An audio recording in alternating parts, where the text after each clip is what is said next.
Marvel Universe, Mutant Academy, Levis was burning up. Heat flooded his body, soaking him in sweat. It felt as if something heavy was pressing down on his chest, stealing his breath.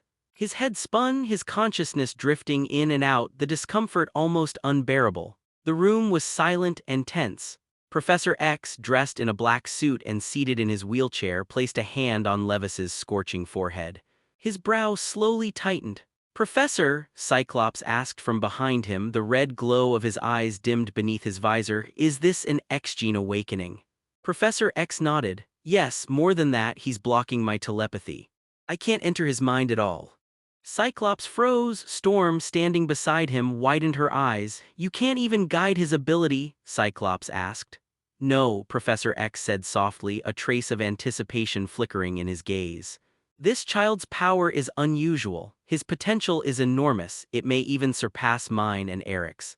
Cyclops and Storm exchanged looks, shock clear on their faces. "Professor," Storm said carefully, "are you saying he could be a level 5 mutant?" "I believe so," Professor X replied. "If he survives and grows safely, he may one day lead mutant kind into a new era. He could even fulfill Eric's long-held dream." Professor X and Magneto had always shared one goal: a future where mutants could stand openly in the world. Their methods differed. One chose guidance and education, founding a school to teach control and restraint. The other chose force, forming a brotherhood to silence opposition. But their destination had always been the same. Cyclops and Storm felt their shock deepen. They had never seen the professor place such faith in someone so young. Inside Levis's mind, a progress bar slowly climbed. 10%, 11%, 12%. Levis was a traveler. He had arrived in this dangerous Marvel world 6 months ago. At first, he had nearly ended up living on the streets until Professor X brought him to the Academy and told him the truth. He was a mutant. The news stunned him, but he accepted it quickly. Being a mutant was better than being ordinary, and if he awakened a powerful ability, he might actually survive in this world. Yet for 6 long months nothing happened. No power, no awakening, nothing at all. He had almost started to doubt whether he truly had an ability, until today. His power hadn't awakened. Instead, something else had arrived. Ding. God-level sign-in system fully charged. Binding to host. Ding, binding successful. Levis nearly laughed in relief. So this was it. As expected of a traveler, the system always arrives late. "System," Levis thought urgently, "tell me what you do." Ding, the God-level sign-in system allows the host to sign in once per day. Special locations grant special rewards. Signing in to specific characters may grant rewards, with a chance of failure. Sign-ins do not stack. Levis processed the information quickly. First, 1 sign-in per day, miss it and it's gone. Second, special places means special rewards. Third, characters themselves could be signed into but failure was possible. His heart raced. This was Mutant Academy. If that wasn't a special location, nothing was. "System," Levis said without hesitation, "sign in." Ding, first sign-in successful. Reward obtained, super ability vector manipulation. Levis's eyes snapped open. Vector manipulation. He knew that power, a terrifying ability capable of controlling the direction of all energy, kinetic force, heat, electricity, impact. Anything that touched the body could be redirected or reflected. An ability that turned defense into absolute dominance. This wasn't just strong, it was broken. "System," Levis demanded, barely able to contain himself, "how do I use it?" Ding, integrate super ability. Vector manipulation. "Yes," he answered instantly. Ding, warning, first-time integration may cause adverse reactions. Please remain calm. The moment the warning ended, agony surged through his body. His vision spun. Darkness swallowed his consciousness. If Levis had remained awake even a second longer, he would have cursed the system for not giving him any time to prepare. And as he collapsed unconscious, the scene returned to the present, the next day. "Hi." Levis yawned as he sat up in bed. He stretched, rubbed the sleep from his eyes, and stared blankly ahead for a moment before his mind fully caught up. Right, my vector manipulation. The memory hit him all at once. The moment he focused, the world changed. His vision sharpened dramatically. Faint, flowing lines appeared everywhere, on the table, along the walls, across the ceiling. Even the air itself seemed threaded with invisible currents. When he closed his eyes, he could still feel them. The sunlight pouring through the window carried those same flowing paths. The air brushed against his skin, and the moment it touched him, its direction subtly shifted. Is this vector manipulation? Levis was stunned. Vector manipulation meant absolute control over the direction of any vector that came into contact with his body. Momentum, light, heat, electromagnetic forces. Reflection was only the most basic application. By default, the ability unconsciously redirected harmful substances, ultraviolet radiation, toxic gases, microscopic particles, but reflecting everything had consequences. Block all ultraviolet light and the body would lose pigmentation. Skin and hair would turn white. Hormonal balance could collapse, even affecting physical development. That was not something Levis wanted. Fortunately, this reflex could be adjusted. All it took was conscious intent. Decide what to block, decide what to allow. Unlike some abilities, vector manipulation didn't rely on calculations or focus-heavy control. It felt instinctive, like moving a limb. Levis walked to the wall and gently pressed a finger forward. The moment his fingertip touched the invisible flow within the wall, something strange happened. His finger slid through as if the concrete were soft clay. A clean hole appeared. Levis pulled his hand back, staring at it in disbelief. By altering the direction of the vectors inside the wall, its resistance simply ceased to exist. That's insane. Just as he was about to test it again, the door opened. Storm entered first, pushing Professor X in his wheelchair. Cyclops followed close behind. "Son," Professor X said warmly, "how are you feeling?" Levis smiled. The old man had taken him in when he had nowhere to go. That kindness wasn't something he would forget. "I'm fine now, Professor, completely." "That's good," Professor X said, nodding. "Then would you show us your ability?" Levis had expected the request. He turned back to the wall and extended a finger once more. Another hole appeared effortlessly. Storm and Cyclops exchanged confused looks. "That's it?" Cyclops asked. Levis chuckled lightly. "I call my ability reflex. Anything that touches my body can be reflected." "Reflected," Storm repeated. The word alone was far too broad. Reflect physical force and physical attacks become meaningless. Reflect energy and even fire, wind, and lightning lose their threat. The implications were enormous. "That's right," Levis said, nodding calmly. He didn't explain further. Vector manipulation was too dangerous to reveal outright. And from their perspective, a newly awakened mutant not fully understanding his own power made perfect sense. As expected, Professor X didn't press the issue. "Have you experienced any side effects?" he asked gently. Not all mutants were as fortunate as him or Magneto. Cyclops, for example, could never turn his optic blasts off. Without his visor, even opening his eyes would unleash destruction. "None so far," Levis replied after a brief pause. Strictly speaking, he wasn't even sure he was a mutant. His power came from the system, not the X gene. Professor X nodded, though his expression remained thoughtful. If Levis truly possessed level 5 potential, the absence of side effects was extraordinary. "Then follow Aurora for testing," Professor X said at last. "After that, I'll design a training plan tailored specifically for you. Mastery comes through understanding." Levis agreed, even he didn't know the true limits of his ability yet. Quietly, he opened the system panel. The system panel is simple and easy to understand. Levi's super ability level is now LV.3, which is equivalent to the third-level mutant. As for the experience bar below, it should be the experience value required for upgrade LV.4. That is to say, he only needs 1,000 experience points to upgrade to LV4. It made him very excited. "Come with me, Wheeze." Then Storm smiled and turned his head for him to follow. "Oh. Good teacher Orlo."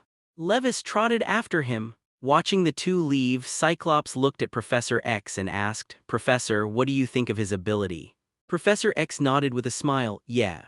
His potential is indeed very powerful, and his ability is not just a simple reflection, as he said. Maybe even he himself is not very clear. When mutant first awakening ability, it is understandable that there is some deviation in his own ability cognition. Professor X opened the Mutant Academy in order to teach these mutants to control their own abilities. Cyclops did not speak. The other side. "By the way, Teacher Orlo, how do I need to test super ability?" On the way to test the super ability, Levis couldn't help looking at Storm curiously and asked, I need to check your body and ability reflection strength, etc., and then I will ask Chin to help you. Storm explained simply with a smile. Levis nodded. It was at this time. Weiss, you're awake. Weiss, are you alright? Weiss, have you awakening super ability? After seeing Levis, several girls on the way ran over and cared very enthusiastically. Thank you for your concern. Levis greeted them with a smile. In the half-year he came to Mutant Academy with his handsome appearance, he also won the love of many girls. It is said that the best beauties know no borders, that is to say, the top beauties no matter which country they are from will have a unified aesthetic. The same goes for handsome guys. And Levi's handsomeness belongs to the kind that knows no borders, with a high nose, thin lips, handsome profile and perfect facial contours. The height of 1.82 meters looks very tall, but it does not appear as rude as Westerners. Perhaps because of awakening super ability, the body that originally looked thin has also become stronger. It can be seen from the muscles on his arms that he belongs to the type of undressed and fleshy. It's no wonder that the female students at the academy are so enthusiastic about him. However, this also made Levis hostile to other mutants, and he also suffered a lot of bullying during the half-year he came to mutant school. Fortunately, every time someone made a rescue for him, so the past 6 months have been pretty good. Okay, everyone, let's go to class first. I'm going to take Weiss to test ability. Storm looked at everyone and smiled. Sure enough, I knew that, Weiss. You will definitely have awakening super ability. I don't know what your super ability is, Weiss. It must be very powerful. Teacher Orlo, can't we really go with us? Oh yeah. When a few little girls heard that Levis was going to take the test, they immediately guessed that he had awakening ability. After all, the fact that he had a fever and was in a coma was almost known to everyone. Not this time. Weiss' ability must be kept secret. Storm folded his arms and shook his head. A few little girls were a little sorry to see this. Levis smiled and said nothing. It seems that Professor X is still very fancy about his ability. At this moment, several boys on the other side came over, and the man in charge was John the Burning Man. It's a bit surprising that you have awakening super ability too. John came up to Levis and looked at him arrogantly. In the mutant school, John's strength is also among the best, and he is also the most despised person like Levis who does not have the super ability of awakening. Levis didn't like this guy very much. He turned to Storm and said, Mr. Orlo, let's go. And many more. Seeing that he was ignoring him, John grabbed his shoulder in annoyance. However, just as John's hand touched Levi's shoulder, a huge force suddenly came from his hand, and he suddenly screamed and retracted his hand like an electric shock. This scene shocked everyone. What's the matter with you, John? Storm asked, frowning. My hand, John screamed with arms crossed. When everyone saw it, they saw that John's hand had turned upside down, obviously broken. What the hell happened? Storm looked puzzled. I'm sorry, Mr. Aurora, it was my ability that I couldn't control and accidentally hurt John. Levis raised his hand and said as if he was wrong. Hearing him say that, several boys and girls were a little confused, so John just patted Levis on the shoulder just now. I didn't see him make a move. Why would Levis say he did it himself? And Storm remembered at this time Levi's ability is reflection. John patted him on the shoulder just now, thinking that it was the reflex ability that was triggered. Thinking that Levi's awakening super ability was indeed uncontrollable, Storm didn't blame him. You guys send John to Jin for treatment first. His hand won't be cured if it's too late, Storm said to the other boys. A few boys heard the words and immediately supported John and left. With the medical methods in Mutant Academy, there is no problem in treating this kind of injury. Okay, let's go. After dealing with these things, Storm waved Levis to leave. Levis smiled at the ladies and followed. After the two of them left, the girls chatted more vigorously. Weiss' ability is so powerful that it hurts John all at once. That's right, I didn't even see how it was done. I see Weiss can easily beat John with one hand. I didn't expect that Weiss would easily defeat John with the awakening super ability just now. It's amazing. Several girls chatted vigorously, and then more and more people joined in after hearing the news. In just a moment, the entire Mutant Academy knew that Levis had defeated John the Burning Man. And it's getting more and more outrageous. In the end, under the spread of a certain girl, Levi's awakening ability just used a finger to defeat the Burning Man John at the same time. On the other side, Levis followed Storm to a spacious laboratory. There are various test instruments in the laboratory which are specially used to test mutant ability. Storm first tested his physical fitness and found that his physical fitness was better than the average student. Later, Lakin was called and he was going to start taking blood tests for him. However, an embarrassing scene happened. The needle could not be inserted. Levis, relax now and try to turn off your ability. While guiding gently, Chin changed a needle. Teacher, I know, but I can't turn off this ability, Levis said helplessly. Alas, then there is no way. Jin looked at Storm helplessly. Then let's take a blood test another day and test ability first. Storm decided to skip the blood test for now. Seeing this, the corners of Levi's mouth rose slightly. The blood test is very dangerous. Who knows if the secret of your super ability will be discovered? You might even be able to create a daughter for you through your genes like Wolverine. He didn't want his ability to be studied, so he deliberately said that ability could not be closed. The maximum value of the reflex is tested below, starting with a force of 100 kilograms. Storm made Levis stand in a laboratory, and soon a large iron ball smashed over. The force of the big iron ball was about 100 kilograms. However, Levis didn't even look and even yawned. When the big iron ball hit him, it was bounced off instantly. A mere 100 kilograms is like a tickling for his vector manipulation. Theoretically, there is no upper limit to the reflection of vector manipulation. Definitely, this is without considering the amount of computation. Today, although he does not need calculation, he has the upper limit of ability. He also wanted to know where the upper limit of vector manipulation for LV3 was. Then Storm tested 200 kg and 300 kg respectively and kept adding up. Still, Levis thought it was too slow. Teacher Orlo, I don't think you need to be so troublesome, just give me a ton of it. Storm was taken aback for a moment. You sure? Definitely sure, so far 500 kg is just tickling me, Levis nodded with a calm look. Well then. Seeing how relaxed he was, Storm agreed after thinking about it. Then the big iron ball slammed into him with a 1-ton force. Levis stretched out his palm with one hand and the next moment the menacing big iron ball was bounced back again. It's still too light, Mr. Orlo, let's go straight to 5 tons. 5 tons directly. Storm was startled but did so anyway. Immediately after that, 5 tons, 10 tons, and 20 tons were all tested. Until the time of 100 tons, Levis still had no pressure. Obviously, his vector manipulation is definitely more than that, but there is no more strength test in the laboratory. This result also shocked Storm. Unexpectedly, Levi's initial awakening super ability is so powerful. Okay, let's test the reflection on other abilities next. Storm waved Levis to another lab. Fire and electricity tests were then carried out which could reflect objects but not necessarily energy. However, Storm and Jean were wrong, even the energy Levis was able to reflect easily.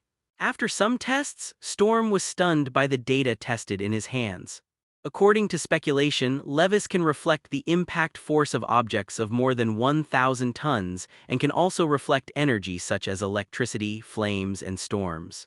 In the end, Storm initially gave him a 3-level mutant evaluation.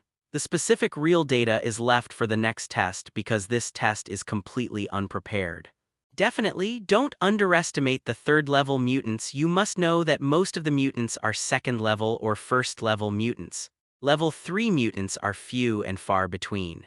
Don't you see, there are only a handful of 3rd-level mutants in the entire Mutant Academy, and level 4 mutants are even fewer. Levis still agrees with this evaluation. Definitely, he is absolutely invincible among the 3rd-level mutants. Even a level 4 mutant isn't necessarily a match for him, like Professor X's mind manipulation is useless against him. After the test, Storm let Levis go. And she and Chin hurriedly handed over the data just tested to Professor X. Wait until Professor X has read the test data. Cyclops on the side asked curiously, Professor, how is it? It's only a 3rd-level mutant, but for the awakening ability just now, it's really good. His ability has yet to grow, Professor X said slowly after looking at the test data, and the ability is controllable with no obvious side effects, Storm added. Yeah. Ability is controllable. These few words are simply the best news for Professor X after all. If there was another uncontrollable mutant like Zionkin, Professor X would really feel a little overwhelmed. At the moment, Professor X is very fortunate that he found Levis first, otherwise it would be troublesome if Magneto recruited him. Then Professor, do you want Levis to join the X-Men? Cyclops asked again. Professor X thought for a while and said, well, it's a matter of time, but for now let's investigate for a while. On the other hand, Levis wandered around the campus a little bored after leaving Storm's lab. He kept looking at the playground as if looking for something. Wheeze! At this moment, on a stone bench under the shade of a tree not far away, a girl with purple hair and green pupils whispered to him. It's Clarice. Levi's eyes lit up when he saw the girl and then walked over. This world is a bit different from the X-Men world he knows, more like a world that integrates multiple timelines. Just as 17 or 18-year-old Clarice would be here, Magneto's daughter Polaris is said to be somewhere, but has never had the chance to see it.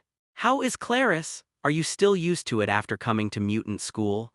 Well, I also made a lot of friends here especially.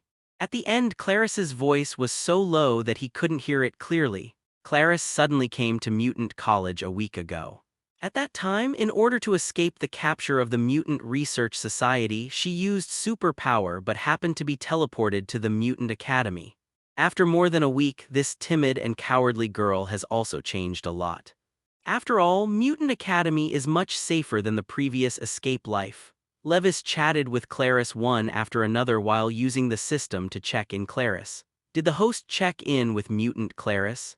Sign me in, Levis ordered without hesitation. Ding, the sign-in is successful. Congratulations to the host for obtaining the super ability space movement and 100 experience points. It's actually a space move. Levis was overjoyed. He didn't expect to be so lucky to sign in the super ability of space mobility. Spatial movement allows users to move to the place they can see and can teleport wherever they have been. It is simply a necessary magic skill to kill and escape. However, his current super ability level is only level 3 and the distance and range of using space to move are also limited. He looked at his system panel, host. Levis. Super ability, vector operation space movement.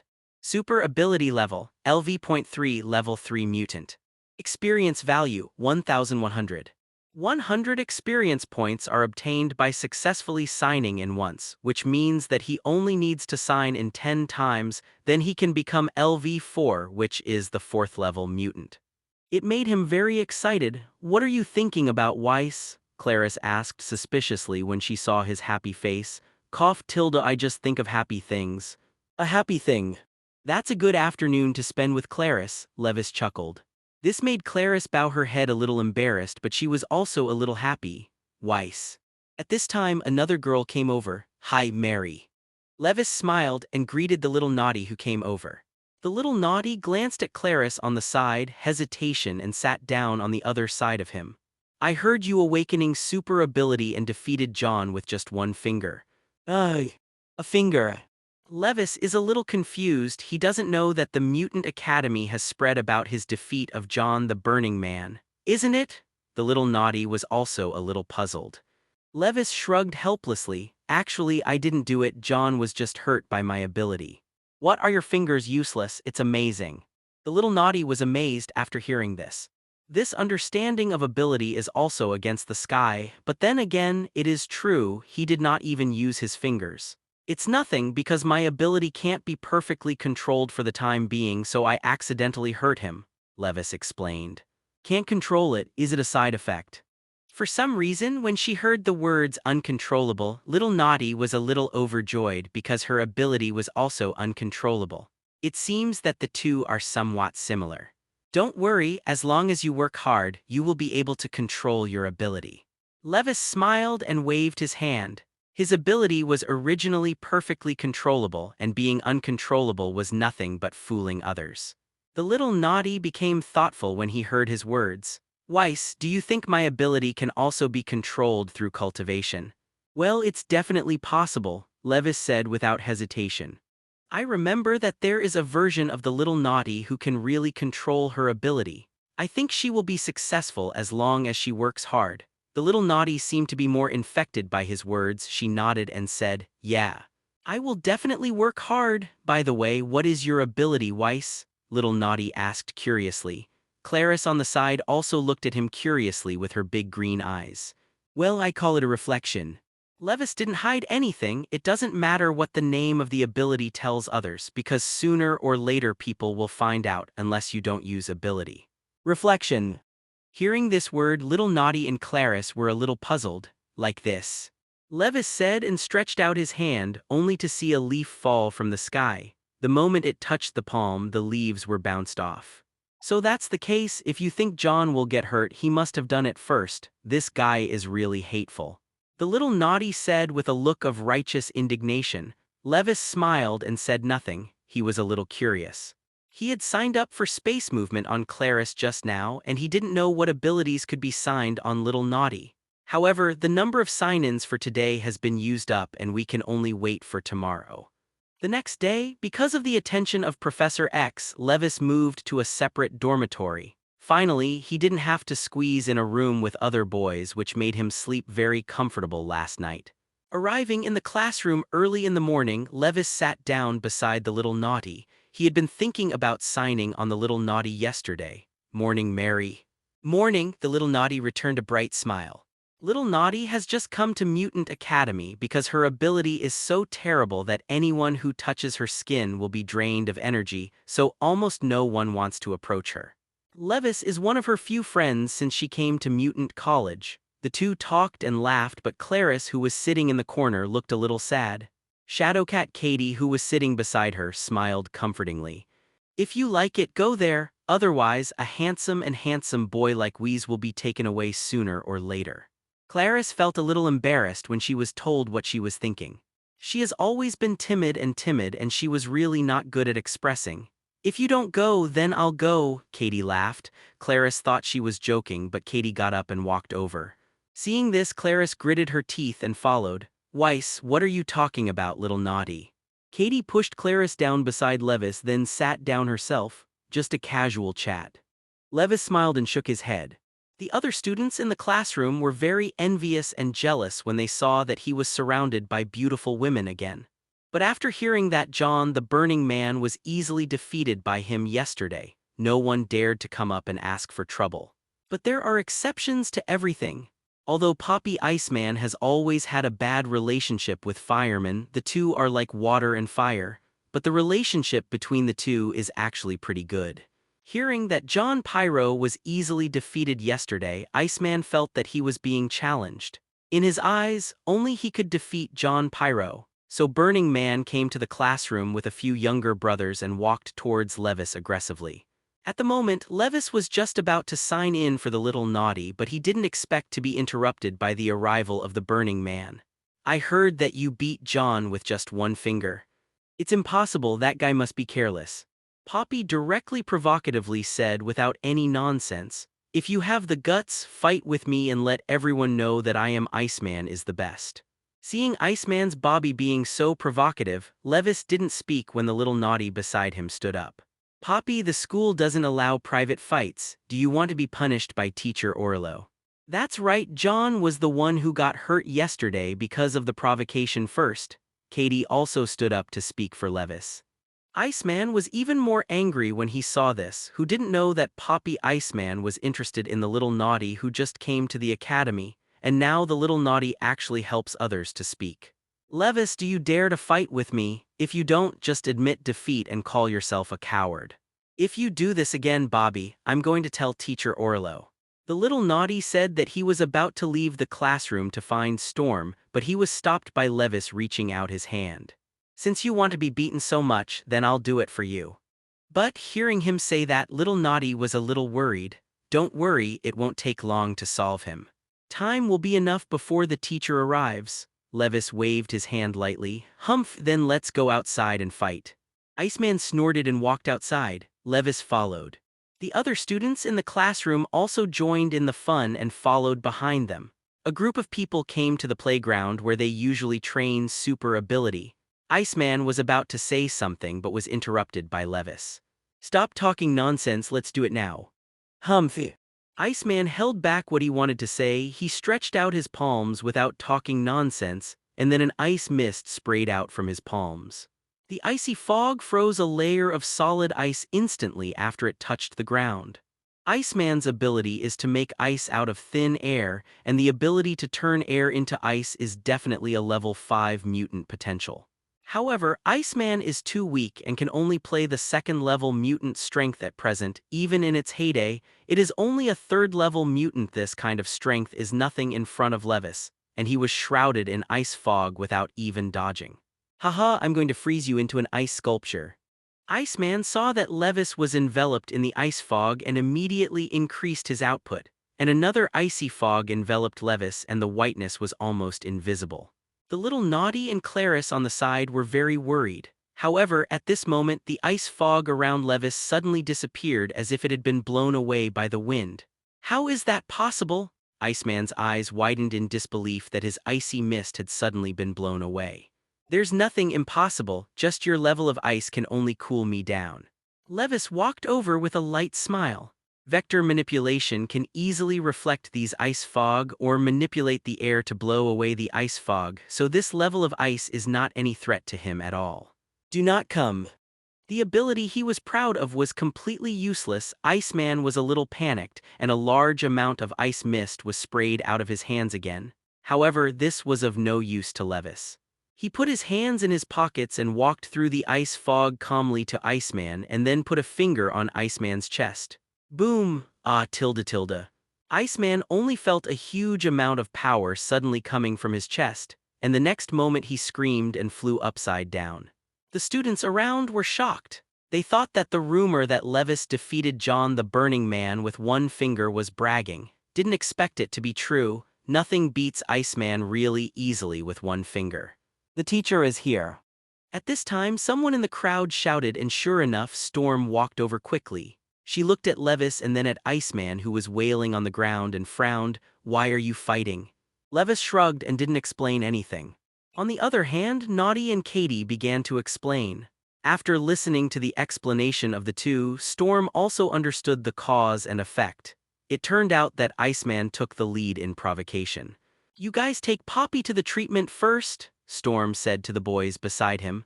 After hearing the words, a few boys supported Iceman and were about to leave. At this time, Levis looked slightly, wondering what he would get by signing in on Iceman. Thinking of this, he decided to sign on Iceman. Did the host check in with Mutant Iceman Poppy? "Yes." Ding, the sign-in is successful. Congratulations to the host for obtaining the super ability Frozen Control with 100 experience points.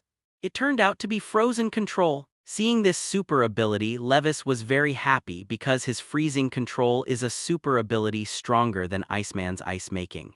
He can make ice out of thin air and he can freeze objects instantly. Any object will be frozen under absolute zero, even space and time. Therefore, the upper limit of this ability is no less than that of vector operations. Then he glanced at the system panel. Host, Levis. Super ability, vector operation, space movement, freezing control. Super ability level, LV.3 level 3 mutant. Experience value, 1,200. This time, you will get 100 experience points for signing in again, which means that you only need to sign in 8 times to become a level 4 mutant. Thinking of this, Levis is in a good mood. At this time, Storm turned his eyes to him and said with a headache, "Although Iceman initiated the incident first, you shouldn't be so heavy and I'll punish you for cleaning the fallen leaves on the playground. Mutant school rules that private fights are not allowed." No matter what, both of them made mistakes and it is understandable that they will be punished. No problem. Levis, who was in a good mood, accepted the punishment without hesitation. "Weez, let's help you." At this time, little Naughty, Katie and Clarice took the initiative to stay and help. Originally, this matter had something to do with them. Levis definitely did not refuse and they cleaned it up in a short while. Back in the classroom, the eyes of everyone looking at him suddenly changed. If it was said that he defeated John the Burning Man before, everyone thought it was luck or rumors. However, after seeing Levis beat Iceman with just one finger, everyone had to admit his strength. For a time, everyone was a little afraid of him, in Professor X's office. When Storm reported the incident to Professor X, everyone's expressions were different. I didn't expect Levis to hurt two students in a row just after he obtained ability this, Cyclops frowned. However, before he could finish speaking, he was interrupted by the piano beside him. It's not Wee's fault for this, Poppy and John provoked it first. Seeing that his girlfriend had spoken, Cyclops naturally had nothing to say. Professor, what do you think? Storm looked at Professor X and asked. It's okay, I can see that the child has a very calm personality and won't do anything out of the ordinary, Professor X smiled. Indeed, that kid has been very low-key since he came to the Academy, Storm nodded. Then let's end this matter. Professor X didn't take this matter to heart at all. It was nothing more than sparring among the children, which was not uncommon at Mutant Academy. Everyone has super ability and it is excusable to accidentally hurt each other. At the same time, in the ward, John was stunned when he saw Iceman being brought in and lying on the bed beside him. After some inquiries, I realized that it was Levis who taught me a lesson. Damn, isn't this kid a sneak attack? When I get better, I must teach him a lesson. John gritted his teeth. He never admitted that he lost to Levis, just thought he was attacked. Iceman at the moment was down and didn't have time to pay attention to him. The next day, Levis came to the classroom as usual. Teachers often talk a little bit about ability control. Definitely, sometimes there are no classes. Just like Storm or other teachers didn't come today, the students can only move freely. Levi's goal today is to sign in on Naughty or Shadowcat, and he's looking forward to what ability he will sign in. However, after looking around in the classroom, they couldn't find the two of them. After asking Clarice, I found out that it was John the Burning Man who called the little Naughty away, and Shadowcat went with him. Levis frowned, not knowing what John was going to do. Where did they go? It's the grove of the playground? Clarice pointed in the direction of the grove. Levis looked in the direction of the playground and left the classroom without saying a word. Clarice followed suit. Soon the two came to the grove. Sure enough, all three are here. I saw John looking a little excited and talking to the little Naughty. Mary, believe me, I like you, don't be with that Levi, he's just a villain who knows sneak attacks from behind. Hearing this, the little Naughty was suddenly a little angry. John, shut up for me, it's obviously you who provoked first and then got taught, and I won't like you. John, I hope you take back what you just said. Whis can't sneak up on you, he only needs one finger to defeat you. Shadowcat on the side couldn't help shaking his head. The Burning Man was a little angry when he heard this. That Levis is just awakening super ability. If it wasn't for his sneak attack, how could I be injured? At the moment, the Burning Man has been completely swept away by anger, and he didn't want to be hurt by the reflection when he had to pat Levis on the shoulder. Yes. Levis, who had just come over, sneered and shook his head. In fact, he didn't quite understand why so many people liked Naughty, both Burning and Iceman. Don't they know that Naughty's ability is energy absorbing? Once in contact with her skin, it will be energy absorbing and there is a risk of being sucked dry, but not everyone is as tenacious as Wolverine. What's the use of them being naughty in this situation? It is true that the little Naughty does have some good looks. From his oriental perspective, it is not bad, but what is the use of only seeing and not touching? Might as well choose the exotic Clarice. Weiss. Little Naughty and Shadowcat were a little happy to see him come over. Levis, just fight with me if you want. If you lose, stay away from Mary. How dare you? The Burning Man glared at him. Why not? But what if you lose? Levis folded his arms and laughed. If I lose, I'll. If you lose, how about calling the boss when you see me? Levis suggested. The Burning Man gritted his teeth and agreed. Okay, if I lose, I'll accept you as the boss. Then come with me. Levis turned around and left. In this battle, I still need to talk to teachers like Storm or Jean and the others. If you fight in private, you may be punished again. Then the group went to Storm's office together. And other students in the school didn't know when to know about it. Hey, did you hear that John is going to have a fight with Levis? What, that kid John dares to fight Levis? Haha, I think John will be repaired badly. After all, even Poppy was beaten by Levis with one finger. Let's go and see the excitement, we won't be able to see it later. The students who were already very bored came to watch the fun after learning about this. At the same time, in Storm's office, "You said you were going to fight?" Storm only felt a little headache after hearing what the two of them said. "That's right, Mr. Orlo, we're just learning from each other," Levis laughed. Well, you wait for me first." Storm didn't stop after thinking about it, but she still reported to Professor X.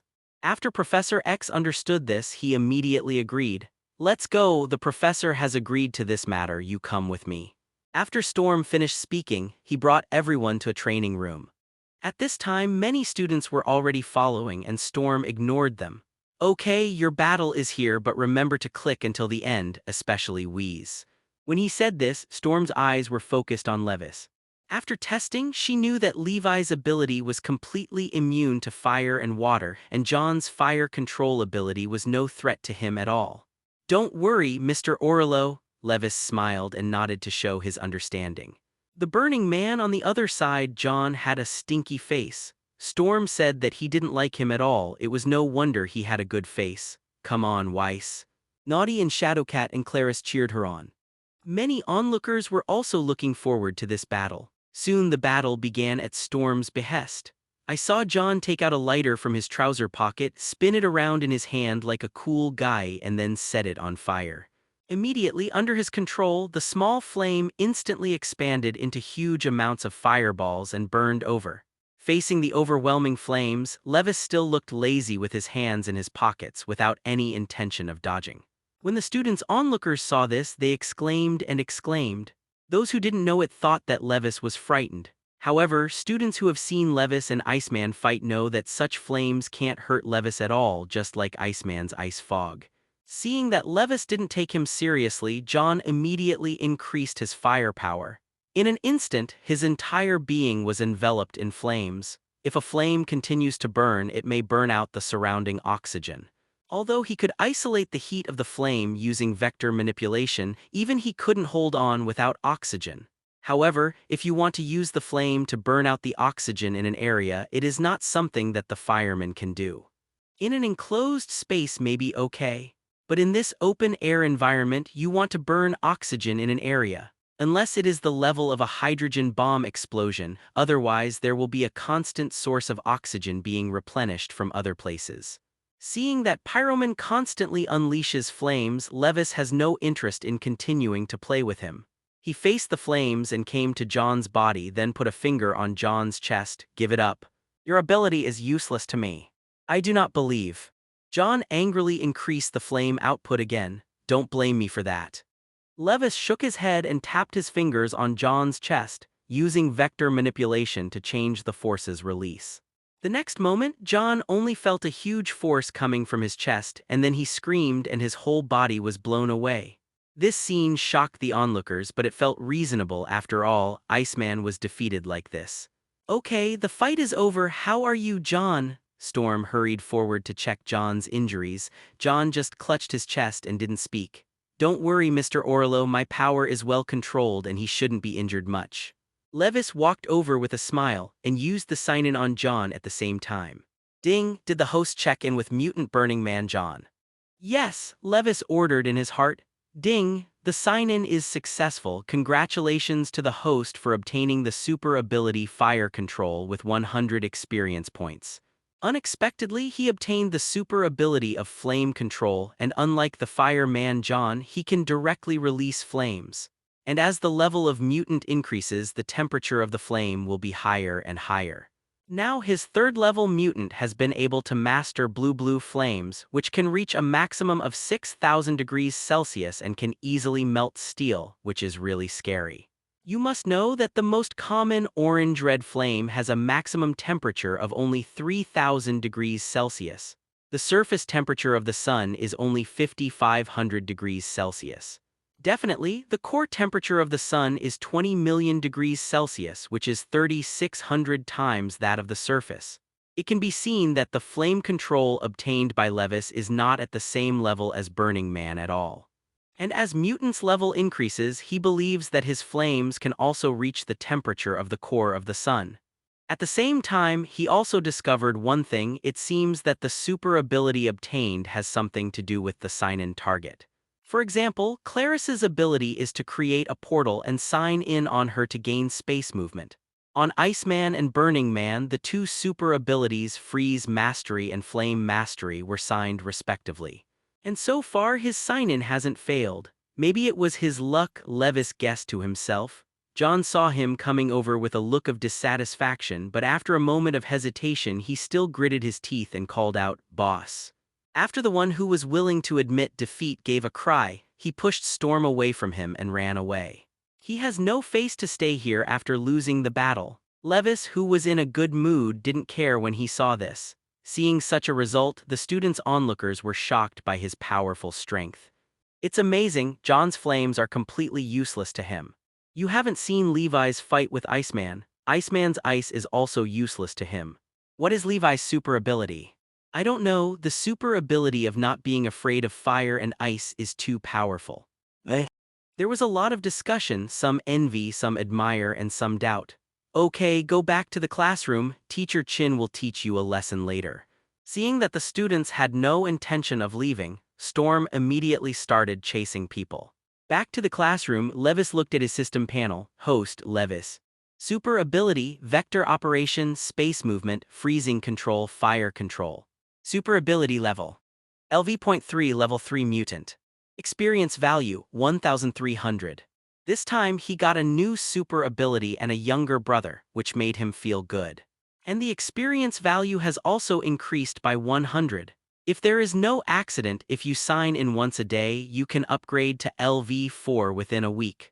The 4th level mutant is also considered a very powerful existence in this world. Clarice, you seem to be in a bad mood. Levis, who was in a good mood, suddenly noticed that Clarice, who was at the same table, seemed to be in a bad mood. Ah, is there any? Clarice froze for a moment. Definitely, it's all written on your face. If you have anything on your mind, you can tell me, Levis laughed. Clarice was silent for a while, then whispered, I miss my friends. Friend. Her name is Lorna, a friend of mine in the mutant underground. After a pause, Clarice continued. After I escaped from the mutant detention center, Lorna and the others' mutant underground organization took me in, and then we were discovered by the Sentry Secret Service and I was separated from them. After listening to her story, Levis finally understood. There are at least hundreds of thousands of mutants in this world, and the 3 largest organizations of mutants are X-Men, created by Professor X. Magneto creates and leads the Mutant Brotherhood. There is also the Hellfire Club, which has been run by Mutant. In addition to this, there are a few separate underground mutant groups. It was one of the underground mutants who had rescued Clarice before. And isn't Lorna Magneto's daughter Polaris? After clarifying all this, Levis found that this is somewhat similar to the plot of Ability. It's just that Clarice accidentally opened the portal and came here. Clarice, do you want to go back and see? Levis asked with a smile. Clarice nodded, yeah, but it shouldn't be allowed out here. If she simply went out, she would definitely be able to use Ability to go out, but she finally found a place to stay, and she didn't want to be displaced. It's okay, Professor X is very talkative, but if you go back alone, I'm afraid it will be very dangerous. Clarice looked a little sad when she heard this, but it doesn't matter, I'll go with you. In fact, I also want to meet your friends, Levis laughed. This is Miss Polaris, who doesn't want to meet but doesn't know if Polaris has a partner now. This timeline really made him a little confused. Clarice was a little overjoyed when she heard his words. Wheeze, do you really want to go with me? Definitely, you wait here, I'll talk to Teacher Orlo about this. Levis said and left the classroom. When he came to Storm's office, he told Storm the whole thing just now. Storm frowned after hearing this. Levis was very valued by Professor X. If something happened to him when he left the academy at this time, it would be troublesome. Weiss, listen, I have to tell the professor about this, you wait here first. Okay, Teacher Aurora, Levis nodded in understanding. Storm then leaves the office to find Professor X. That's how it goes, Storm reported to Professor X what Levis had said. Then let them go, Professor X said slowly after thinking for a while. But Professor, where they're going, the mutant management is very strict and I'm afraid it's dangerous, Storm frowned. It's okay, the kids really should be out and about, besides they're just going to see their friends. Professor X has his own considerations. After all, this academy is where mutants are protected, not where they are imprisoned. If it's not enough to just go out and see friends, I'm afraid these children will inevitably have other thoughts. And even if something happened, Professor X had the confidence to fish people out. I see, Storm nodded and said nothing. Back in the office? How is it, Teacher Orlo? Levis asked, looking at Storm, who came back. Storm sighed and nodded. Yeah, the professor has agreed you can go back and see your friends, but you must remember to protect your own safety. Don't worry, Mr. Orlo. Levis was a little happy but also a little puzzled. Glad to be able to go out and see Miss Polaris. What is puzzling is that Professor X let him go so easily, but no matter what, the matter is finally settled. After Storm's instructions, Levis immediately returned to the classroom and told Clarice the news. Really? Professor X really agreed. Clarice was a little excited. Levis nodded with a smile. Oh yes, we can leave tomorrow when we're ready. Getting this answer, Clarice looked at him gratefully and then slapped him in the face while he wasn't paying attention. Levis froze for a moment. He didn't expect Clarice to be so bold. Clarice didn't expect that she would be so impulsive, and she felt a little embarrassed. The next day, Levis and Clarice were ready to salute early in the morning, and they also told Naughty and Shadowcat about it. What did you say? You guys are leaving the academy? Little Naughty looked a little excited. Don't get excited, don't worry, I'm just accompanying Clarice to visit a friend and we'll be back in a few days. Levis quickly comforted the excited little Naughty. So that's the case? I thought you guys were going to elope, Shadowcat teased. The little Naughty looked at Clarice, then at Levis, and then said, I want to go too. I'm afraid I have to get the approval of Professor X, or you can talk to Teacher Aurora now, Levis suggested. Okay, wait, I'll go and ask Teacher Orlo now. No, I'm already here. The little Naughty just wanted to go to Storm's office, but he didn't expect Storm to come. Mr. Orlo, I also want to go with them, Little Naughty hurriedly said. I'm afraid not, Storm shook his head. Why? Little Naughty didn't believe it. Storm shook his head and said, it's something the professor decided and they just went to see their friends and they'll be back soon. That's right, Mary, don't worry, I'll take you out to play next time, Levis nodded and smiled. Although the little Naughty was a little unwilling to see this, there was nothing he could do. Okay, hurry up and go back. Storm also saw the little Naughty's thoughts, but he didn't say anything more. Well, then Mary and Katie, goodbye. Goodbye. Levis and Clarice leave Mutant Academy after saying goodbye to Naughty and Shadowcat. Definitely, he didn't forget to sign in on Little Naughty before he left. Has the host checked in to Mutant's Little Naughty Mary? Sign in, Levis ordered without hesitation. Ding, the sign-in is successful. Congratulations to the host for obtaining the super ability energy absorption and 100 experience points. The sign-in was successful again, and the super ability obtained this time was energy absorption. Levis checked it and immediately understood the function of this super ability. Simply put, this super ability is an optimized version of the Naughty super ability. It can absorb all the energy of the target, such as life energy, super ability, electrical energy, or thermal energy, etc. And after absorbing the energy, it can be used for itself in a short time, and it can also heal its own injuries. The most important thing is that this ability is completely controllable, not passively closed like a little Naughty. It can be said to be a very powerful super ability, and at critical moments you can even temporarily improve your strength through energy absorbing. With one more whole card, Levis was in a good mood along the way. Soon the two were on a plane to Mexico City, where Miss Polaris's underground organization of mutant was located. On the plane, with nothing to do, Levis asks about Clarice's underground organization in Mutant. After some understanding, Levis had a general understanding of the Mutant Underground Organization. At present, there are not many people in this Mutant Underground Organization, only a dozen people. The leaders of the organization are Polaris and Thunderbird. It looks like this group is just developing. Levis remembers Polaris being fostered by Magneto at his grandmother's house. Somehow, instead of going to Magneto's Brotherhood, Polaris started a mutant organization himself. As for the members of the organization, most of them are known to him. For example, she can spit out pink mist to modify other people's memories. She is a good friend of Polaris. Another example is Wheeze, who can create illusions. There is also Marcos Diaz, who originally relied on ability to sell drugs and later joined the organization Polaris boyfriend in the original book. However, it seems that he has only just joined. While chatting, Levis suddenly looked at Clarice curiously and asked, "Clarice doesn't know if you have a boyfriend in the organization." No, hearing his question, Clarice shook her head hastily. "That's it, haha." Levis thought she was in such a hurry to go back because she wanted to see her boyfriend, but it turned out that he had misunderstood. Immediately afterwards, Levis closed his eyes and planned to take a break. There were still several hours before Mexico City. Seeing him closed her eyes, Clarice couldn't help biting her teeth lightly, wanting to say something, but she was hesitant to say something and finally closed her eyes with a helpless sigh. Speechless all the way. Until evening, they finally came to Mexico City. This is a bustling city, and Tony Stark's promotional poster can be seen on the huge billboard not far away. Speaking of which, Levis has not heard any news about Iron Man so far, and I think the current Tony Stark hasn't become Iron Man yet. After eating something with Clarice, the two went to the location of the underground organization. This is an abandoned steel mill. As soon as they arrived here, the two of them were discovered. "Who are you?"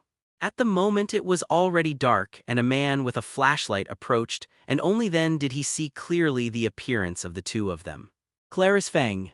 "Yes, it's me, you are Harry." Clarice also happily called out the other party's name. Levis also recognized the identity of the black man in front of him. This guy is called Harry, and his super ability is an enviable stealth ability. No wonder he didn't find this person just now. However, it is estimated that he can be invisible without using super ability at night. "Clarice, you haven't been caught. Who is he?" Harry looked at Levis with some wariness. "Don't worry, he's a mutant too," Clarice explained hastily. Hearing that it was mutant, Harry's vigilance relaxed. "Come with me." The two then followed Harry to the underground of the steel mill. Although it is underground, it seems to be well decorated inside. "Let's see who's back." Black Harry took the two to the lounge area where there are many mutant activities. "It's Clarice. I didn't expect you to come back. What exactly is going on?" Everyone was a little happy to see Clarice, but soon everyone became a little puzzled. Seeing this, Clarice began to tell the story of being discovered by the Sentry Secret Service, and after being separated from everyone, she used ability to teleport to Mutant Academy. After hearing this, everyone understood what happened to her. Why didn't you see Lorna? Did you go out?" After searching for a long time, Clarice didn't see Lorna and she was suddenly confused. Hearing this question, everyone involuntarily fell silent. This made Clarice have a bad feeling in her heart. Lorna was taken by Sentry Secret Service. The speaker is John Prosperity, codenamed Thunderbird, who is also one of the leaders of the mutant organization. How? Clarice couldn't believe it. Yes, that night after we separated, Lorna was accidentally stunned by someone from Sentry's Secret Service and I had no choice but to leave first. Thunderbird frowned and explained. "Then why don't you go to the rescue?" Levis frowned. His words made everyone stunned for a while and then everyone discovered the existence of Levis. "Who is Clarice?" Thunderbird looked at Clarice suspiciously. "Oh. I forgot to introduce it to everyone. He is Levis, a friend I met at Mutant College, and this time he has always protected me here," Clarice hurriedly introduced. "Hello," Levis smiled and held out his hand. Thunderbird took his hand and said, "Welcome, thank you very much for helping Clarice." "It's right that the mutants help each other," Levis said with a smile. This made Thunderbird have a lot of goodwill towards him. "It's not that we don't want to rescue Lorna, it's that we don't know where Lorna is being held at all." Thunderbird answered Levi's question just now with a helpless expression. "But we can't do nothing all the time." Marcos on the side was a little excited, and it could be seen that he cared about Lorna very much. Thunderbird was silent for a while until he knew where Lorna was being held. He really had nothing to do. "Leave this to me," Levis said again. "To you, can you find Lorna's location?" Thunderbird frowned. "Wheeze, can you really find Lorna's location?" Clarice also looked at him a little excitedly. "Maybe I can't, but Professor X certainly can." The energy of X-Men is still very large, and Professor X's telepathy ability can be said to be the strongest at present. It should not be difficult to perceive the specific location of Lorna, Professor X. Everyone was happy to hear this name. After all, Professor X is also very prestigious among all mutants. Then please, Thunderbird said seriously, as mutants help each other as it should. Levis didn't have a bad impression of this guy, and as Lorna was Magneto's daughter, it was necessary to save her. Otherwise, if Magneto knew that his daughter was arrested and tortured, he would have directly overturned the entire city of Mexico. At that time, the contradiction between mutant and humans may be completely intensified and become an endless situation. That's not what Levis wants to see. After all, he's on the mutant side these days. Soon, he called Storm and then quickly told Storm about the current situation. Storm learned that Magneto's daughter was arrested and knew that the matter was very serious, so he immediately reported the matter to Professor X. Weiss. Don't act rashly for now. I will find out where Polaris is being held as soon as possible, and then you will be rescuing. Professor X kept telling him not to act impulsively on the other end of the phone. Don't worry, Professor, I understand. He definitely wouldn't be impulsive, and he didn't need to be impulsive. After all, he didn't even know where Polaris was locked up right now. He remembered it appeared in the TV series, but he couldn't remember it for too long. After hanging up the phone, Levis turned to look at Thunderbird and smiled. It's done. If Professor X makes a move, I believe Lorna's specific location will be found soon. Great. Everyone was very happy when they got this news. Weiss, thank you, Clarice thanked him tenderly.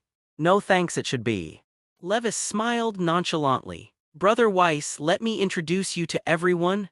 At this time, Thunderbird enthusiastically pulled him and introduced him to the members of the Mutant Underground organization.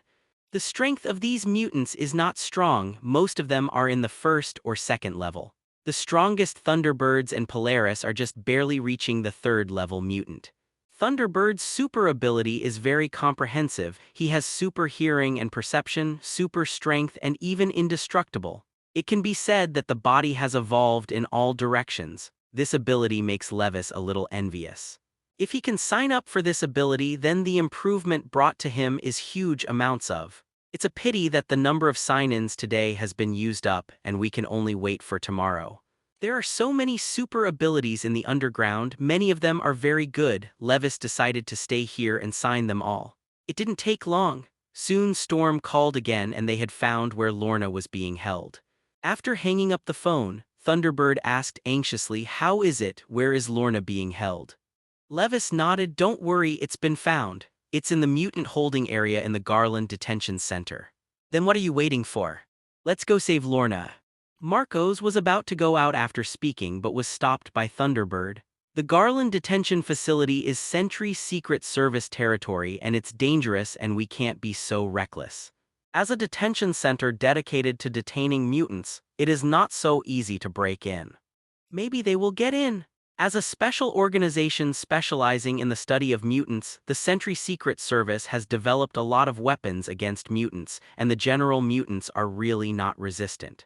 Levis couldn't help but nodded when he heard this. This Thunderbird is worthy of being one of the leaders of the underground organization, but if he was there, it wouldn't be so troublesome. How sure are you, Thunderbird, that you can rescue Lorna? Thunderbird couldn't help frowning when he heard his words. He really wasn't sure if he broke in, but if he didn't break in, how could he be able to rescue Lorna in the detention center?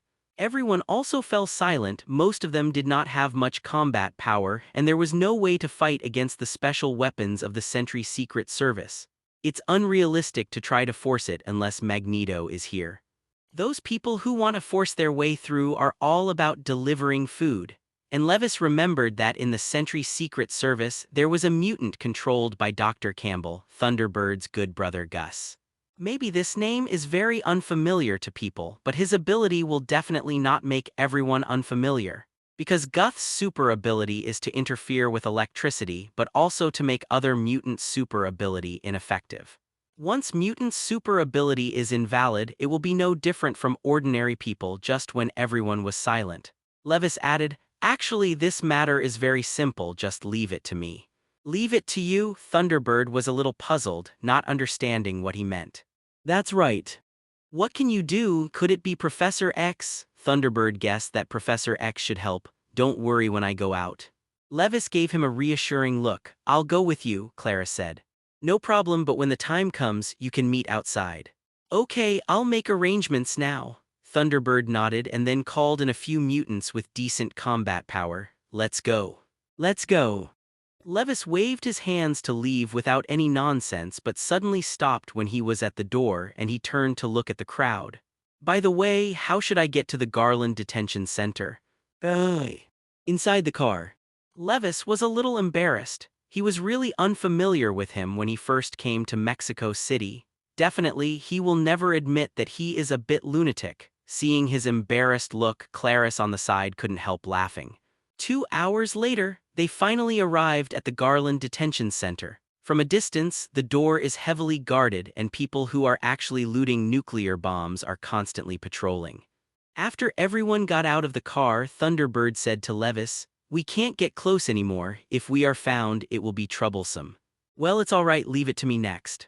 "What are you going to do?" "Has X-Men sent someone?" Thunderbird wondered. "Oh, no one was sent, but I'm enough." Levis shrugged and smiled. In fact, he didn't have any plans, he just wanted to try his ability. With vector operations, he has no worries at all. "Hey, brother, you're not kidding." Harry, the black man on the side, looked at him in disbelief, thinking he was joking. "Brother Weiss, this place is no different than an ordinary detention center. There are people from the Sentry Secret Service who specialize in weapons against mutant." Thunderbird thought he was unfamiliar with the place and explained. "No, I'm never kidding, you guys just stay here and pick up, I'll bring Lorna out." After finishing speaking, Levis did not continue to talk nonsense and walked directly towards the gate of the Garland Detention Center.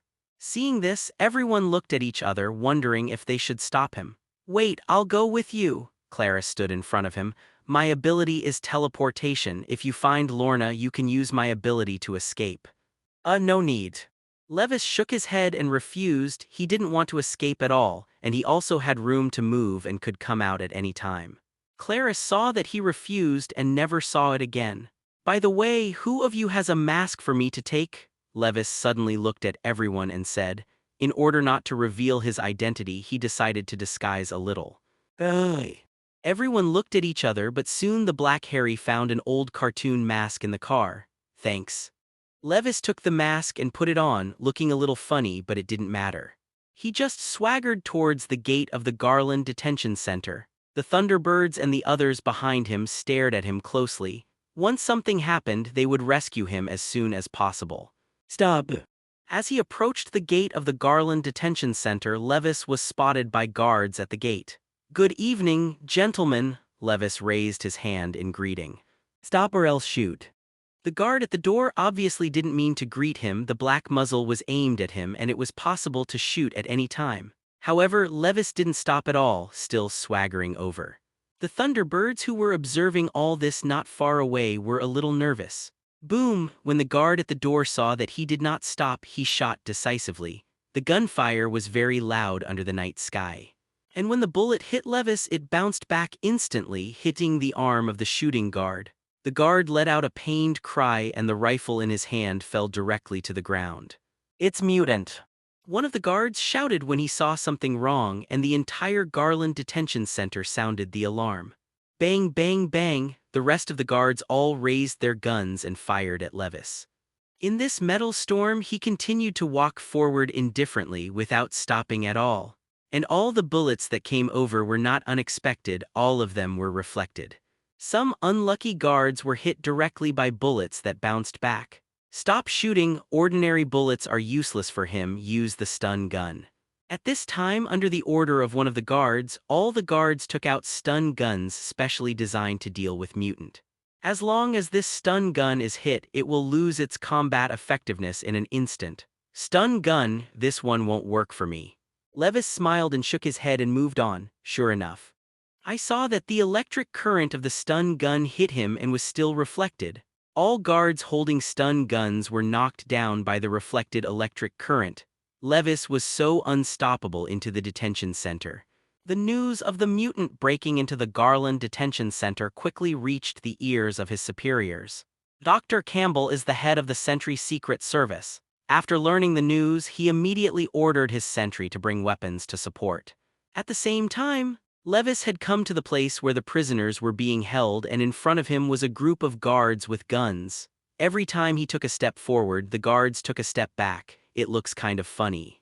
"Gentlemen, can you tell me where Mutant is being held?" Levis couldn't help teasing as he watched the guards keep retreating in panic, but no one answered him. "Well, I knew it would be like this." Levis shrugged helplessly. Not asking the Thunderbirds for a map was his biggest mistake.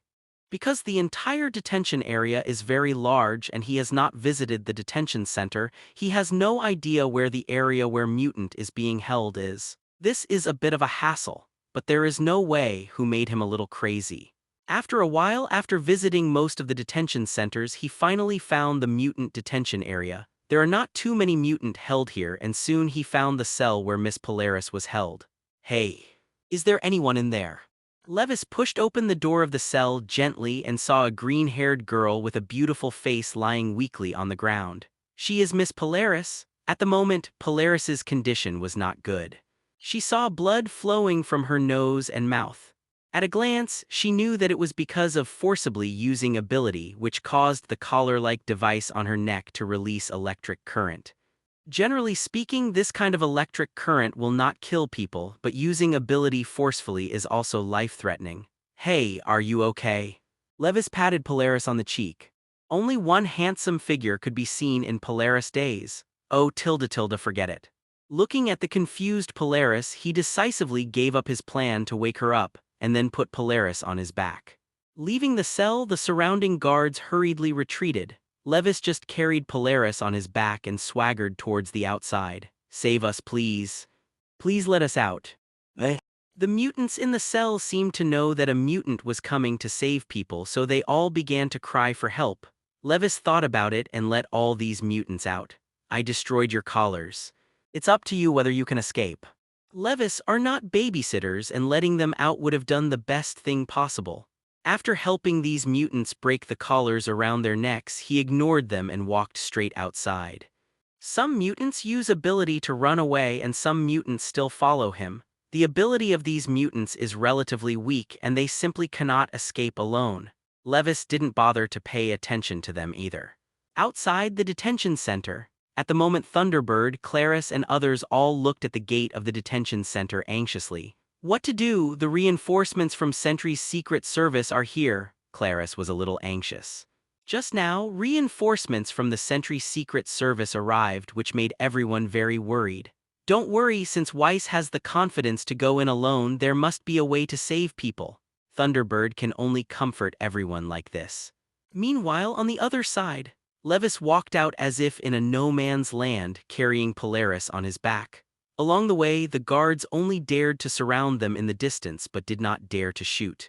Besides, even if you shoot, you can't hurt the opponent in the slightest, and you may be injured by the reflected bullet or even killed by your own bullet. No one wants to take this risk. Levis didn't bother with them either, as long as it didn't get in the way. However, at this moment, a spider-like robot suddenly appeared in front of him. He recognized at a glance that this little robot was a weapon developed by the Sentry Secret Service to deal with mutants. These robots have sharp legs and can crawl on walls and ceilings, and there is a strong electric current attached to it which will release the electric current once it is hugged by this little Spider-Man. The average mutant simply can't take such a shock, and this little Spider-Man robot is not easy to be damaged. Even if a few spider legs are broken, it can still walk normally. The little Spider-Man, with red lights flashing above his head, pounced straight at him after finding his target. Levis stood in front of him with one hand, and after little Spider-Man touched his hand, he was instantly ejected and scrapped. However, just after one was solved, more little Spider-Man robots surrounded from the front. "Oh, I don't know how much this thing costs, it doesn't look cheap." The corners of Levi's mouth twitched slightly. The next moment, I saw a layer of ice freezing from under his feet. The ice continued to spread forward, and all the little Spider-Man passed by were frozen in place. But in the blink of an eye, the entire passage was covered with a layer of ice. This is Levi's freeze mastery, which freezes everything. This scene also shocked the mutants behind him. And Polaris, who had woken up at some point on his back, was also a little surprised to see this scene. Not afraid of any bullets and electric current, and can instantly freeze everything in front of you. The man in front of him is really powerful and terrifying. Who is this man? Polaris was a little shocked, but what made her even more shocked was still behind. Levis didn't stop, he continued on, but he was at the gate of the detention center in a moment. At the moment, there are already a lot of sentry blocks at the door, yet at this time, the mutants who followed him suddenly fell to the ground without warning. What's going on? Levis was a little puzzled. I don't know. Ability suddenly doesn't work. Someone interfered with our ability. Hearing these people's words, Levis reacted, and the person who made these mutant ability invalid is probably Gus, the good brother of Thunderbird. The mutant who can make other people's super ability ineffective. However, Levis has no effect on this, and the vector operation will automatically reflect substances that are harmful to him. Don't resist and surrender now or we'll shoot. The sentry from the Sentry Secret Service were very happy that most of the mutants had collapsed in front of them, but they didn't dare to go forward easily, so they could only shout with a loudspeaker. Levis wanted to use teleportation to leave, but after seeing the many mutants behind him, he decided to help them. His eyes swept across his eyes, and in an instant he found Gus, who was interfering with mutant ability. If you don't deal with this guy, it's impossible for the mutant behind him to escape. Immediately after that, he used the freeze control with all his strength, and the next moment saw that the ground continued to condense frost. But in the blink of an eye, the frost spread to the feet of the sentry. The sentry kept backing away in fear, but they were still too slow. After being covered by frost, the ankles of these people were frozen in place in an instant, making them unable to move. Fire! In desperation, the chief of the Sentry Secret Service could only order the shooting. The next moment, the sentry all raised their stun guns and fired. Levis wasn't afraid of electric shocks, but Polaris and the other mutants behind him certainly couldn't take it. So he waved one hand and instantly an ice wall blocked in front of everyone. The ice cubes can conduct electricity, and these electric shocks hit the ice cubes and then go directly to the frozen person along the frost on the ground. For a while, the Sentry Secret Service screamed again and again, and the frost on the ground continued to spread. For a moment, all of Sentry's feet were frozen to the ground. Gus's interference with mutant also disappeared. Okay, let's run for your own life. Levis waved to the mutants behind him, then he used Space Move to come to Gus and grab him, and then used Space Move again to disappear in front of everyone. The whole process is but a moment. Seeing this, the other mutants also hurriedly fled. The Sentry Secret Service and others who were frozen in place were powerless to stop them. Thunderbird and the others who saw this scene not far away had their eyes widened in disbelief. They couldn't imagine that Levis really rescued the person by himself, and it took no effort at all to deal with the people at Sentry's Secret Service. Especially when Thunderbird saw his good brother appear, he was even more surprised. He knows the ability of his good brother, and as long as he is disturbed, the super ability mutant is just a lamb to be slaughtered. Unexpectedly, Levis was not affected at all, which is incredible. Hey, guys, it's time to go. At this time, Levi's voice appeared behind everyone, and Thunderbird and Clarice were all taken aback. Levis grinned and said, I don't know if you recognize the mutant Thunderbird. It's amazing to have the ability to interfere with the mutant ability. Yes, I definitely know him. He is my good brother Gus, but unfortunately he was caught before. Thunderbird took Gus and said excitedly, Oh, then hand him over to you, but you have to be careful, he seems to be controlled by transformation. Levis definitely knew that Gus was Thunderbird's brother, and that it was only a matter of time to save him. Moreover, the ability that can invalidate the mutant ability cannot be left at the Sentry Special Service, otherwise even the level of Professor X may be disturbed. Lorna, are you okay? Clarice then looked at Polaris with concern. She seems to have been stunned by the collar on her neck by forcibly using ability, Levis explained helplessly. As long as someone is rescued, Thunderbird was relieved to see that Lorna was okay. Thank you, please give her to me. At this time, Marcos came over to take the Polaris behind him. Levis was about to put Polaris down but found that his neck seemed to be held tightly. Ugh, I can't seem to put it down. He wondered if Polaris had already woken up, otherwise, how could he hold him so tightly? Let's go back first, it's not safe here, Thunderbird said to everyone. Seeing this, Marcos had to give up the plan to take over Polaris. The group got into the car and quickly left the Garland Detention Center. Inside the car, Levis looked at Polaris, who had already woken up, with a confused look on his face. He didn't expect that the guess just now was true and Polaris had already woken up. "Introduce myself, my name is Lorna, thank you very much for saving me." Lorna stroked his hair lightly, then extended his hand to him. My name is Levis." Levis smiled and took her hand. Looking at the water spirit that Lorna, who is only 18 or 19 years old, is really born, it is not like the rough skin of Westerners at all. It can be said that this age is the peak moment of Western appearance. It is no wonder that Miss Polaris attracted countless fans back then, and her appearance was very good. Even with Levi's aesthetics, I appreciate it very much. "Weiss, are you a mutant who just joined the underground organization?" Polaris was so curious about the man in front of her, who took her time from start to finish and rescued her from the detention center as if she had been in a no-man's land. The feeling of being carried on his back as if no one in this world can hurt him, that kind of safety is unprecedented. "I am a student of Mutant College. Mutant Academy, X-Men." Polaris reacted in an instant. "Then why did you come here to save me?" "Because Clarice wants to come back to see friends." Levis was very straightforward in explaining why he was here. After listening to Polaris, she felt a little lost. She thought that Levis was here to save her. "Clarice, thank you."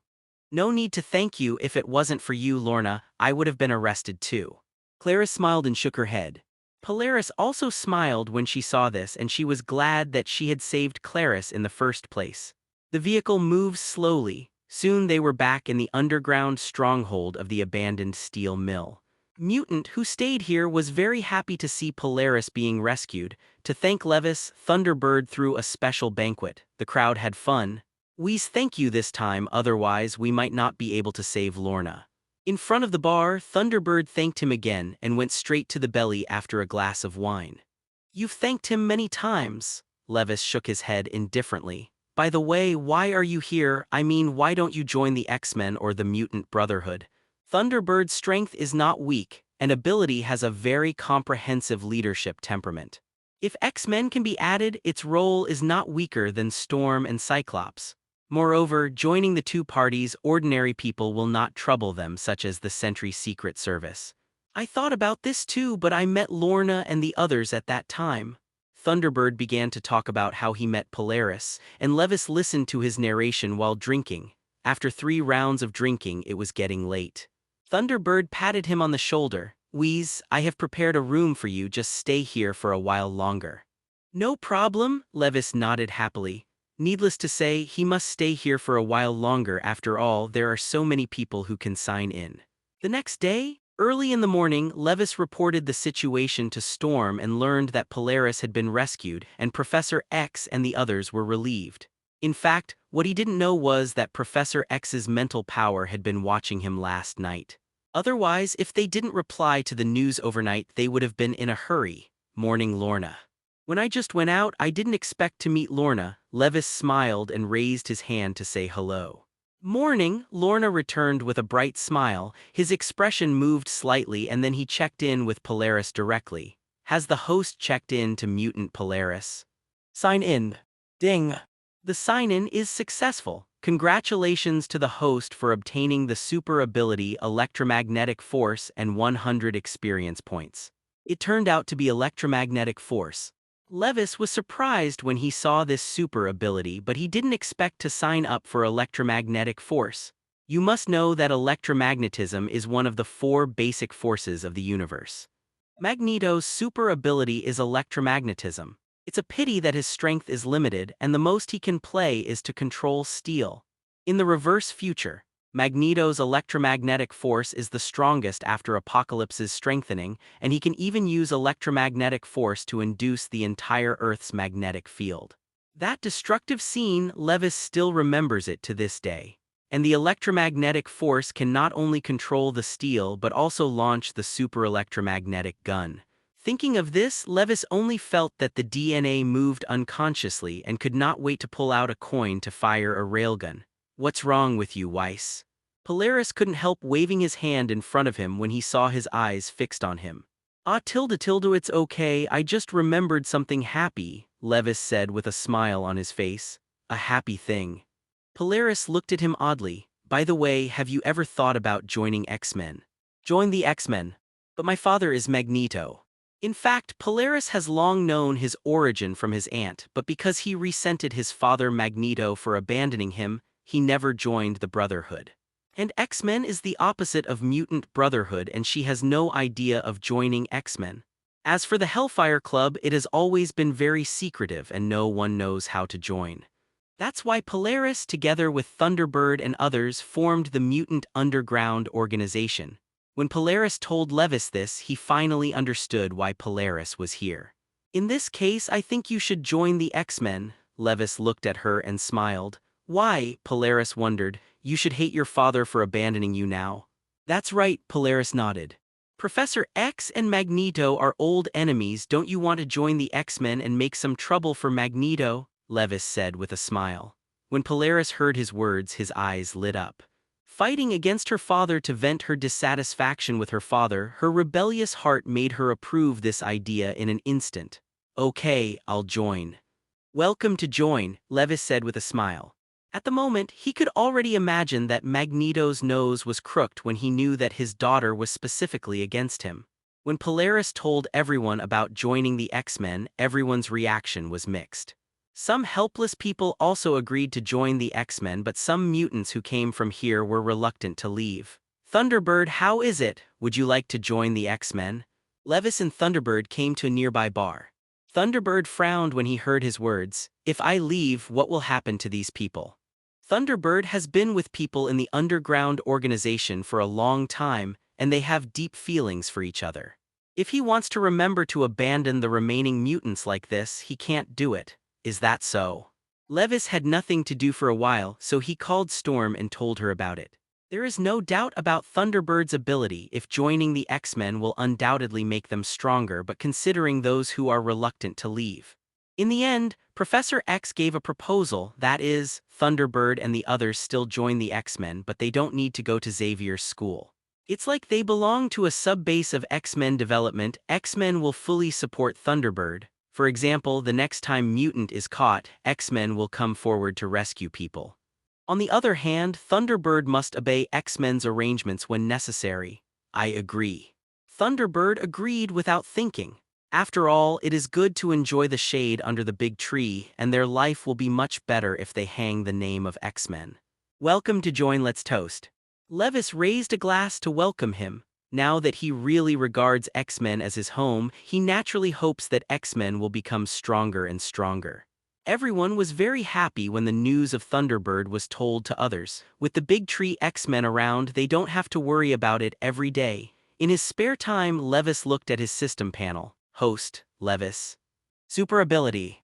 Vector operation, space movement, freeze control, fire control, energy absorption, electromagnetic force. Super ability level, LV.3 level 3 mutant. Experience value, 1000/500. Looking at his panel, Levis is in a very good mood, and now he only needs to continue to sign in 5 times to become a 4th level mutant. And his next goal has been found. Hey. Alone. While Levis was in a daze, Polaris sat beside him. Yes. Levi's mouth twitched slightly. Would you like to go out with me then? Polaris invited. Okay. Simply having nothing to do, he agreed. However, Clarice, who was not far away, looked a little sad when she saw the two who were leaving together, and Mei Meng came to her side and patted her on the shoulder comfortingly. The other side. Levis and Polaris came to the bustling streets. Polaris wrapped his arms around him quite naturally. Levis was a little uncomfortable, but she let her go. While the two were walking down the street, Polaris began to ask him something. Weiss, I still don't know what your ability is, it looks too powerful. Polaris still can't forget the scene that night when Levis rescued her from detention in an invincible manner, as if no one could hurt him. This ability really shocked and curious in her heart. Definitely, it doesn't matter if you don't want to say it. It's okay, it's not a secret anyway. Levis smiled and shook his head. As you can see, my ability is reflection, which can reflect any object, whether it's a bullet or an electric current. Well, in addition to that, there are the ability to freeze and move through space. These are the abilities that were used that night. Even if he didn't say Polaris, he would have guessed some of them, so he might as well say it outright. It turned out to be a mutant with many abilities. Polaris was a little surprised. Although he had seen him use multiple abilities that day, it was still shocking to hear him admit it himself. You must know that mutants with multiple abilities are rare and every ability is so powerful. Polaris looked at him in amazement with a pair of beautiful eyes. He couldn't believe that the man in front of him was so powerful. What's wrong? Look at me like that? Levis looked uncomfortable. I like you very much. Do you want to be my boyfriend? Polaris said with a big smile. What? Levis was a little confused, but he didn't expect him to be confessed by Polaris, and he was so straightforward. Although he used to like Polaris in the TV series very much, but in reality it was only the first time they met. As far as I know, Clarice isn't your girlfriend yet, Polaris added. It's not, Levis said helplessly. Then why didn't you say yes? Polaris came up to him and looked at him closely. This. Faced with Polaris' bold confession, he has a headache. Although he does have a good impression of Polaris, the two are just acquaintances and they don't know each other very well. He is a person who takes his feelings very seriously and he doesn't want to agree so hastily. It was at this time. Boom! Suddenly there was an explosion not far away and even the ground trembled slightly. What happened? Levi's attention was drawn in an instant, and he was also out of the embarrassing situation. Polaris felt a little regretful that he didn't agree, but she didn't care too much. She believed that she would be able to conquer this powerful man in front of her. Why don't we go take a look? Polaris suggested. Levis nodded. Soon the two came to the site of the explosion, which was a bar. At the moment it was very chaotic outside the bar and people kept running out of the bar in a panic. Forget it, let's leave. Standing outside, I couldn't see what was going on inside and Levis simply didn't want to pay attention to it. Okay then, Polaris wasn't interested either. However, just as the two were about to leave, Levis inadvertently turned his eyes to a man and a woman running out of the bar and left quickly. These two. He frowned and looked at the direction the two were leaving, always feeling that he had seen the two of them somewhere. Is it them? Levis suddenly remembered two people, Lauren and Andrew, known as the Stracker twins. Both siblings are mutants and their ability is manipulators. Sister Lauren can condense molecules, mainly by condensing water molecules. The younger brother Andrew is capable of destroying molecules, thereby causing a powerful destructive force. And when the two join hands and work together, they can release powerful energy to destroy everything, and the destructive power is comparable to the 4th level mutant. You must know that the 4th level mutant is very powerful, and it can be called the ceiling level among the mutants. As far as he knows, the current 4th level mutants are only Professor X, Magneto, Scarlet Witch, Apocalypse, and the Strucker twins in front of him. And the 5th level mutant has only Jean Grey, which is Phoenix. This shows the scarcity of level 4 mutants. Maybe get them into the X-Men? Definitely recruiting them is just incidental. The most important thing is to sign on both of them. The Strucker twins have the ability to manipulate molecules. What can manipulators do? Molecules are composed of atoms in a certain bonding sequence and space arrangement and the whole united together. Everything in the world is made up of atoms. When atoms are arranged in a certain bonding order in space, then molecules are born. Molecules make up everything in the world. It can be said that as long as you can completely manipulate molecules, you can manipulate everything in the world. At that time, it will not be a problem to create things out of thin air, change life expectancy, etc. Definitely, Levis is not very clear about the specific things that can be done. Maybe he should read more books on this. Otherwise, if you get the ability but don't know how to use it, you will be in vain. Levis isn't catching up now, because he knew that the Strucker twins would be delivered sooner or later. Return to the underground stronghold of the mutant organization. Polaris didn't mention the previous confession, but her attitude towards Levis was even better. Mutants from the entire underground could see that she was interested in Levis. This made Clarice, who had always liked him, a little uncomfortable. At the same time, the other person who was suffering was Marcos. Looking at Polaris, who was talking and laughing with Levis, he only felt as if something had been stolen, make him feel bad, but no one cared what he thought. The next day, Levis woke up early in the morning and his goal today was to sign on the Thunderbirds. Thunderbird's ability is like a whole body evolution, giving him supervision, hearing, and smell, as well as powerful strength and an indestructible body, etc. This ability made him a little jealous. After all, the ability he currently possesses will not strengthen his body. It is said that the body is the capital of everything, and he values the super ability of Thunderbird as much as any other ability. Hey, Lorna, where is the Thunderbird?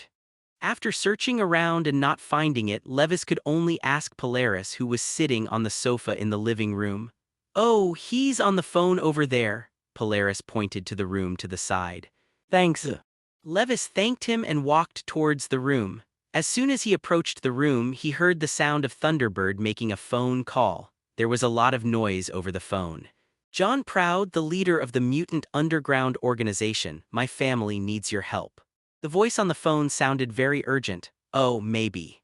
Thunderbird didn't care. Remember the mutant attack on the bar yesterday? They were my children. Really, if that's all you want to say, I'm sorry I can't help. When Thunderbird heard what the other party said, he was somewhat impressed by yesterday's news, but he still didn't intend to help. After all, the two sides don't know each other at all, so there is no need to cause trouble for themselves. And many more. The other end of the phone was a little anxious, as if afraid of being hung up. Give me a reason to help you, Thunderbird said patiently. Hearing his words, there was no sound on the other end of the phone, as if he didn't know what to say. Just as Thunderbird was about to hang up, Levis pushed the door open. Wait, don't hang up yet. Thunderbird was a little surprised to hear what he said, but he didn't hang up. Can I talk to him? Levis smiled at the Thunderbird. Definitely, Thunderbird readily handed over the phone to him. Hello, Mr. Strucker. You art. The man on the phone was Reed Strucker, the father of the Struckers. X-Men, you should know, Levis chuckled. The average person might not know the name of the X-Men, but Reed is an inspector who often deals with mutant. He must know about X-Men, as predicted. Are you from the X-Men?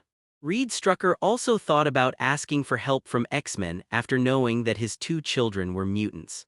But he didn't know where X-Men was or how to get in touch. Moreover, far away can't quench near thirst, so they will find the Thunderbird, the leader of Mutants' underground organization. As a prosecutor who has always been on the opposite side of mutant, Reed is indeed a good father. After discovering that the two children were mutant, he decided to give up his career and choose to protect the children. It's the exact opposite of what another mutant Rebecca's parents did. Yes, you should know about the mutant attack at Garland Detention Center. Yes, that's what I did. Reed was a little surprised to hear this. After all, this matter has been very noisy these days. A powerful mutant released all the mutants in the detention center, but the Sentry Secret Service couldn't do anything about it. I didn't expect the other party to do it. What do I need to do to get your help? You don't need to do anything. Having a powerful mutant join us X-Men is very welcome. I want to meet you. Reed didn't quite believe what he said, so he wanted to chat face to face. No problem, Levis agreed without hesitation. After figuring out the location of tomorrow's connector, he hung up the phone. Thunderbird was a little puzzled. Why help them? Maybe it's a trap. I was there when the bar was attacked by mutant yesterday. Levis smiled and added, and do you see me as someone who is afraid of traps? Thunderbird shrugged and said nothing. He remembered the night when Levis single-handedly rescued Polaris, and his strong and unafraid of any danger really shocked him. Perhaps this is the attitude mutant should have. Thinking of this, he was secretly envious. Although he also had an indestructible body, he couldn't stand the stun guns of the Sentry for long. By this time, Levis had signed on the Thunderbirds. Ding! Did the host check in to the mutant Thunderbird? Sign in. Ding! The sign-in is successful. Congratulations to the host for obtaining the super ability evolution with 100 experience points. As expected, he obtained the evolution super ability. He checked it carefully and was immediately surprised, because this evolution ability is really too strong. Evolution can make the body stronger overall. For example, Thunderbird's supervision, hearing and smell, powerful strength and indestructible body, etc. are all abilities brought about by the evolution of the body. And today's Levi's body is also slowly evolving, and this process may take a few days. And this ability increases with the level of mutant. That is to say, as if he was promoted to the 5th-level mutant, maybe he can compare to Superman's body of steel in physical strength. At that time, strong eyesight and hearing, awakening heat ray and super hearing may be possible. Thinking of this, Levis couldn't help showing a bright smile on his face. Come on, Thunderbird, let's go have a few drinks. In a good mood, he took Thunderbird directly to drink. The next day, Levis and Polaris go to the Mutant Bar, which is the industry of the Mutant Underground organization and is usually used as a place to gather intelligence. Since Thunderbird needs to deal with the organization's file size affairs, the two of them have to come. When they came to the door of the bar, the two pushed the door and entered. There were not many people in the bar in the morning, and Levis quickly locked the middle-aged man sitting in the corner with a worried face. If nothing else, this man is the father of the Strucker twins, Reed Strucker.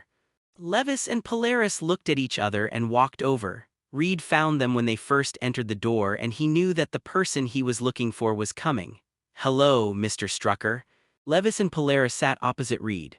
"Are you X-Men?" Reed asked in a low voice, frowning. "Definitely," Levis nodded. "Can you send my child to safety?" "A safe place, Mr. Strucker. I want to ask you, as a mutant, what is the safest place?" Levis smiled unhurriedly and ordered 3 cups of coffee at the same time. Reed couldn't help but be silent when he heard this. Now the conflict between mutant and human beings is increasingly intensified, and officials in many places are suppressing mutant. Once mutant is caught, he will face various human experiments. Reed, as a prosecutor, is very aware of this kind of thing. Professor X's reputation, as you should know, the professor has always been committed to creating an environment where mutants and human beings can coexist peacefully. He founded the Mutant Academy to teach and protect all mutants, so I promise. Before Levis finished speaking, Reed couldn't wait to agree. He knew very well that now only Xavier's school was the best fit for him. After all, the 2 children were still in school. But they can't go to ordinary schools, they can only go to Mutant Academy. Welcome. The corners of Levi's mouth twitched into a smile. With the addition of the Strucker twins, the X-Men can become even stronger. At the same time, he can also sign in to obtain the powerful ability of manipulators, which is simply killing 2 birds with 1 stone. "Mr. Straker, after dark, you can go to this location. Where will we wait for you?" Polaris explained the location of the night connection. The meeting place this time is a bit far away, and Reed also needs to go back to prepare and then take the family to the meeting point. In short, take them back to the headquarters of the underground organization. Levis would then contact Storm and ask her to send someone to pick up the Strakers. "Thank you so much then." Reed thanked him and stood up to leave. "Mr. Straker won't go without a cup of coffee," Levis chuckled. "Thanks, but no need." Reed was so worried about his family that he had no intention of drinking coffee here. Levis shrugged and didn't stop him. "Weiss, I wonder why you attach so much importance to the Struckers." Polaris has always had some doubts. Didn't I tell you? Mr. Strucker's child is a 4th-level mutant, and the bar explosion that day was caused by their awakening power. So that's what it is. It turned out to be a 4th-level mutant. Polaris was a little surprised. She knew very well how powerful the 4th-level mutant was, such as her father Magneto. Although she hadn't seen Magneto in person, she could usually hear what Magneto was doing from other mutants. Level 4 mutant is enough to change the world. Just like Professor X, Magneto, Apocalypse, Scarlet Witch, etc., which one is not a person who has a strong influence on the world? Not to mention the level 5 mutant Jean Grey, who almost destroyed the world. The Strucker twins have just been born, and if left unguided into the hands of Hellfire, there will be huge amounts of impact on the entire world and the future of mutant. While the two were chatting, not far from them, a blonde woman moved her ears and seemed to hear the conversation between the two, and then the woman quietly left the bar. Levis and Polaris sat for a while before returning to the Mutant Underground headquarters. They need to be ready to pick up the Strakers at night. Because of the drone patrols of the Sentry Secret Service during the day, it can only operate at night. The time soon came to evening. Levis and Clarice, Polaris and Harry the Black waited at the junction. This is an abandoned steel factory. The lights are a little dim and the surroundings are pitch dark. Levis, who was waiting for boredom, looked around and said strangely, "Were there 4 of us just now?" "Yeah," Clarice gave him a strange look. Then have you noticed that one person is missing? Who? Clarice and Polaris were a little puzzled. The four of them were clearly here. It's Mr. Harry. Did you see Mr. Harry? Levis spread his hands. Clarice and Polaris exchanged glances. Isn't Mr. Harry here? Polaris pointed beside him. I think maybe I'm too dark, Black Harry said, quite self-aware. Oh, so Mr. Harry is here. I said he can be invisible without using ability, Levis suddenly realized. Hearing him say this, Clarice and Polaris finally understood that he was making fun of the Black Harry. Clarice couldn't help but chuckle. Polaris also laughed out loud. Harry. Hey. Not to mention, he is so black, standing in the dark in black clothes. If he doesn't show his white teeth, he can't usually be seen.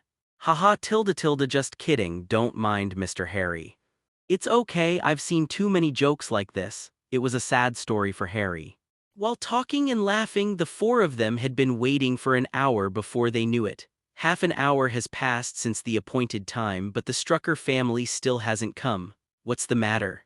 Mr. Strucker doesn't seem like a punctual person. Polaris was a little puzzled. Maybe they have something to delay. Let's wait a bit, Levis said helplessly, yet at this moment.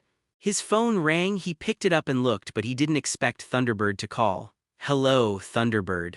The situation is not good. The Strucker family was robbed. What? Was it kidnapped by someone? It's not clear yet. Thunderbird just received Reed's distress call, but the call was disconnected halfway through, and he didn't know who robbed the Strucker family. Levis was a little angry, but he didn't expect that someone would dare to rob him of what he liked, and only the Sentry Secret Service knew that the Strakers had mutants. Is that what the Sentry Secret Service did? This is unlikely. We have not found any trace of Sentry's Secret Service dispatched through surveillance, Thunderbird replied. He frowned upon hearing this answer. Then there's only one possibility. After knowing it wasn't the Sentry Secret Service, Levis had a guess. In addition to the Sentry Secret Service in this area, only the Hellfire Club can rob the Straker family at this time. If he expected it well, the one who stole the Straker family was the black girl at the top of the Hellfire Club in the original book, Ability. The black girl is called Riwa.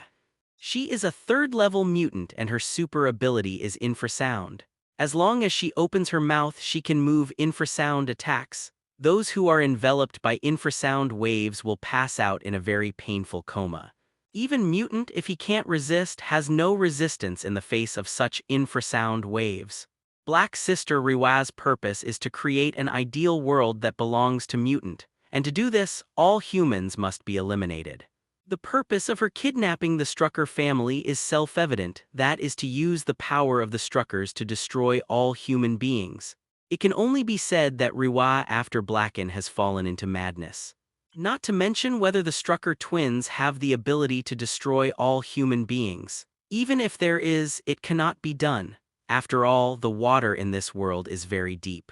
After figuring out who had kidnapped the Strakers, Levis immediately contacted Storm. The quickest way to find the abducted Strucker family is to use the power of X-Men. The call is connected. Mr. Orlo is not good. When Storm, who had just fallen asleep, heard this, his face suddenly darkened. I'm fine, you'd better explain it to me, otherwise I'll teach you to respect the teacher when you come back. Levis was a little embarrassed to hear Storm's complaining voice. After all, anyone who is disturbed so late will have a temper, but he doesn't care, is such that. He then told Storm what had happened. Knowing that a level 4 mutant was born and was captured by the Hellfire Club, Storm knew it was a serious matter. So he hurriedly got up and knocked on Professor X's door. Soon, Professor X, Cyclops, Chin, and Logan all gathered in the conference room. There is actually a 4th-level mutant born, is it true or false? After learning what happened, Cyclops expressed some doubts. It should be true if it's Wise's kid. Jin's still looked very much like Levi's. According to the information just investigated, powerful mutants did appear in the ancestors of the Strucker family. They are called the Strucker twins. But his descendants are nowhere to be seen. It seems that it was the Strucker family that Weiss encountered. Storm reports on the investigation. So what? Wolverine Logan asked. So we have to fully support Weiss, and we must not let the Struckers fall into the Hellfire Club's hands.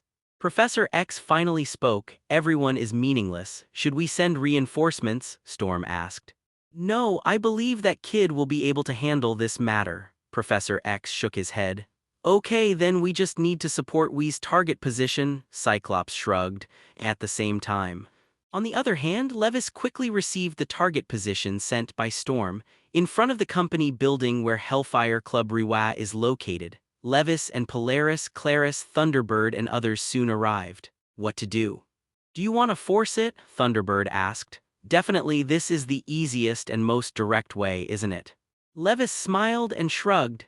He always likes to be straight in his work, and his powerful super ability makes him unnecessary to worry so much. After he finished speaking, he walked straight towards the building. The Thunderbirds, Polaris, and others behind him had no choice but to follow. That's when they entered the building. The three shadowy Cuckoo sisters reported to Ruwa that there was a mutant invasion. Ruwa didn't panic when she got the news. When she robbed the Straker family, she knew that the mutant underground organization would come for trouble. But she was not worried at all because she had already arranged a response plan. Immediately afterwards, Ruwa walked downstairs with the three multi-shadow Cuckoo sisters, the other side. Levis and the others were stopped by the security guard at the door as soon as they entered the building. These security guards are just ordinary people, and they were easily knocked out by the invisible Black Harry. The group went to the inside of the building unimpeded. When they came to a dark hall, the lights around them suddenly lit up. Riwa and the three shadowy Cuckoo sisters have been waiting here for a long time. Welcome to my fellow mutants. I am very clear about your intentions, but can you wait until I finish talking and then decide? Riwa looked at everyone calmly and said, I don't think there is anything to talk about between us. Hurry up and hand over the Strucker family. The way is different. Levis doesn't think he and Ruwa have anything to say. This guy is purely Blacken and wants to take revenge on mankind.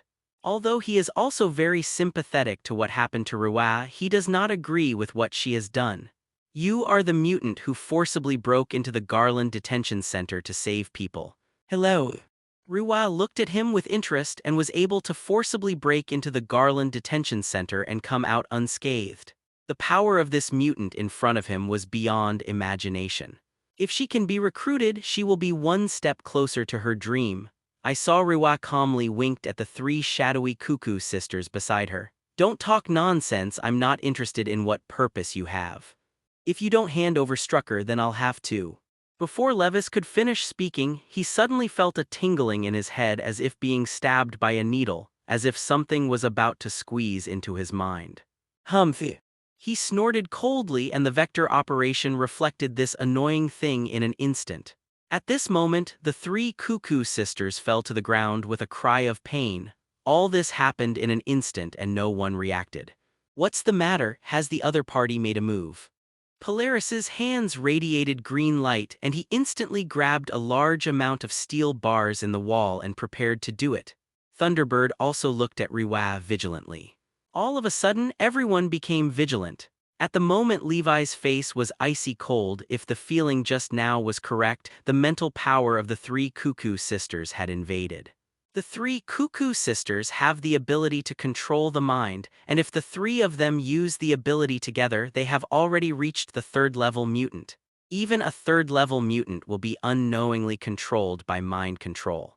The original Polaris was influenced by the mind control of the three Cuckoo sisters before joining the Hellfire Club. Just now, the three Cuckoo sisters tried to use ability to affect Levis, but were reflected by his vector manipulation, and the three of them were instantly knocked out by ability backlash.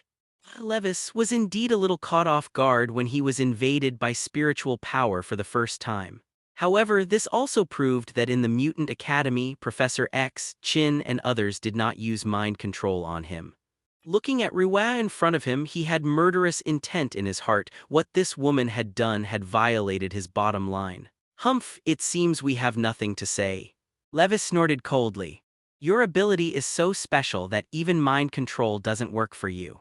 Ruwa looked at the three fainted Cuckoo sisters and looked at Levis and couldn't help but exclaimed, but it was a pity. It's a pity that such a powerful mutant cannot be used by her, then it can only be destroyed. Clap clap, Ruwa clapped his hands lightly, and in the next moment many mutants appeared around them. It was estimated that there were more than 30 people. Levis wrinkled at this and found that most of these mutants were released from the Garland Detention Center, but I didn't expect to be included by Riwa. And because he was wearing a mask when he broke into the Garland Detention Center that day, these people didn't recognize him. Humph, are these trash fish your trump card? Levis shook his head disdainfully. It wasn't that he looked down on these mutants. In his eyes, these mutants were just some trash. I'm giving you a chance, Polaris. I appreciate you. Come to my side. I'll build a perfect mutant country. Seeing that he couldn't fool him, Riwa started fooling Polaris again. No one will help you. Give up. Polaris refused without hesitation. How about you, Thunderbird, as the leader of the mutant underground organization? If you come to my side, I will. Stop dreaming. Do you think these people can keep us? Thunderbird interrupted her directly. He didn't think these people could keep them at all. Looks like there's nothing to say, so sorry. Riwa said and clapped his hands again. The next moment, I saw that the space around them was abnormal and the pieces of space seemed to be reversed, which was shocking. Levis was startled and suddenly thought of a mutant. Her name is Rebecca, and she is the most destructive mutant among the abilities. Its ability is to manipulate the dimension of space, and what it is best at is to reverse the inside and outside of an object. That is, the outside becomes the inside, and the inside becomes the outside. This kind of ability is really scary, and Levis is not sure that vector operations can block this trick. Besides, even if he could block it, Thunderbird and Polaris and others couldn't. At a critical juncture, he instantly found Rebecca, who was hiding in the mutant and was casting ability. Teleportation came behind Rebecca and a hand knife knocked her out. The whole process was lightning fast.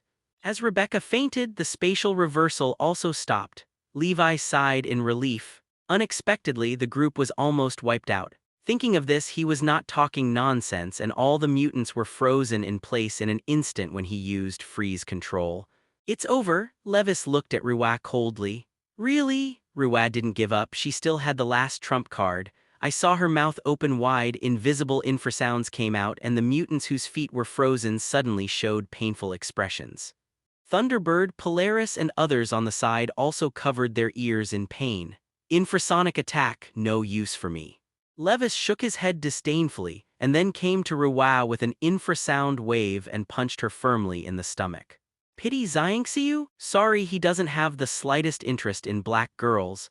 Under the fist that manipulated the vector, Riwa was directly knocked out by a seemingly light punch. Levis didn't just kill her because she was still useful. He also wants the super ability infrasound, but he only has one chance to sign in today. Rebecca's ability to reverse the space must be obtained. The horror of the destructive power of this ability is really shocking. There is also the mind control of the three shadowy cuckoo sisters.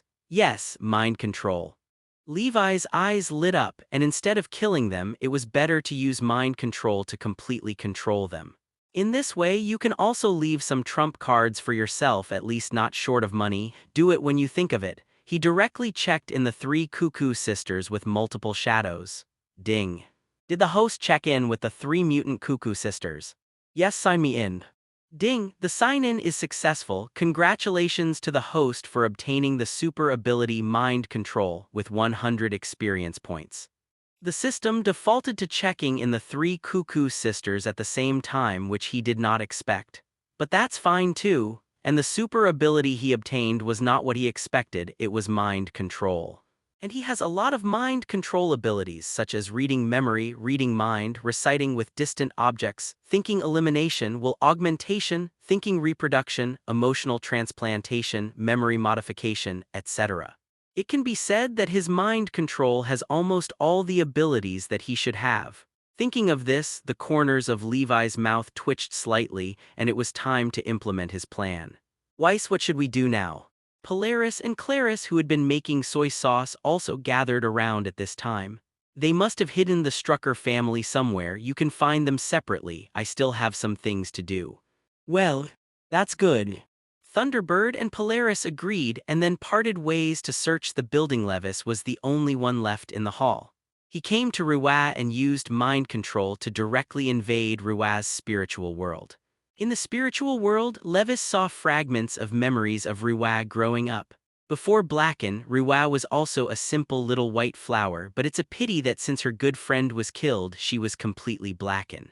He didn't watch Ruwa's memory too much, he directly deleted the memory that led to Ruwa Blacken, then the memory of him was reimplanted. After doing all this, Levis withdrew from Ruwa's spiritual world. Immediately after, he came to the fainted Rebecca in the same way and also implanted the idea of recognizing him as the master. This idea cannot be resisted. From this moment on, they will be Levi's faithful servants. Finally, he came to the three Cuckoo sisters. The three sisters are triplets with blonde hair, blue eyes, and bumps. Levis took a closer look and found that the three not only had the same face but also almost the same body. Exactly the same triplets. This completely hit his XP. Levis remembered that they were supposed to be clones of the White Queen, not triplets at first but quintuplets. It's just that the organization left two of them as hostages and coerced the other three to work for the organization. I just don't know if the other two are still there. In the original book, the other two were killed. Without thinking too much, Levis used mind control to invade one of them's spiritual space. However, miraculously, his mind control was actually linked with the spirits of the three Cuckoo sisters. The three Cuckoo sisters have the same soul and they can perceive each other's thoughts from each other. And at the moment, Levis was able to view the memories of three people at the same time. As much as he knew, after being created by the Hellfire Club, two of them were held hostage somewhere. Fortunately, through the perception of the five sisters' mutual spiritual connection, the two people who were taken as hostages did not die. And according to what he had just checked Ruwa's memory, she seemed to know where the two sisters were being held. Thinking of this, Levis checked Ruwa's memory again and found that the two sisters were hidden in the basement of the building. This is really ingenious. It was at this time. The three Cuckoo sisters woke up at the same time. Perhaps because at the moment Levis is still connected with them, the three sisters are very kind to him. Facing the kind gazes from the three, Levis didn't want to modify their memories. I know you're working for the Hellfire Club because two sisters were taken hostage and I can help you get them out. Without speaking, Levis told the three directly his words through telepathy. The three at the moment had absolutely no privacy in front of him. The three Cuckoo sisters looked at each other and nodded at the same time. As long as you help us rescue them, we are willing to work for you. Okay, it's a deal, Levis agreed decisively. In telepathy, he didn't find the three sisters to lie in the slightest, so he believed them very much. Then he took the three Cuckoo sisters to the underground base of the building. Because of Ruwa's memory, he easily found the remaining two Cuckoo sisters hidden deep underground. The two are now in a deep sleep and the way to wake them up is very simple. After some operation, the two really woke up. The three Cuckoo sisters have become five sisters and their mind control network is more powerful and there is a faint trend of fourth-level mutants. At the same time, Levi's mind control can also join the mind network of the five Cuckoo sisters and occupy an absolute dominant position. Owner. The five Cuckoo sisters stood in front of him, bending over to salute at the same time. Looking at the five people who were almost identical, Levis only felt that his collecting addiction had been satisfied like never before. Very good, you will still help Ruwa to control this place in the future. Don't worry, Ruwa is still under my control and you will be the masters of this place in the future. Yes, master. The five Cuckoo sisters said in unison. Don't call me master, just call me Wheeze. The title of the master is too embarrassing and those who don't know it think they are playing role-playing. Leaving the underground with the five Cuckoo sisters, it happened that Thunderbird and Polaris also came back. The Strucker family has also been found and brought out. Weiss are they? Polaris looked suspiciously at the five identical Cuckoo sisters standing behind him. If she remembered correctly, these people should be from the Hellfire Club. Thunderbird and the others also looked over in confusion. Don't worry, they're just being threatened when they work for the Hellfire Club. Levis explained it briefly. Everyone understood after hearing it. It's amazing, it's actually quintuplets. Clarice looked at the nearly identical five people in surprise. Okay, since you are all right, Mr. Strucker, let's get out of here, Levis said to the Strucker family. Thanks a lot, Reed said gratefully. He knew that if Levis hadn't come to save them, I'm afraid they wouldn't end well and the best outcome would be imprisonment. Sons and daughters are threatened to do things for him. Thank you, Reed's wife Caitlin also nodded in thanks. Behind him, Lauren and Andrew looked curiously at the handsome man in front of them. Don't say thank you, let's go. Levis waved his hand nonchalantly. The most important thing to him was to be able to sign on them. If I remember correctly, Reed is also a mutant with super ability, but his grandfather used special medicine to suppress his mutant gene since he was a child. As a result, he is still just an ordinary person. But once Reed's mutant genes are activated again, his ability will become uncontrollable. After returning to Mutant College, this matter must be explained to Professor X. And Levis is happy to have another person who can sign in after making some arrangements for Riwa and the 5 Cuckoo sisters. Levis and Thunderbird escorted the Struckers back to the headquarters of the Mutant Underground Organization. Mr. Strucker, you can live here temporarily. I will contact Professor X to pick you up soon and you will be very safe at Mutant College. I hope you can have a new beginning. In front of the stage, Levis smiled at Reed next to him with a glass of red wine in his hand. Yeah, thanks a lot. Reed didn't know what to say except for the words of thanks. Although the mutant in front of him was still very young, it gave him an inexplicable pressure. Don't be so nervous. Levis couldn't help laughing when he saw his silence. By the way, Mr. Strucker, if you guessed correctly, you should also be a mutant. May. It's impossible. Reed shook his head and didn't believe what he said at all. He never found out that he had super ability when he grew up. How could he be a mutant? Don't be in a hurry to deny it. Remember that your father often injects you with a drug. Levi's words left Reed pondering that his father had indeed injected him with a drug since he was a child before he understood how it worked. Now that he heard this, he immediately thought of it. That's right, the drug your father injected you with is the drug that inhibits the mutant gene. Although this drug can inhibit the mutant gene, once the mutant gene in your body is activated, it will be out of control, and even your whole person may die from being unable to control ability. God. What should I do? Caitlin was a little anxious. Weiss, you must have a solution, right? The more sensible Lauren also looked at him anxiously. Don't worry too much, Mr. Strucker, the mutant gene in your body has not been activated yet. After you arrive at the Mutant Academy, Professor X will solve this trouble for you. Levis said this to reassure them that they could go to Mutant Academy, otherwise no one could save them. Hearing what he said, the Reed family was relieved a lot. It was getting late. Levis went back to the room and checked the system panel. Host, Levis. Super ability, vector operation, space movement, freezing control, fire control, energy absorption, electromagnetic force, evolution, mind control. Super ability level. LV.3 level 3 mutant. Experience value, 1,700.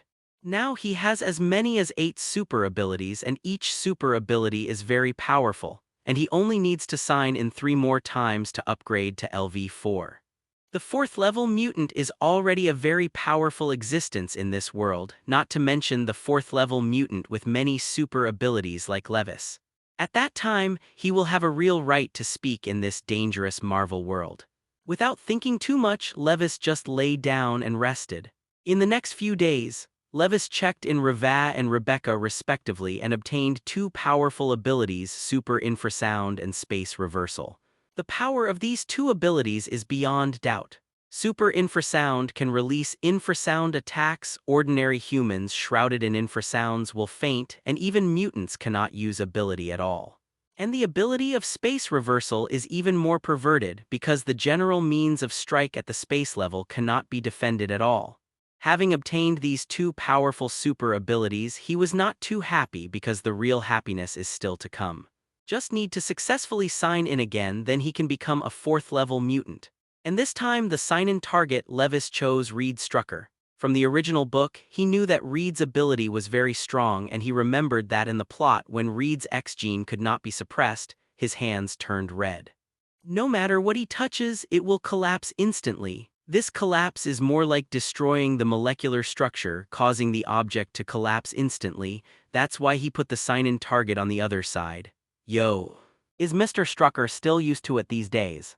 In the living room, Levis found Reed in front of the table. Oh, not bad, Reed shrugged while drinking red wine.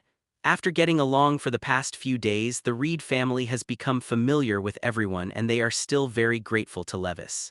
Hee, that's fine. Levis smiled and checked Reed. Ding, did the host check in on Mutant Reed Strucker? Sign me in.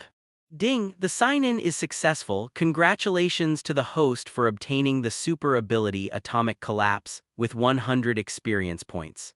Ding, congratulations to the host for successfully upgrading the super ability level. The current super ability level is LV4, 4th level mutant. Levis was a little shocked by the sound of 2 prompts. Unexpectedly, I signed the super ability of Atomic Collapse.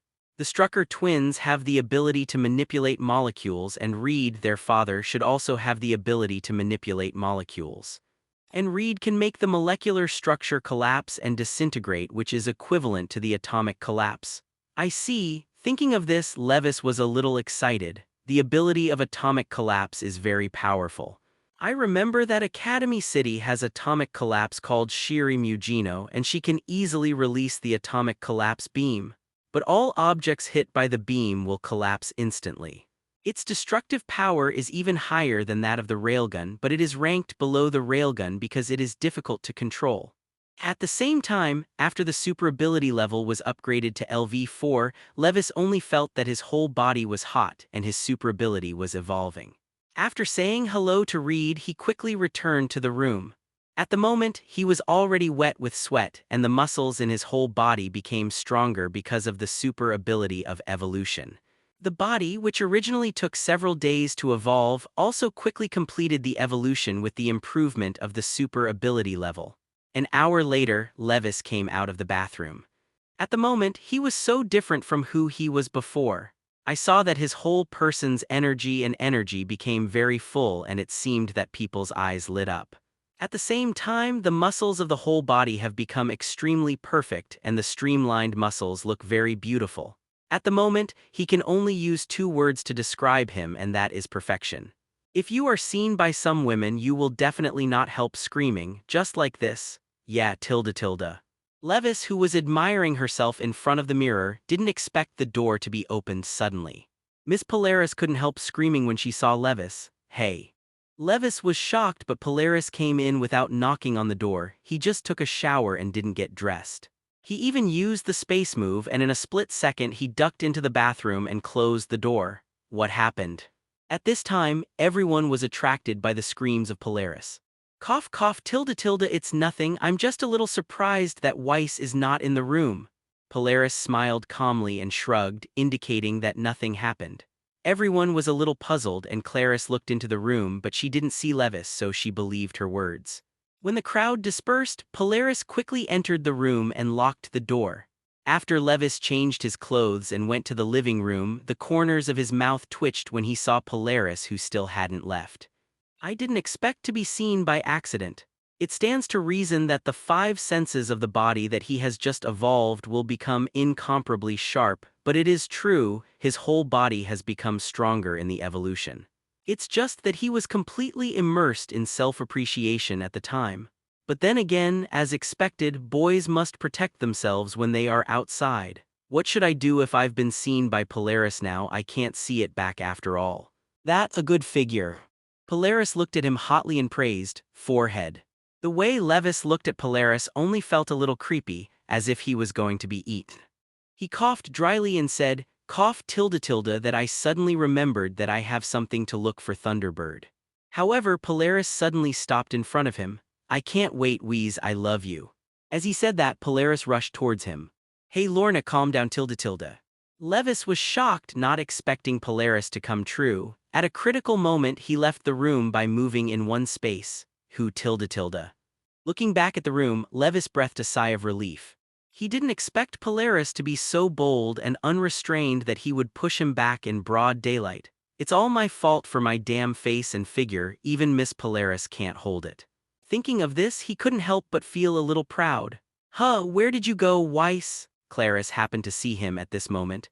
Just now Polaris said that he was not in the room. She was a little curious, but she didn't expect to be here after searching for a long time. Oh, just wandering around. Clarice walks us out for a walk.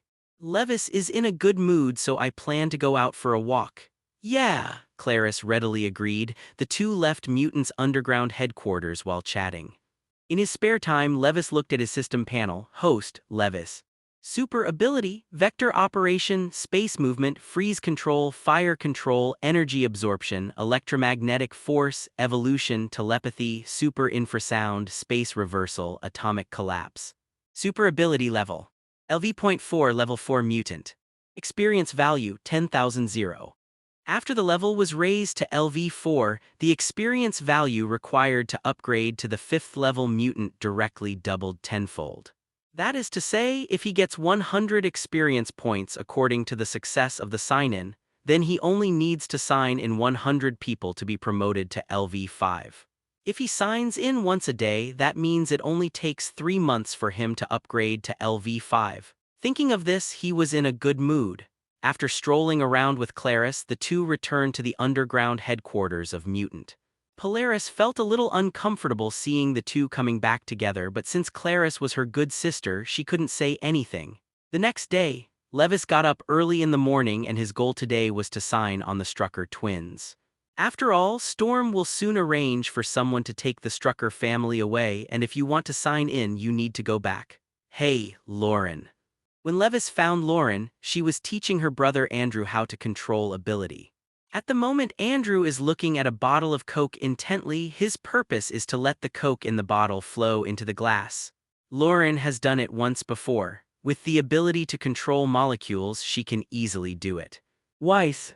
Lauren's eyes lit up when she saw Levis approaching. She was so handsome. She had never seen such a handsome man before. Although I knew he was handsome before, but today he is too dazzling. Are you practicing ability? Levis came to Lauren and laughed. Blonde Lauren is a standard Western beauty. At the age of 16, she already has a very hot figure. It can be said that her appearance is at its peak. Well, I'm teaching Andrew to contact manipulators. Lauren nodded with a smile. You can see he's working hard. Levis smiled and then checked in directly to Lauren. Ding, did the host check in with Mutant Lauren? Yes. Ding. The sign-in is successful. Congratulations to the host for obtaining the super ability condensed molecules with 100 experience points. Levis couldn't help wrinkling when he heard the system prompt. Was it just condensing molecules, not molecular manipulation? The gap between the two is really too big. Simple condensed molecules, just like Lauren, can condense water molecules in the atmosphere to form a shield or condense water molecules as sharp blades. In the original book, it is also possible to close the portal that Clarice unwittingly opened. Although this kind of ability is good, it is still far from the energy of the Strucker twins. Maybe also sign in to get Andrew's molecular sabotage. Levi's eyes lit up at the thought. The Strucker twins can release the strongest power only when they work together. They can destroy all the molecular structures around them in an instant, and vice versa, they can also create molecular structures in an instant. For example, you can destroy the molecular structure of a villa in an instant, causing the entire villa to collapse, or you can create a villa in an instant. Definitely, maybe it's harder to create for destruction, but that's the real level 4 mutant. They can only be regarded as second-level mutants when they are taken out alone. After thinking about this, he was not in a hurry. It was at this time, boom, the Coke bottle placed on the table actually burst open and the Coke inside was scattered in an instant. Obviously, Andrew failed. However, the amazing thing is that all the Cokes just floated in the air and didn't spill. The next moment, all the Cokes were gathered together and poured into the cup. You did it! Lauren froze for a moment, then looked at Levis in astonishment. As for Andrew, still in a daze, he can't control his ability now.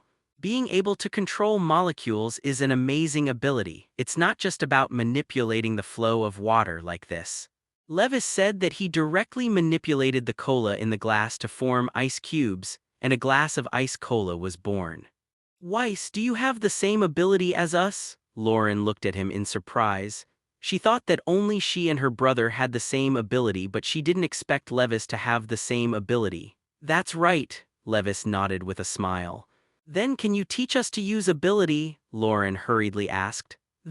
No problem, he readily agreed. In fact, he also has a lot of ways to use manipulators. Maybe he can talk about it for everyone to discuss. Lauren was very happy when he saw his promise. Then let me talk about how I use control molecules. You must know that everything in the world is composed of molecular structures, which means that we can create everything. If it is possible to perfectly manipulate any molecule, it is directly indistinguishable from God. For example, the carbohydrates required by the human body are also called carbohydrates, and the molecular formula is C24H42O21, which means that the carbohydrates required by humans can be created according to this molecular formula. If you can fully create all the elements that the human body needs, then you can create a body out of thin air. Even the creation of blood or protein alone can be a doctor and treat patients. In short, there are so many things that manipulators can do. Lauren just felt like a door to a new world had opened up. Before, she only thought about simply condensing water molecules, but she never thought that manipulating molecules could do these incredible things. She really admires Levis. As for Andrew on the side, he looked confused. As a scumbag, it was difficult for him to understand what he said. In fact, let alone Andrew, what Levis said just now. In fact, even he himself is not very clear. He did not understand the specific molecular composition of the human body. If he really wanted to tell him everything in detail, he would be blind. So seeing that the flickering was almost over, Levis also ran away. As soon as I came out, I didn't expect to encounter Thunderbird. Thunderbird hurriedly came to him and said, "Wheeze, it's not good. One of our strongholds was discovered by the Sentry Secret Service." "Don't worry, speak slowly." Levis frowned upon hearing the news. He said why the Sentry Secret Service had not moved for so many days. It turned out to be looking for the stronghold of the underground organization. The Garland detention facility had lost so much face last time, there was no reason for the Sentry Secret Service to swallow it like that.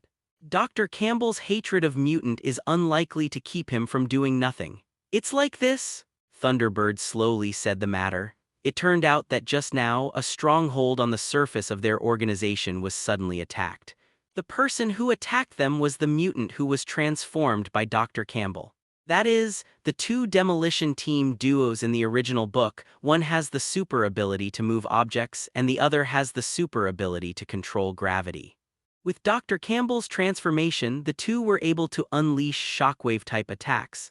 The entire stronghold was destroyed as a result.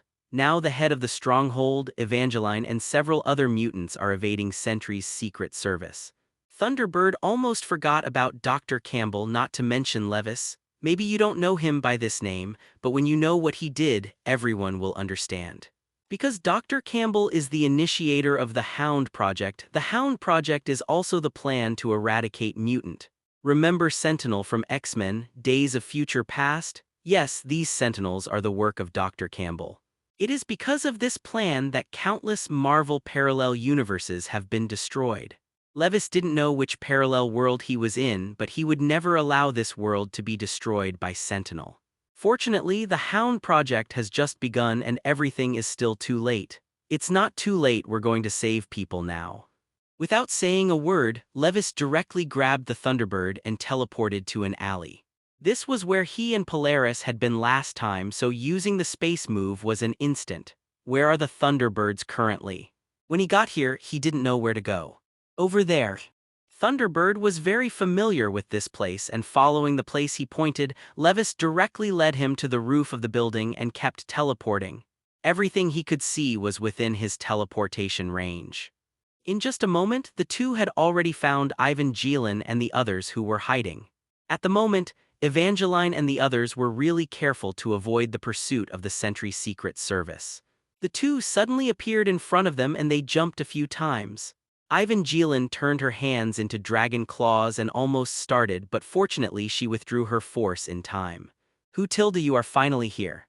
After seeing the Thunderbird, Evangeline finally breathed a sigh of relief. Evangeline is a strong woman, and almost all the expenses of the mutant underground organization are given to her to support, so that she can help when she is found out as a mutant. "Don't worry, you won't be in any danger when I come," Levis smiled confidently. "This is Levis."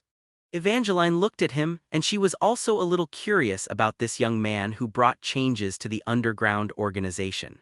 "It's just that I've been busy with work recently, so I haven't returned to Mutants' underground headquarters." "Yes, hello Miss Evangeline. Levis said hello with a smile. He was still very interested in this super ability that could turn his hands into dragon claws. And it is certain that Evangeline's ability is definitely not as simple as changing dragon claws. It's even possible to actually transform into a dragon. Let's leave quickly. I'm afraid the Sentry Secret Service will catch up soon. This time they brought a lot of weapons against mutants, so it's not appropriate to conflict with them. Evangeline frowned. Well then, Thunderbird just agreed, but did not expect that the Sentry Secret Service had found everyone in the alley. I saw that the demolition duo had raised their hands to aim at them, and an invisible shockwave suddenly swept in, and the walls on both sides of the alley cracked instantly. Be careful. Thunderbird only had time to shout. Evangeline reacted very quickly, seeing that her hands quickly turned into red dragon claws as if she was going to resist. However, Levis reacted faster than them and saw him appear in front of the crowd in a flash. Boom. The next moment, a mighty shockwave swept in with slow rubble and smoke. When the smoke cleared, Thunderbird and Evangeline found that Levis was standing in their way. Fortunately, Weiss, you're here, otherwise I'm afraid we'll be finished. Thunderbird sighed in relief. Evangeline looked at him standing in front of her in surprise. She didn't seem to expect his reaction to be so fast, and she took the opponent's ability attack unscathed. Have you brought any coins with you, Thunderbird? Levis then turned to look at Thunderbird and asked. Coins? Thunderbird looked confused. I have it here. Evangeline didn't ask the reason. She took out a coin and handed it over without hesitation. Thanks. Levis took the coin and tossed it. The file size was just right. By the way, have you ever seen a railgun? Electromagnetic gun? Thunderbird and Evangeline suddenly looked at each other, not understanding why he said this. It's not an electromagnetic gun, it's a super electromagnetic gun. Levi deliberately corrected Thunderbird's words. Ding, with a crisp sound the coin bounced high. Immediately afterwards there were traces of electric arcs around Levis, and a powerful energy made his hair and clothes flutter. Just let you guys see my railgun. Levis raised one hand, the electromagnetic force concentrated in his hand, and when the coin fell he used his arm as a track and flexed his fingers to eject the coin. Boom! In an instant an orange light that was even brighter than the sun shot out. The light of your fingertips is my only constant belief. There should be BGM here.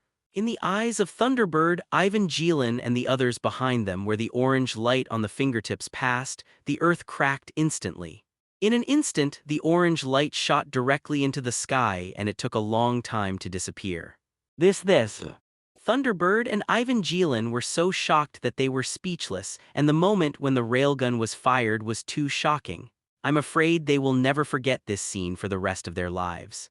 Looking at the Sentry Secret Service on the opposite side, I saw that the demolition duo were still standing there in a daze, while the sentry behind them all collapsed to the ground in horror. The railgun just now was so close to them that it almost scared them into peeing. If that beam were any lower, I'm afraid they would all die. Levis didn't intend to kill them though, so his railgun wasn't aimed at anyone at all. Looking from a distance, I saw that an abandoned building behind them had a hole pierced. Fortunately, it was an abandoned building, otherwise there would be injured people. Okay, let's go.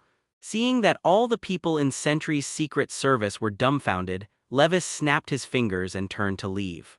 Because of the shocking blow just now, the people from the Sentry Secret Service did not dare to continue the pursuit. After returning to the underground headquarters, Thunderbird, Evangeline and others were still immersed in the shock of gang and couldn't extricate themselves. After everyone's inquiries, it took a while for them to recover. Mr. Weiss, thank you this time. Evangeline came to Levis and thanked him again. I also want to thank you for the coins, Levis smiled. Evangeline kept looking at him, only to feel that the man in front of him was too mysterious. Super electromagnetic gun. Polaris on the side was stunned when he heard the name from Thunderbird and the others, looking thoughtful. She inherited the ability of her father Magneto, and it is reasonable to say that it is also the control of electromagnetic force. Magneto's ability is electromagnetic force, Beidou query. But she usually only uses it to manipulate the magnetic force to control the steel. Although I have never seen a railgun compared to it, manipulating steel is simply too fishy. The two are not the same grade at all. There is a sense of aristocracy in commoners, and the railgun is that aristocrat. The same way of manipulating electromagnetic force, Misaka Mikoto's usage is much more scientific. Poor Magneto can only use magnetism and not electricity. The use of ability between the two is too much. Even with magnetism, Misaka Mikoto played better than Magneto. For example, Misaka Mikoto can control the iron sand and vibrate at high speed into a storm that turns into an assassination needle. If Magneto has Misaka Mikoto's iron sand sword ability, slashing Sentinel would be a breeze. Definitely, Magneto also has his strengths. His powerful magnetism is unmatched, and he can easily grab planes, steal bridges, and even entire gymnasiums. This is something Misaka Mikoto can't do. Weiss, can you show me your super? Railgun, Levis took over. Yeah, that's the one, Polaris nodded. That's fine, but this isn't the place to use ability.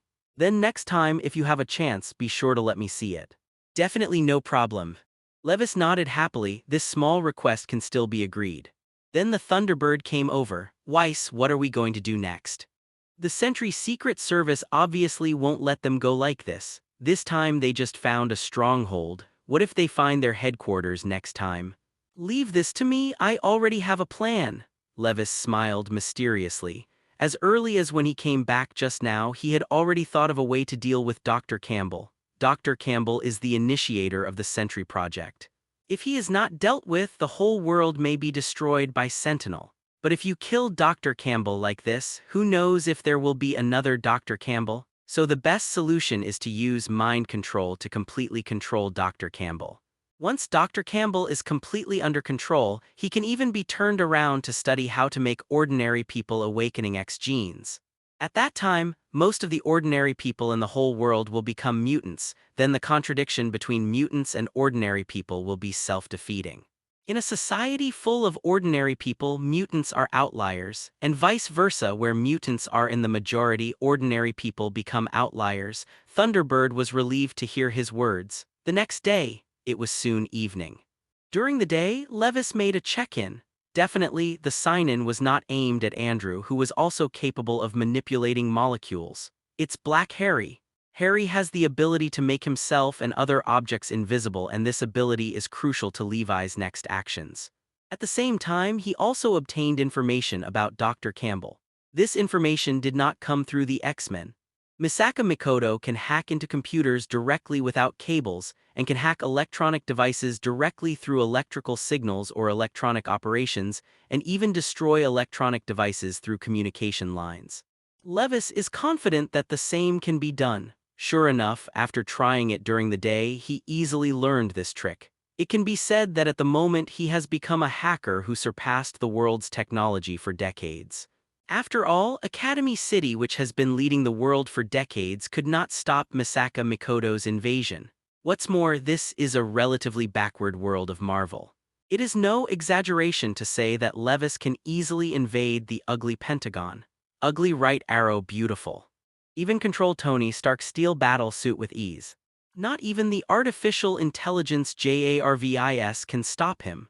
After getting everything ready, Levis said goodbye to the likes of Thunderbirds and Polaris, went to the institute where Dr. Campbell was working alone.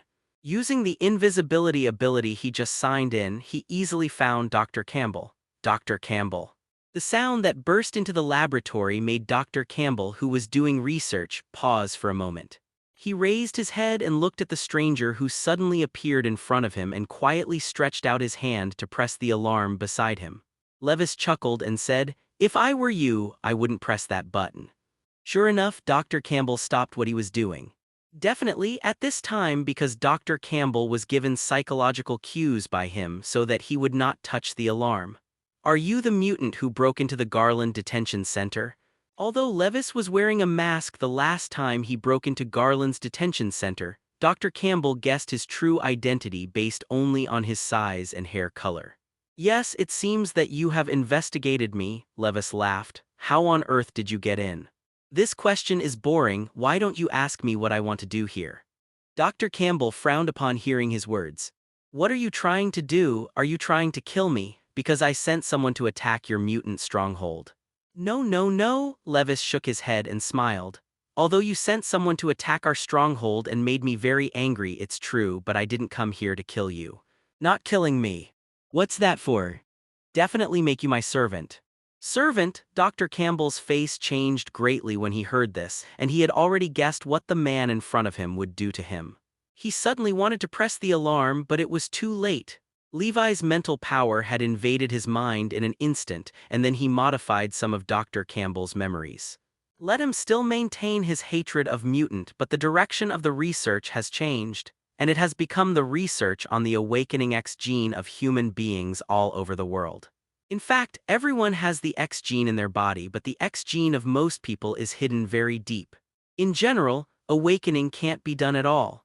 For example, the mission set by Dr. Campbell for Sentinel is to kill mutants all over the world, but every ordinary person also has the X gene in his body.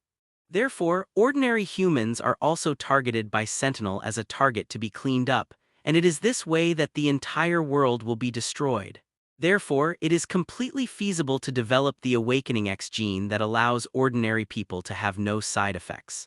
And with Dr. Campbell researching Sentinel's ability, Levis believes he can do it. Quietly controlled Dr. Campbell, he did not stay much, and used the space to move back to the headquarters of the Mutant Underground organization. How is it resolved? Seeing him come back, everyone is very concerned about this matter. Don't worry if I go out, Levis smiled and nodded. Everyone was relieved to hear this, and everyone still believed in his ability. Dr. Campbell won't bother you anymore, definitely. It's hard to say if someone else takes over the Sentry Secret Service. Dr. Campbell is not the only one who opposes Mutant in the world. For example, Professor Stryker also hates Mutant. There are many such people, so they can't take it lightly. If Dr. Campbell stopped working on Sentinel, maybe someone else would take over the project. Understood? In short, we can't relax now. Thunderbird nodded seriously. After resolving the matter of Dr. Campbell, next, Levis began to seriously study some physical knowledge such as molecular structure and electromagnetic force. Although he does not need computing power to use ability, it is more like a rough stone, but mastering this knowledge can better develop and use his own ability. In the past few days, only study is study, even if Polaris or Clarice invited him to go shopping. In addition, Levis also checked in Andrew and Evangeline respectively. Surprisingly, the check-in for Andrew failed once, and it was not successful until the second check-in. This was also the first time he failed to sign in. Levis thought for a while, probably because Andrew's attitude towards him was not good.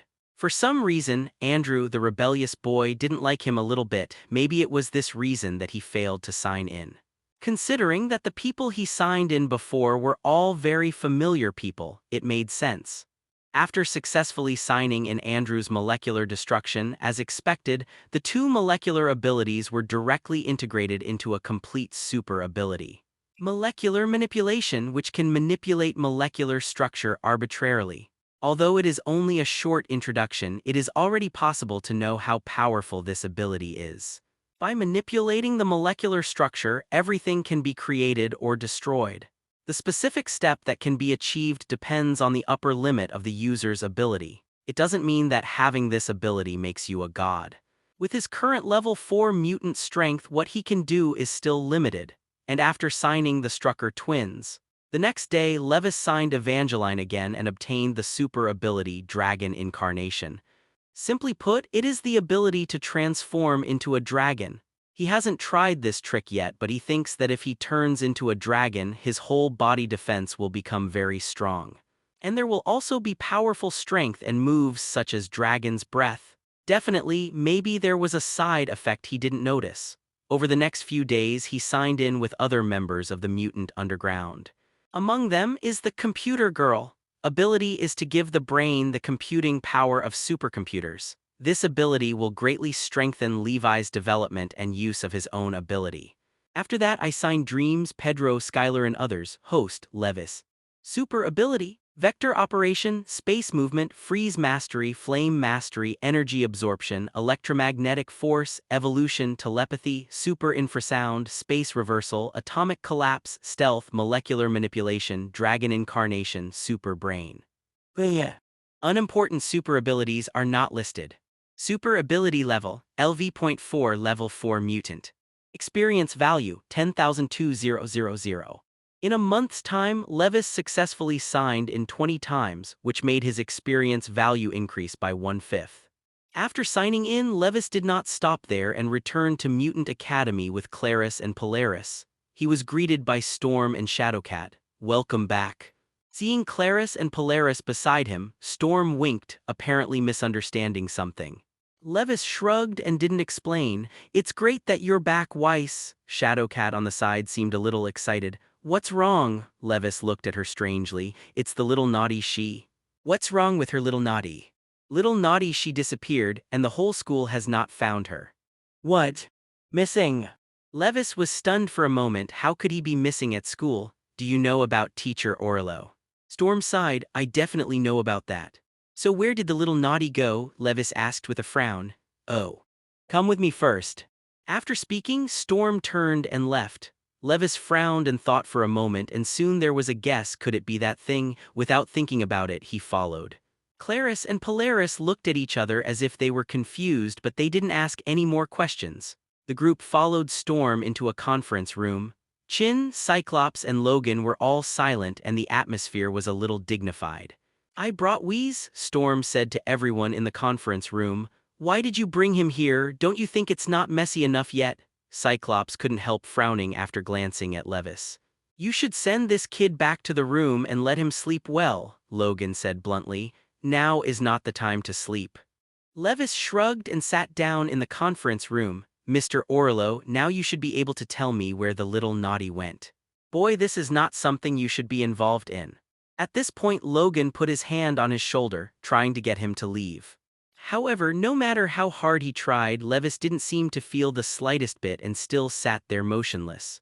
"Uncle Logan, can I trouble you to remove your wolf paw?" he said with a half-smile. It's not that he underestimates Wolverine, but now he has been blessed with 2 super abilities, Evolution and Dragon Incarnation, and his power is extremely powerful. Even without vector manipulation, Wolverine can't move him. Seeing this, Logan had no choice but to withdraw his hand silently. "Everyone, stop arguing. Wheeze is qualified to stay, as for your words," Storm said and looked at Clarice, Polaris, and Shadowcat outside the door. "We want to help too," Shadowcat hurriedly said. "You guys should know who I am, and I am absolutely qualified to be involved in this." Polaris walked in with a proud look on his face. "I said you kids should go back to the dormitory, say goodnight to your classmates, and then go to sleep." Logan was a little irritable, obviously not knowing who the little girl in front of him was. "Would you like to try it on?" A green light appeared in Polaris' hands and gave Logan a defiant look. Logan's temper can't stand the provocation of the little girl. He just wanted to stand up but found that his body was very heavy and completely out of control. Levis couldn't help laughing at this. Wolverine met Magneto's father and daughter as if they met their nemesis. I forgot to introduce," Levis coughed dryly. "This is Magneto's daughter Polaris Lorna, you must have heard of it." Hearing this, it was not surprising that Jean and Cyclops had a calm expression. Logan's response, however, was overwhelming. "Why did you bring Magneto's daughter here? Don't you know that the little naughty was taken away by Magneto?" Logan glared at him with blue veins all over his body. As soon as Levis heard the secret message, he heard that the little naughty was missing before, and he guessed that it might be Magneto's hand. Sure enough, and Magneto's purpose of catching the little naughty is self-evident. It is precisely to use the little naughty that can absorb the characteristics of mutant ability, absorb his power, and then activate the machine that can make ordinary people awakening X genes. Due to the high cost of starting this machine, it is basically dead after starting the machine, and Magneto didn't want to die like this, so he found a little naughty to replace him. "Uncle Logan, can you be quiet? You don't need to look to know that Polaris belongs to our side now," Levis said helplessly. "I'd love to trouble Magneto." Polaris looked excited. Hearing her words, Logan finally calmed down. "Okay, let's get down to business now. Why did Magneto take the little naughty? Where is the little naughty now? And what about Professor X?" Levis asked several questions in a row. He definitely knew the answers to these questions, but it was better to ask them. "We don't know Magneto's purpose yet, and we don't know where the little naughty is now if Professor X is there." Chin didn't say anything halfway through. What happened to Professor X? Levis frowned. The professor was plotted by Magneto and is now unconscious. Cyclops said coldly. Professor X is in a coma. What the hell is going on? Levis frowned. Chin on the side said with some guilt. It's Mystique. She has become like me and moved her hands and feet in the brainwave booster. Professor X fell into a coma while using the brainwave booster to find the little naughty. So it is. What Chin said was pretty much what he knew. Take me to see Professor X. This time, everyone turned their attention to him. Do you have a way to cure the Professor, Weiss? Chin asked excitedly. Chin is the most guilty of Professor X's appearance now. After all, Mystique changed the brainwave intensifier by changing into her appearance. Storm and Cyclops also had some expectations in their hearts. I can't say it's absolutely possible, but you can try. Levis folded his arms and looked confident. He didn't say anything. After all, he didn't know Professor X's current situation. However, both his vector manipulation and telepathy can manipulate mental power, so it should be no problem to heal Professor X. Okay, come with me. Cyclops decided to take his word for it. Today's X-Men is like a mess without Professor X. It is impossible to rescue the little naughty, and he can only gamble in the ward. Professor X lay peacefully on the hospital bed. X-Men's spiritual pillar just fell, which was a big blow to X-Men. Levis came to Professor X without saying a word, put his hand on the professor's bald head and felt it carefully. Cyclops and Storm behind him were a little puzzled, not knowing what method he would use to heal Professor X this time after Levis left the Academy. First used multiple abilities to rescue Polaris, then brought back the 4th-level mutant, and finally broke the Hellfire Club's conspiracy. This series of things, if any of them are replaced, they may not be able to do it. That's why Cyclops, Jin, and Storm believed him so. Only Logan, who usually doesn't care about these things, doesn't know anything about Levis. He thinks that Levis is the little kid who didn't have the awakening ability. I understand. At this moment, Levis, who closed his eyes and felt it carefully, spoke up. I can perceive that the professor's mental power is very powerful, but this mental power is very chaotic now. Several powerful mental powers are scattered in his mind, so it is no wonder that the professor is in a coma. Cyclops and Storm were a little excited when they heard the words. Is there a way to cure it? Definitely, it shouldn't be difficult. Professor X's mental power is very powerful. After using the brainwave intensifier, his mental power can directly cover the entire Earth.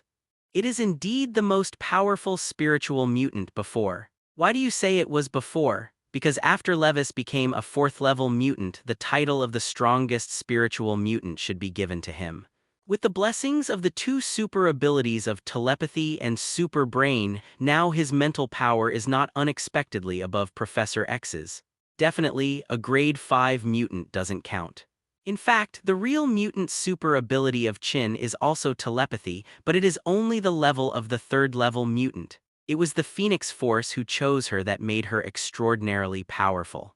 Weiss, please make sure to heal the professor, Chin said a little excitedly. I'm doing. After speaking, Levis stopped talking but concentrated. In order for Professor X to wake up, he had to calm the chaotic mental energy in his mind. When everyone saw this, they all fell silent. It seems very simple to straighten out the mental power in Professor X's mind, but it is not easy to do. Even Accelerator is at full capacity when doing this kind of thing to Sister Misaka, let alone him. Thanks to his super ability of telepathy, otherwise there is really no way to rely on vector operations. In cases where both telepathy and vector operations are used, an hour has passed. Levis finally breathed a sigh of relief, then slumped into the chair beside him. It was the first time that he performed delicate operations on mental power, and it really made him a little tired. Professor. Cyclops and Hecken on the side saw that Levis had finished his treatment and immediately came to Professor X and shouted, Weiss, are you all right? Polaris and Clarice and Shadowcat gathered around him with concern. It's okay, just a little tired. Levis smiled and shook his head. Polaris saw him sweating profusely and took the initiative to wipe the sweat for him. Her action made Clarice a little annoyed. Why didn't she think of it? Weiss, why hasn't the professor woke up yet? Seeing that Professor X hadn't woken up yet, Cyclops asked anxiously. Levis rolled his eyes. How can it be so fast? Although I have sorted out the chaotic mental power in the professor's mind, it is not a matter of time and a half to wake him up. Cyclops was a little embarrassed to hear that. Sorry, I'm in a hurry. Levis didn't bother with him either. He understood the mood of Cyclops at the moment. Another half-hour passed. Professor X's eyelids moved. This action immediately attracted everyone's attention. Finally, under everyone's attention, Professor X slowly opened his eyes. Professor, you're finally awake? Chin grabbed Professor X's hand, and the red tears in her eyes couldn't help flowing. Guys, I'm much better. Professor X looked at everyone with a look of relief, especially when he saw Levis. His eyes were full of admiration. Weiss, good boy, you did a great job. Although Professor X passed out, most of his mental power went berserk and uncontrolled, but a small part of the mental power that he could control was still able to observe some situations outside. With this small part of his mental power, he may be able to slowly regain control of all mental power, but it will take too long. The help of Levis undoubtedly allowed him to regain control of his mental power faster. At the same time, it also made Professor X feel that Levis is not weaker than himself. This made him sigh in his heart, worthy of being the 5th-level mutant he identified. There are many kinds of abilities, and each ability is very powerful. The most important thing is that Levis just had awakening ability a month ago, but now he has surpassed him. This growth rate is really exaggerated. And what Professor X sees in Levis is not only great strength, but also courage and resourceful wisdom in the face of danger. He watched everything Levis did after leaving the academy. This kid is a natural leader. Thinking of this, Professor X couldn't help but sigh. Maybe he should retire, and it might be a good thing to entrust the future to the children. I'm just doing what I can do, Levis said with a smile. Hearing his words, Professor X's eyes became more kind. This kid is really nice, not arrogant or impetuous. Professor, what should we do now? Cyclops asked anxiously. Professor X looked at Cyclops and couldn't help but feel a little disappointed. Cyclops, as the captain of the X-Men, performed very well in every way. But he was very indecisive, and after he fell into a coma, Cyclops acted very impatient and indecisive. As a captain, it shouldn't be. Thinking of this, Professor X didn't criticize him either. Take me to the brain wave strengthening room. Professor X struggled to get up, and Chin immediately supported him. Levis shook his head and said, Professor, your mental power has just calmed down and you can no longer use your mental power for a short time. Professor X frowned. He also understood the truth. If he forcibly used the brainwave intensifier, it would probably damage his mental power again. Let me do it, Levis suggested. No, using a brainwave intensifier is very dangerous. Storm shook his head and refused. Yeah, Weiss has no experience in using a brainwave booster, and it would be very dangerous to use it suddenly. Jean on the side also disagreed with him taking the risk. In the face of everyone's opposition, Professor X shook his head. No, let Weiss go. His mental power is no longer under mine, and it's okay to use a brainwave intensifier. What? Everyone was a little surprised to hear Professor X's words. Levi's mental power has surpassed Professor X. What a joke. Weiss, you should have telepathy too. Professor X looked at him and said, Yes, I do own telepathy. Levis shrugged and didn't hide. As his strength gradually becomes stronger, there are very few people in this world who can threaten him, and it doesn't matter if he exposes a few super abilities. Cyclops and Storm and Jin were shocked to see him admit it. As far as they know, Levis should have the ability to move in space, freeze, and reflect. But I didn't expect that he actually has telepathy ability, and his strength is not weaker than Professor X. This really surprised a few people. After all, a month ago, Levis was just an ordinary person. Weiss, how many super abilities do you have? Storm asked suspiciously. Okay, you guys should hurry up and go to the brainwave strengthening room. Professor X interrupted Storm's words, and since Levis chose to hide, they didn't need to look into it. Storm had no choice but to give up. Then, Professor, take a good rest and we will leave the matter of saving the little naughty back to us. Levis smiled and followed where Storm left the room. Cyclops and Jin stayed behind to take care of Professor X. Looking at the few people who left, Professor X suddenly sighed. This kid is really good, maybe he can take my place. Hearing this, Cyclops and Chin were a little surprised. They didn't expect Professor X to rate Levis so highly. The other side, Levis and the others came to a room full of technology. "Just wait here," Storm said to Logan and Polaris behind them. After that, Storm took Levis into the brainwave strengthening room alone. Here is a cylindrical building like a deep well. In the middle of the building, there are some instruments. That's the brainwave intensifier. Levis looked at the device in front of him. "Yes, I'll teach you how to use it." Storm nodded and started teaching him how to use the brainwave intensifier. It doesn't take much time to have the super ability of super brain, and it is quite possible to have the absolute memory ability. His brain is like a supercomputer, and he will never forget anything as long as he has seen or heard it. After making sure he had learned how to use the brainwave booster, Storm backed out. Then Levis directly activated the brainwave intensifier. In the next instant, his spiritual power spread all over the world. The huge flow of information made him a little uncomfortable.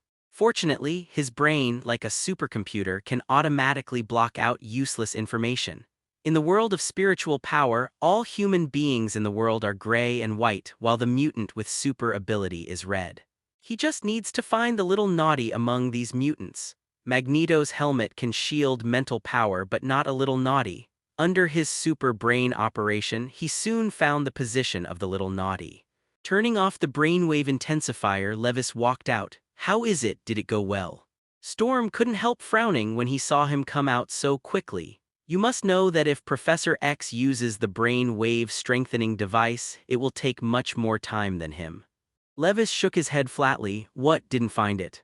Storm and Logan were disappointed to see him shaking their heads. "No, what I want to say is that it's too simple and it's easy to find the position of the little naughty." Levis finally couldn't help laughing when he saw their disappointment.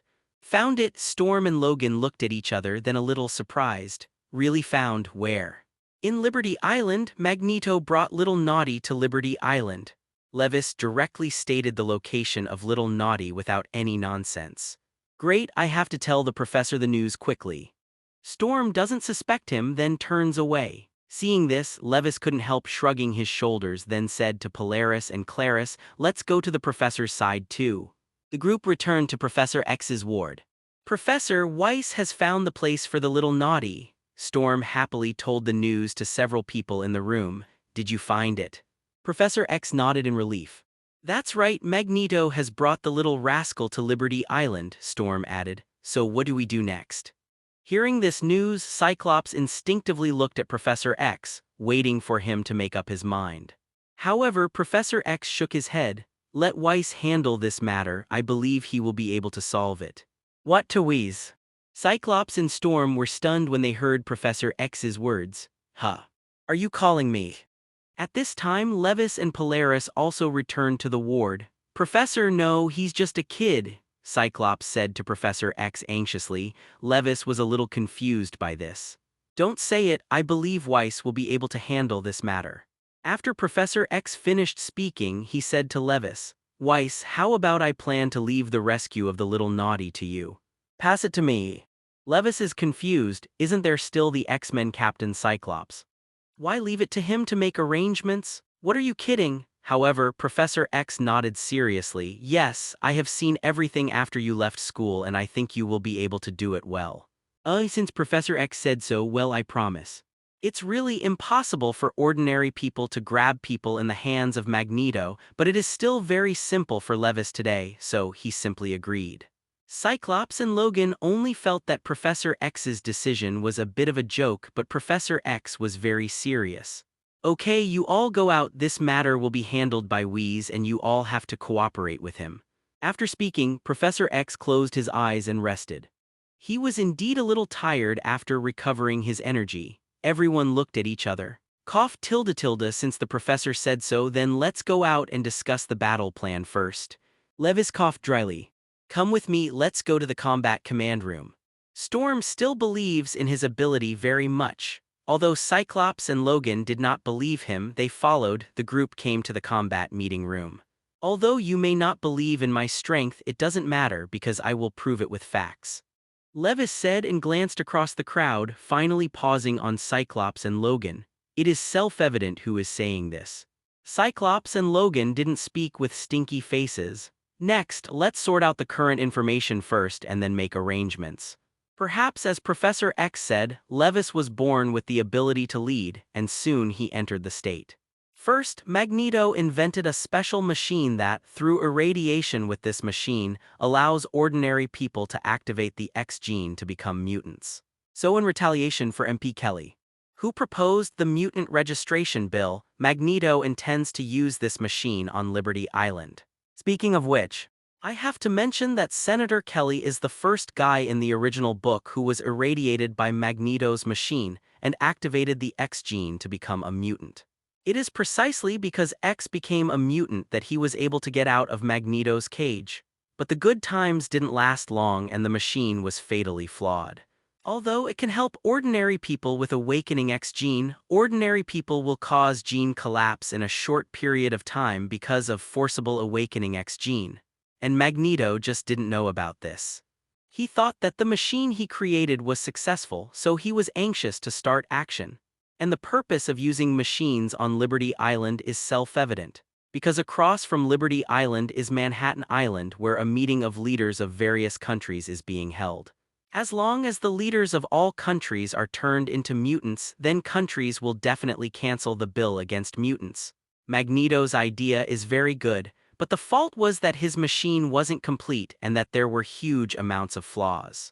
Otherwise, this approach may be a good way to solve the conflict between mutant and ordinary people once and for all. Ordinary people are afraid of mutant, but they are not envious of mutant's super ability. In just a few words, Levis spoke out about Magneto's purpose and flawed plans, much to the surprise of Cyclops and Storm, among others, because even they didn't think so much. "So what do we do next?" Cyclops asked unconsciously. "Definitely to get the little naughty back before the Magneto plan, and the machines made by Magneto must also be disposed of. If Magneto got too hot to use the machine himself, that would be bad.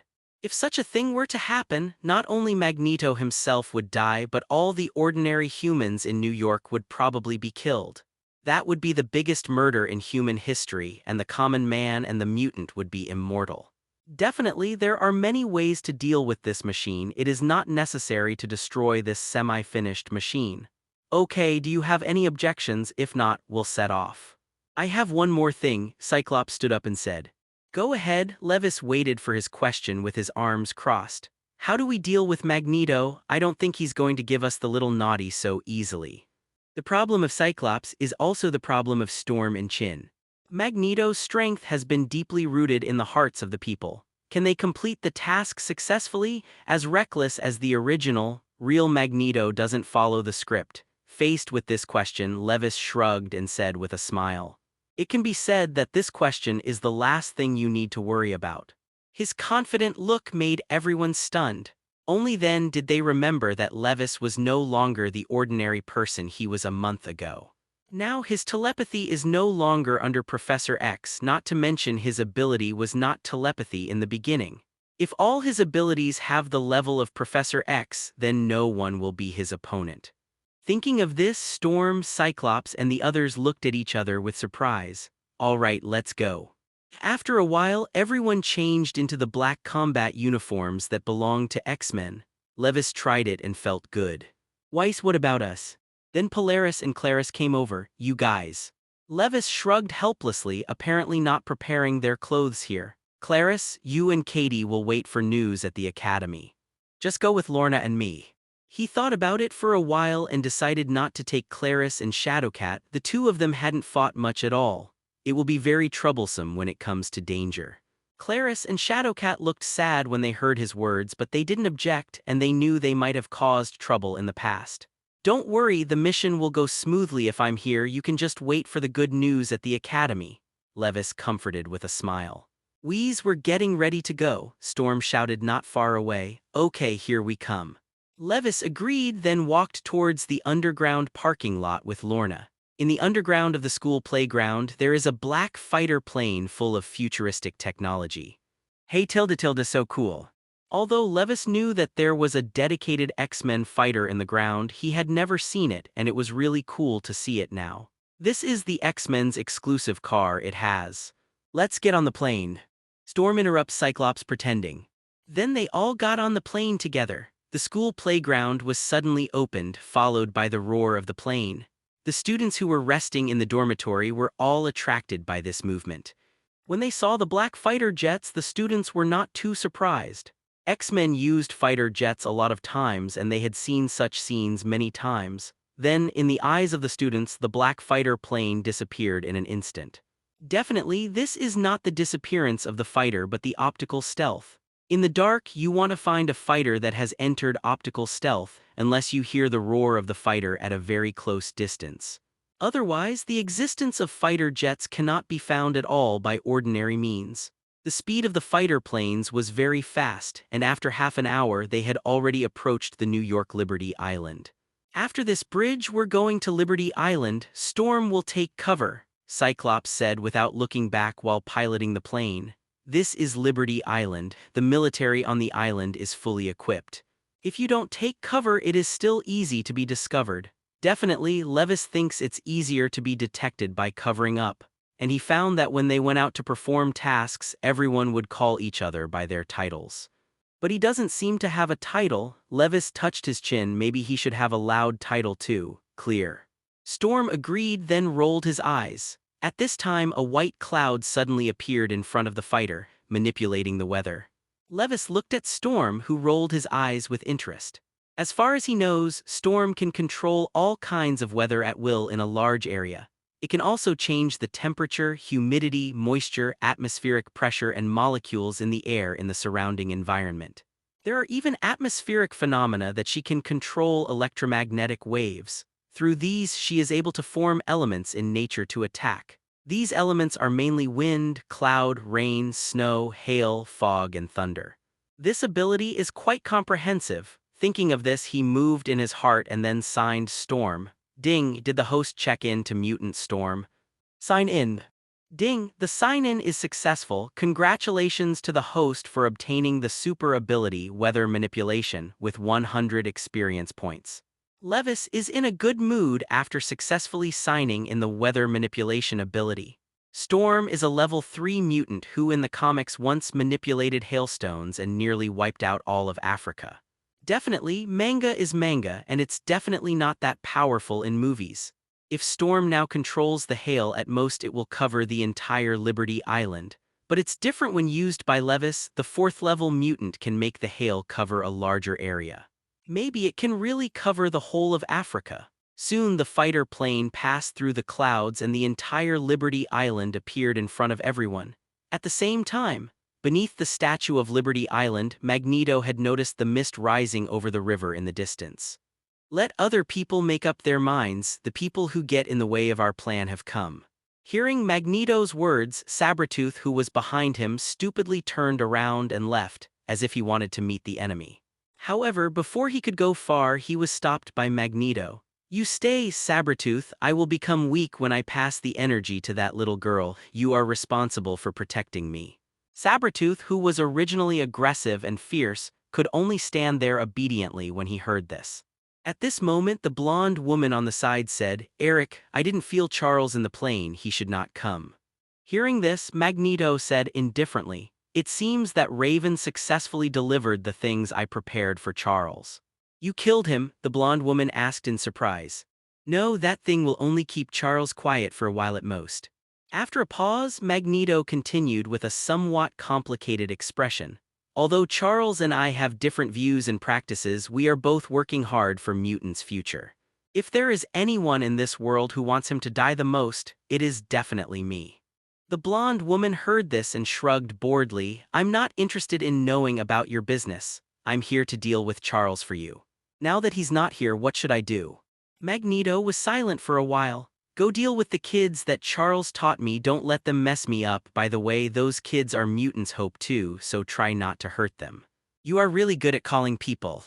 The blonde woman was a little helpless, but she did not refuse. At the same time, Levis and the others finally came to the lake below the Statue of Liberty Island. Cyclops slowly landed the fighter on the water. I have to say that this fighter is indeed very advanced. It can not only achieve optical stealth but also amphibious, which is really convenient. Boom, however, it seems that the drop was too strong, causing the fighter to shake a little bit. Sorry, Cyclops was a little embarrassed. Technology sucks, Logan couldn't help complaining. After getting off the fighter plane, everyone came to the Statue of Liberty Island.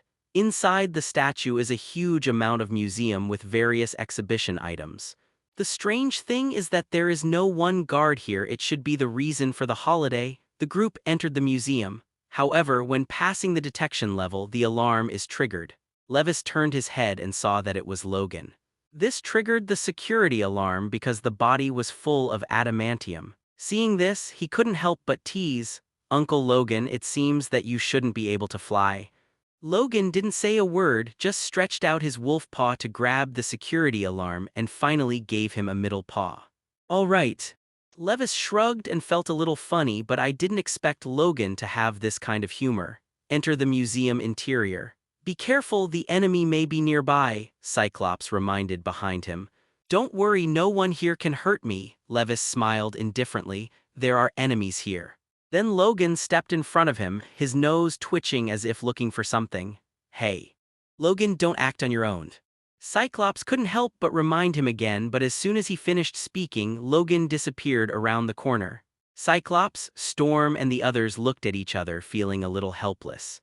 At this moment, the other side, Wolverine, came back. Levi looked at the Wolverine in front of him with interest. If he guessed correctly, the Wolverine in front of him should have been changed by Mystique. It looks completely indistinguishable from the real Wolverine, and the original can even conjure up the exact same claws as Wolverine, which is really amazing. "Looks like you didn't find anything." Cyclops couldn't help but tease him when he saw him returning empty-handed, taking revenge for being teased by Logan just now. Levis watched Mystique approach, ready to subdue her. It was at this time. Suddenly, another Wolverine rushed out on the other side. The two scuffled together in an instant. "Huh. What's going on?" Polaris was a little surprised when two Wolverines suddenly appeared. One of them should be from Mystique, one of Magneto's men. Levis explained it for her. "Oh. So how do you tell two people now which is the real one?" "I think whoever has harder claws is the real one," Levis chuckled lightly, folding his arms. "Wolverine's claws are adamantium. Mystique may be able to imitate others, but this one certainly cannot. It makes sense, so we just look at it like that." Even so, Cyclops has no intention of intervening. After a while, one of the Wolverines had been kicked several times in a row. In fact, from the way the two fought, you could tell who was real and who was fake, but the battle was too intense, so I didn't see it for a while. The battle between the two did not go to other places like the original, but to Levis and the others. It was at this time. The two Wolverines suddenly stopped fighting and then grabbed Levis at the same time. Seeing this scene, everyone was stunned. Then Storm couldn't help exclaiming, "What are you doing, Logan?" At this moment, a green light bloomed in the hands of Polaris beside him. One of the Wolverines stopped while the other Wolverine kept stabbing Levis. Boom, there was a crisp sound and the claws of Wolverine shattered instantly when they caught him. Wolverine screamed in pain, then backed away. "What's the matter with you, Logan?" At this time, Cyclops and other talents reacted. "That one isn't Wolverine, this one here is." Polaris pointed to Wolverine, who was under her control. Storm and Cyclops and others also understood this. What can be controlled by Polaris is the real Wolverine, and what is not controlled is obviously Mystique. Looks like Uncle Logan is under control. Levis was not surprised to see Logan, whose eyes were blank.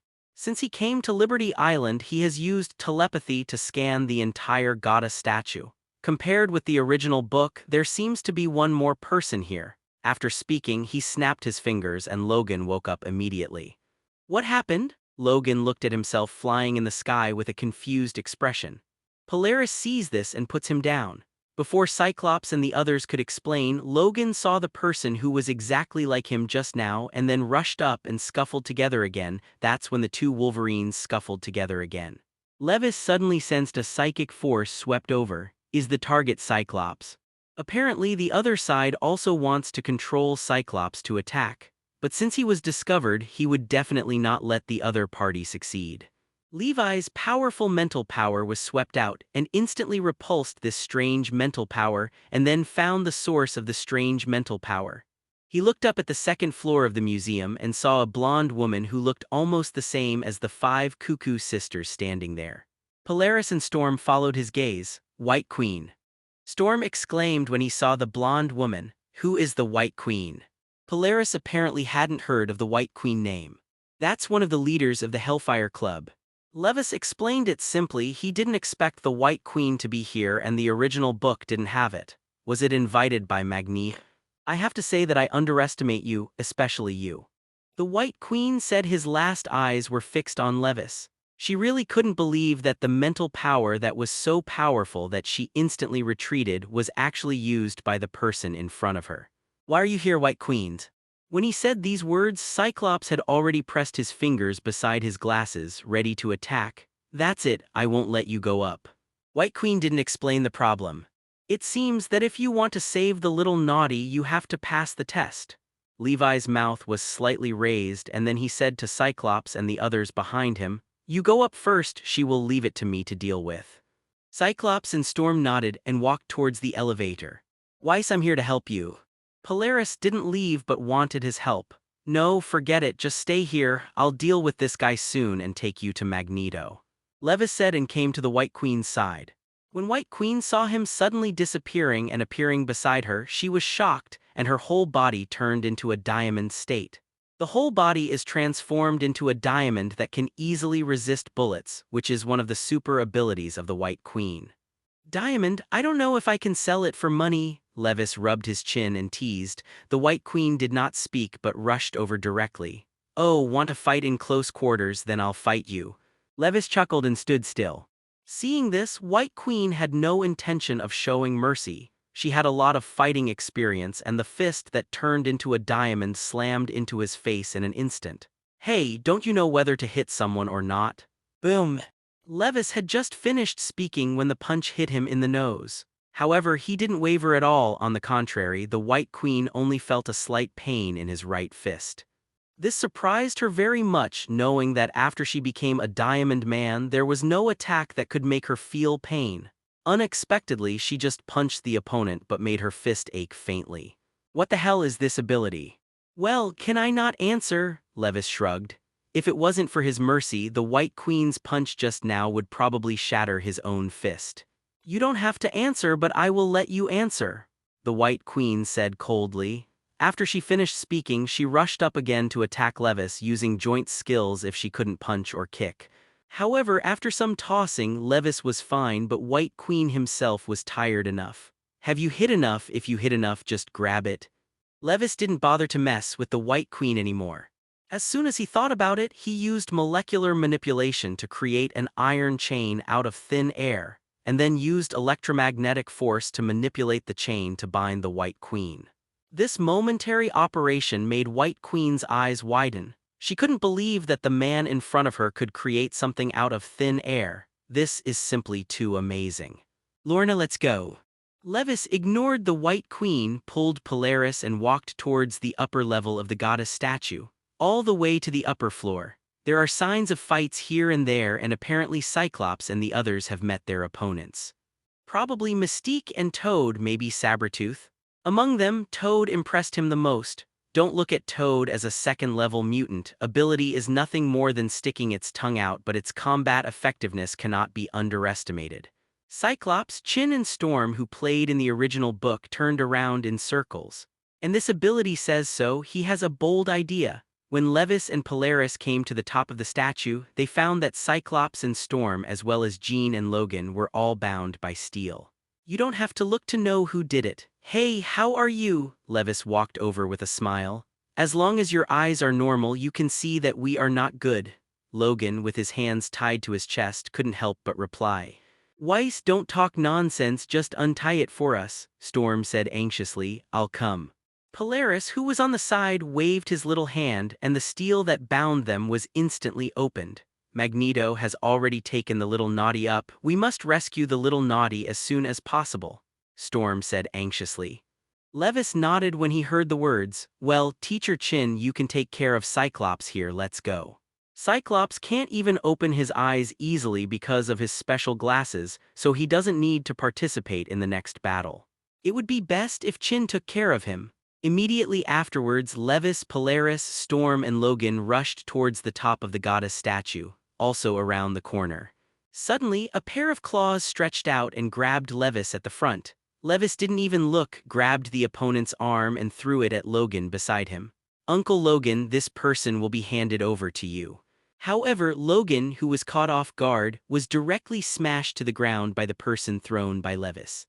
I said I didn't mean to believe you." Levis looked at Storm and Polaris with some embarrassment. Storm and Polaris shrugged in apparent disbelief. Logan originally planned to settle accounts with him, but after seeing that the person who threw it was his good brother Sabretooth, he immediately became jealous when the enemy met. The two soon scuffled together. At this moment, a cry for help came from above the goddess statue. "Help, who will save me?" "It's a little naughty voice," Storm exclaimed. "Is Magneto's machine about to start?" Polaris frowned. "It seems that I can't waste time. I'll go save the little naughty first, be careful." Levis finished speaking, and before they could react, a spatial movement disappeared in front of the two of them. "Weiss." Polaris looked anxious as he suddenly disappeared. "Let's follow along too." Storm looked up at the torch above the goddess, then walked towards the upper entrance, the other side, on the torch of the goddess. "Is there anyone here to save me?" At the moment, facing the threat of life, the little naughty can only cry in tears. "Hey Tilda, is there any reward for saving you?" Levis suddenly appeared in front of her and smiled. "Weiss." Seeing Levis suddenly appearing in front of him, little naughty was pleasantly surprised. "Don't worry, I'll save you right now." Levis said that before trying to pull the handcuffs off her arm. "Stop." It was at this moment that Magneto came to the room on the torch. Originally, Magneto wanted to start the machine as soon as possible, but he didn't expect that there would be one more person here. However, Levis won't act according to the script. "You say stop and stop?" I saw his finger lightly click on the test on his hand, and the entire metal handcuffs collapsed instantly when he used the atomic collapse. Immediately after, he wanted to release another handcuff, but he saw that Magneto controlled the iron piece on the side and smashed it towards him. "Yeah, Tilda, be careful." The little naughty couldn't help screaming when he saw the iron pieces smashed over Levi's back. Levis looked helpless. He was not frightened by Magneto's sneak attack but was shocked by the naughty high-decibel scream. "Can you stop screaming?" Levis didn't pay any attention to the attack behind him. He rubbed his ear with one hand and tapped the handcuff on the other hand of little naughty, and the handcuff instantly collapsed. At this time, Magneto's iron sheet also hit Levis. In the face of this kind of physical attack, he has no interest in dodging at all, and directly uses the vector operation to change the direction of the force of the iron sheet, and the iron sheet is instantly reflected back. Magneto was shocked when he saw that the iron pieces bounced back at a faster speed. He put his hands in front of him, fully controlling the iron piece that was ejected back, and finally the iron piece stopped a few centimeters away from him. Looking at the iron pieces so close at hand, even Magneto couldn't help breaking out in a cold sweat. He almost died under the iron plate he controlled, which made him a little embarrassed. However, Magneto frowned when he saw Levis, who easily took his attack unscathed and didn't even turn his head back. No one has been able to catch his attack so easily. Who is the person in front of him? When did Charles cultivate such a powerful mutant again? Now Magneto is not in a hurry. Anyway, the little naughty was rescued, but as long as the young man in front of him is solved, the plan can still continue. And here. After Levis untied the handcuffs of the little naughty's hands, because of maintaining a movement for a long time, the little naughty immediately fell down. Seeing this, he hurriedly grabbed her to prevent her from falling to the ground. "Are you all right?" Levis asked, concerned. "It's okay, it's not right." Little naughty suddenly found that her hand was caught by him and she hurriedly withdrew her hand. Levis shrugged helplessly. "Weiss. Are you all right?" Little naughty realized that he didn't react at all after touching his skin. It's not like everyone else gets energy absorbing once they touch her skin. "Me, definitely okay," Levis smiled. Not to mention that he also has the energy absorption ability. It is said that he will not be energy absorbing if he has vector operations, so the naughty ability is completely useless to him. Is this true?"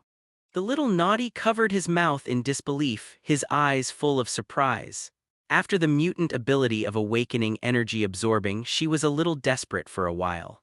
After all, this ability prevents her from contacting anyone, so it is impossible to have a complete family and she is destined to die alone. However, now there is someone who can contact her without fear of her ability and who is also the person she likes and has saved her at the most dangerous time. In this case, the little naughty only felt that she had found the Prince Charming she hit. Weeping with joy, she hugged Levis. "Ugh, don't get excited, little naughty, I'll take you back later and now you stand aside." The little naughty wiped his tears after hearing the words and then stood to the side obediently, but his eyes were still fixed on him. "Hey, Magneto's been waiting." Levis turned to look at Magneto, who didn't continue to attack, and laughed. "I want to know your name." Magneto looked at him with interest. "Me. My name is Levis, I just joined X-Men, please advise." Levi's hearty self-introduction. "Levis, your ability is pretty good, it looks like Charles has found another capable child." Magneto has always been very fond and tolerant of Mutant, and although Levis has just sabotaged his plans, it's still too late. "Weiss, do you know what Mutant situation is now, those people?" Magneto said that he pointed to the distance where is Manhattan Island. "There are most of the human beings in this world who oppose mutants gathered there. They hate mutants and even plan to destroy all mutants." After a pause, Magneto said to Levis with a heavy face, "If we don't do something, I'm afraid Mutant will be wiped out by humans sooner or later." Hearing these words, Levis agrees very much. After all, in the future, humans have already figured out how to make Mutant return to normal, and there are plans to exterminate mutants like the Sentry Plan. Human creativity is limitless. If the mutants don't do something, they may only be left to die. He really admired Magneto for this. Magneto's eyes lit up when he saw that he agreed with him. "So Weiss, join me, let's create the future of Mutant. Come, let me introduce you to the machine I invented. Just start this machine, then all the leaders of the countries can be turned into mutants so that the countries will not continue to target mutants." Magneto excitedly explained his brilliant plan to Levis. Levis listened to him silently and nodded involuntarily. "I have to say, Magneto, your plan is very good. If it is true, then the conflict between mutant and humans will indeed be resolved." Magneto couldn't help but smile when he saw his agreement. "Charles has never understood my plans, and I didn't expect the children he taught to win my heart. In that case, Weiss, you step aside first. Although this process may sacrifice your friends, it is worthwhile for Mutant's future." Being able to let Magneto, who has always been very tolerant of Mutant, say such words shows how persistent he is in his heart. Levis, however, did not step aside. This made Magneto frown. "Magneto, I do agree with you very much, but there is something wrong with your approach." "What's the problem?" Magneto is puzzled. "The only problem with this plan is your machine. It's not perfect, remember Congressman Kelly." Magneto frowned. He successfully turned into a mutant and escaped. Levis nodded. Yes, he did succeed in becoming a mutant, but he ended up dying from a genetic breakdown. It's not possible, maybe it's just that he's just not comfortable with being a mutant. Magneto didn't believe what he said. Maybe even if he did, he thought it was just a few genetic breakdowns. It would be acceptable if most people could become mutants. "Magneto, after so many years of waiting, why don't you study this machine that can make people a mutant? As long as it can turn ordinary people into mutants without side effects, I'm sure Professor X will support you." Levis, he frowned and persuaded. "I can't wait anymore, get out of the way." Magneto was impatient, and when he waved his hand, a few iron sheets flew out from the goddess statue, intending to tie him up. Yet Levis didn't even look at the tin sheets. "I saw that after the iron sheet touched his body, he was instantly ejected." "What is your ability?" Magneto frowned. Levis crossed his arms and said, "I call it reflection. No matter how strong your attack is, it will be reflected, so give it up, you can't hurt me." Magneto raised his eyebrows when he heard this, then waved with one hand. The next moment, countless iron sheets on the goddess statue flew up, forming a huge amount of iron balls in the air and suddenly smashed towards him. However, the greater the force that comes over, the greater the force that bounces back. When the iron ball hit him, the iron ball was instantly reflected and smashed towards Magneto. This time Magneto, who was prepared, was not so embarrassed and easily took the iron ball that was ejected. This time, however, Magneto felt a little tricky. Although the iron ball just now was just a test, it also proved that ordinary physical attacks really couldn't hurt Levis. This surprised Magneto, but he didn't give up. I saw him wave his hand again, and countless iron sheets entered like a cage, trapping Levis inside. Weiss. The little naughty who was not far behind shouted a little worriedly. However, there was no response. Can't get out now. Magneto smiled faintly. Levi's ability is indeed very powerful and any physical attack is useless to him, but his weakness is also very obvious. Once trapped, it is difficult to break free. But just when he thought so, boom, I saw that the iron sheet that had trapped Levis was blasted out directly. Magneto, you are too happy. Levis sneered, and it was too whimsical that the iron sheet seemed to trap him. Magneto's expression darkened when he saw this, and he knew that if he didn't solve Levis in front of him, I'm afraid his plan would not be able to continue. I saw that he suddenly flew up and raised his hands slightly. The next moment, the countless iron sheets around the statue of the goddess all gathered towards the sky. Apparently he was going to get serious. Levis frowned upon seeing this. If there was too much commotion here, it might arouse the idea of Manhattan Island. It looks like Magneto can't go on. Thinking of this, his mind moved, and he saw that the iron sheets of the goddess statue that were pulled out by Magneto actually flew back one after another. How is that possible? You can even control the magnetic field.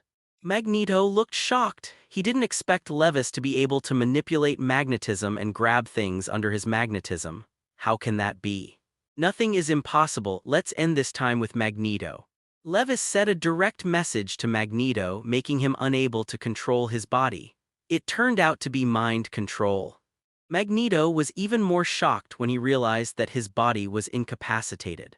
Knowing that Professor X was in a coma, he didn't wear the telepathy shield. However, this is not important. The important thing is that Levis has shown 3 super abilities from just now, and each ability is very powerful. That is to say, you're actually a level 5 mutant. Magneto was both shocked and envious. Although his mutant brotherhood was huge, there were only a few people who could use it.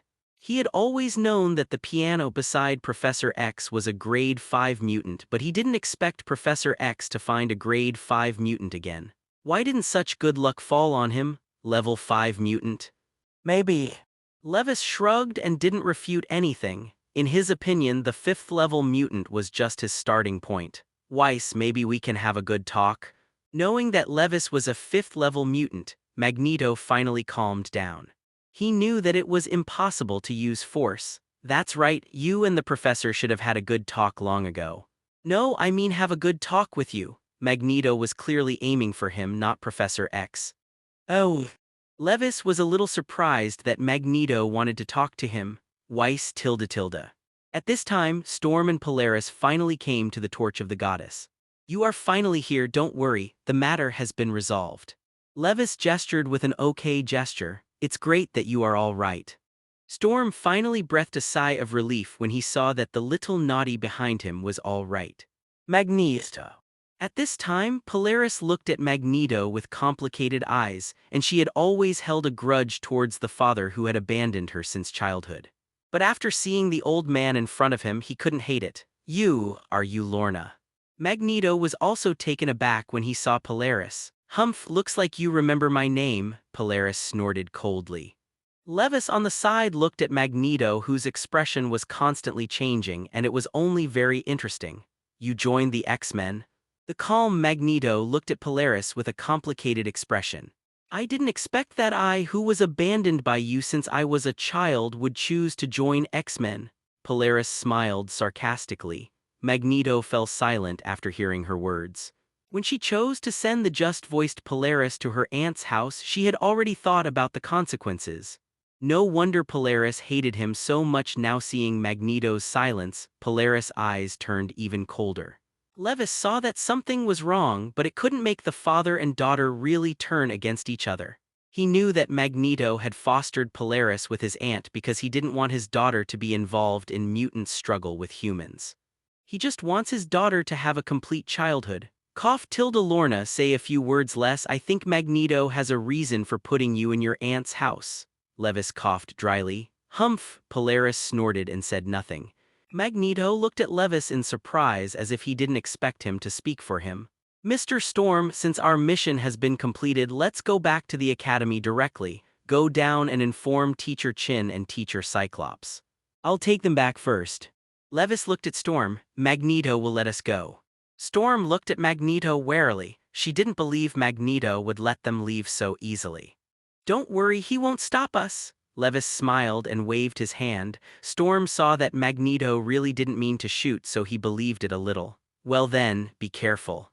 After Storm finished speaking, he went back the same way and went down to inform Jin and Cyclops.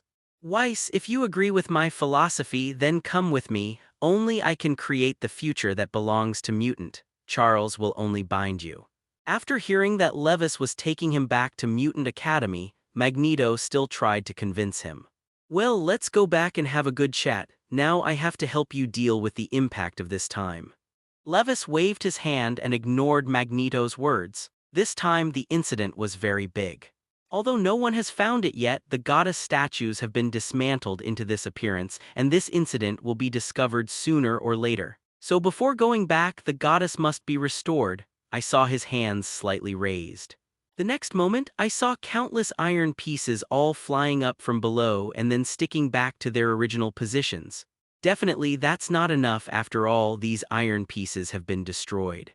Something shocking happened to Magneto and Polaris. I saw that under Levi's molecular manipulation, these iron pieces were restored to their original shape and then fit on the statue of the Taoist goddess. If you look closely, there is no difference at all. The entire goddess statue was restored to its original state in just a moment. This incredible scene simply stunned everyone. What is this ability? Magneto asked, looking at him in shock. I call it molecular manipulation. You can manipulate any molecular structure, Levis explained briefly. Manipulators. Hearing his words, Magneto's heart trembled again and again. He was able to develop a machine that made people a mutant. How could he not understand the meaning of manipulating molecular structures? If the molecular structure can be manipulated at will, it means that everything can be created. This also explains why Levis was able to restore the entire goddess in no time. Hand of God, Magneto said the name in shock. Legend has it that the hand of God can create all things, and what is the difference between Levis at the moment and God? Hand of God, this name is not bad, I have decided, and my title will be called God in the future. Hahaya tilde. Levis thought it was funny and joked. Magneto looked at him with a complicated expression. A fifth-level mutant with many powerful abilities, such a person might really be able to become a god. The little naughty behind her at the moment, her eyes were full of shock and admiration.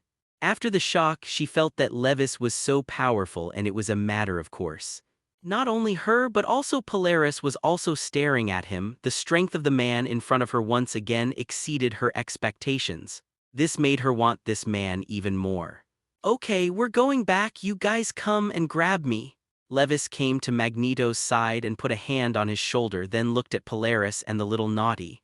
The two hurried over when they heard his words. Immediately afterwards, Levis launched a space move. In the blink of an eye, they were back at the Mutant Academy. Wait here, I'll run again and bring back your machine, Magneto. After Levis finished speaking, he disappeared in front of the three of them. The mental cues from Magneto were long gone, but instead of leaving, he just waited in place. Didn't make them wait long. Levis brought back the machine and the White Queen and Mystique and Toad plus Sabretooth and Wolverine, who stabbed Sabretooth at each other. And Storm and the others are on fighter jets. Soon, everyone was back at Mutant Academy. The next day, Levis came out of the room refreshed, ready to eat some breakfast. After bringing Magneto and his group back last night, Professor X had an all-night chat with Magneto. As for what the two were talking about, he had no idea. Such a big thing happened last night. Although the goddess statue was restored by him, it is impossible for all parties to not receive any news. Definitely, the follow-up impact of this matter is naturally handled by Magneto and Professor X, and it has nothing to do with him. Hey, Weiss. Just as he was about to go to the student cafeteria to have something to eat, someone behind him stopped him. Morning, Mary. Levis smiled and greeted the little naughty behind him. You shouldn't have breakfast yet, I brought you some.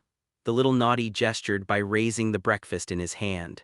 Levis was a little surprised. How did the little naughty know that he didn't eat breakfast? And he found him with breakfast on purpose. But without thinking much, he took the breakfast rudely and said with a smile, "Thanks. I was just about to find a place to solve breakfast, but I didn't expect Clarice to come over from the other side. Let's have breakfast together, huh?" Clarice had planned to invite him to breakfast, but she didn't expect the little naughty to be here, and Levis had a breakfast in his hand. Forehead.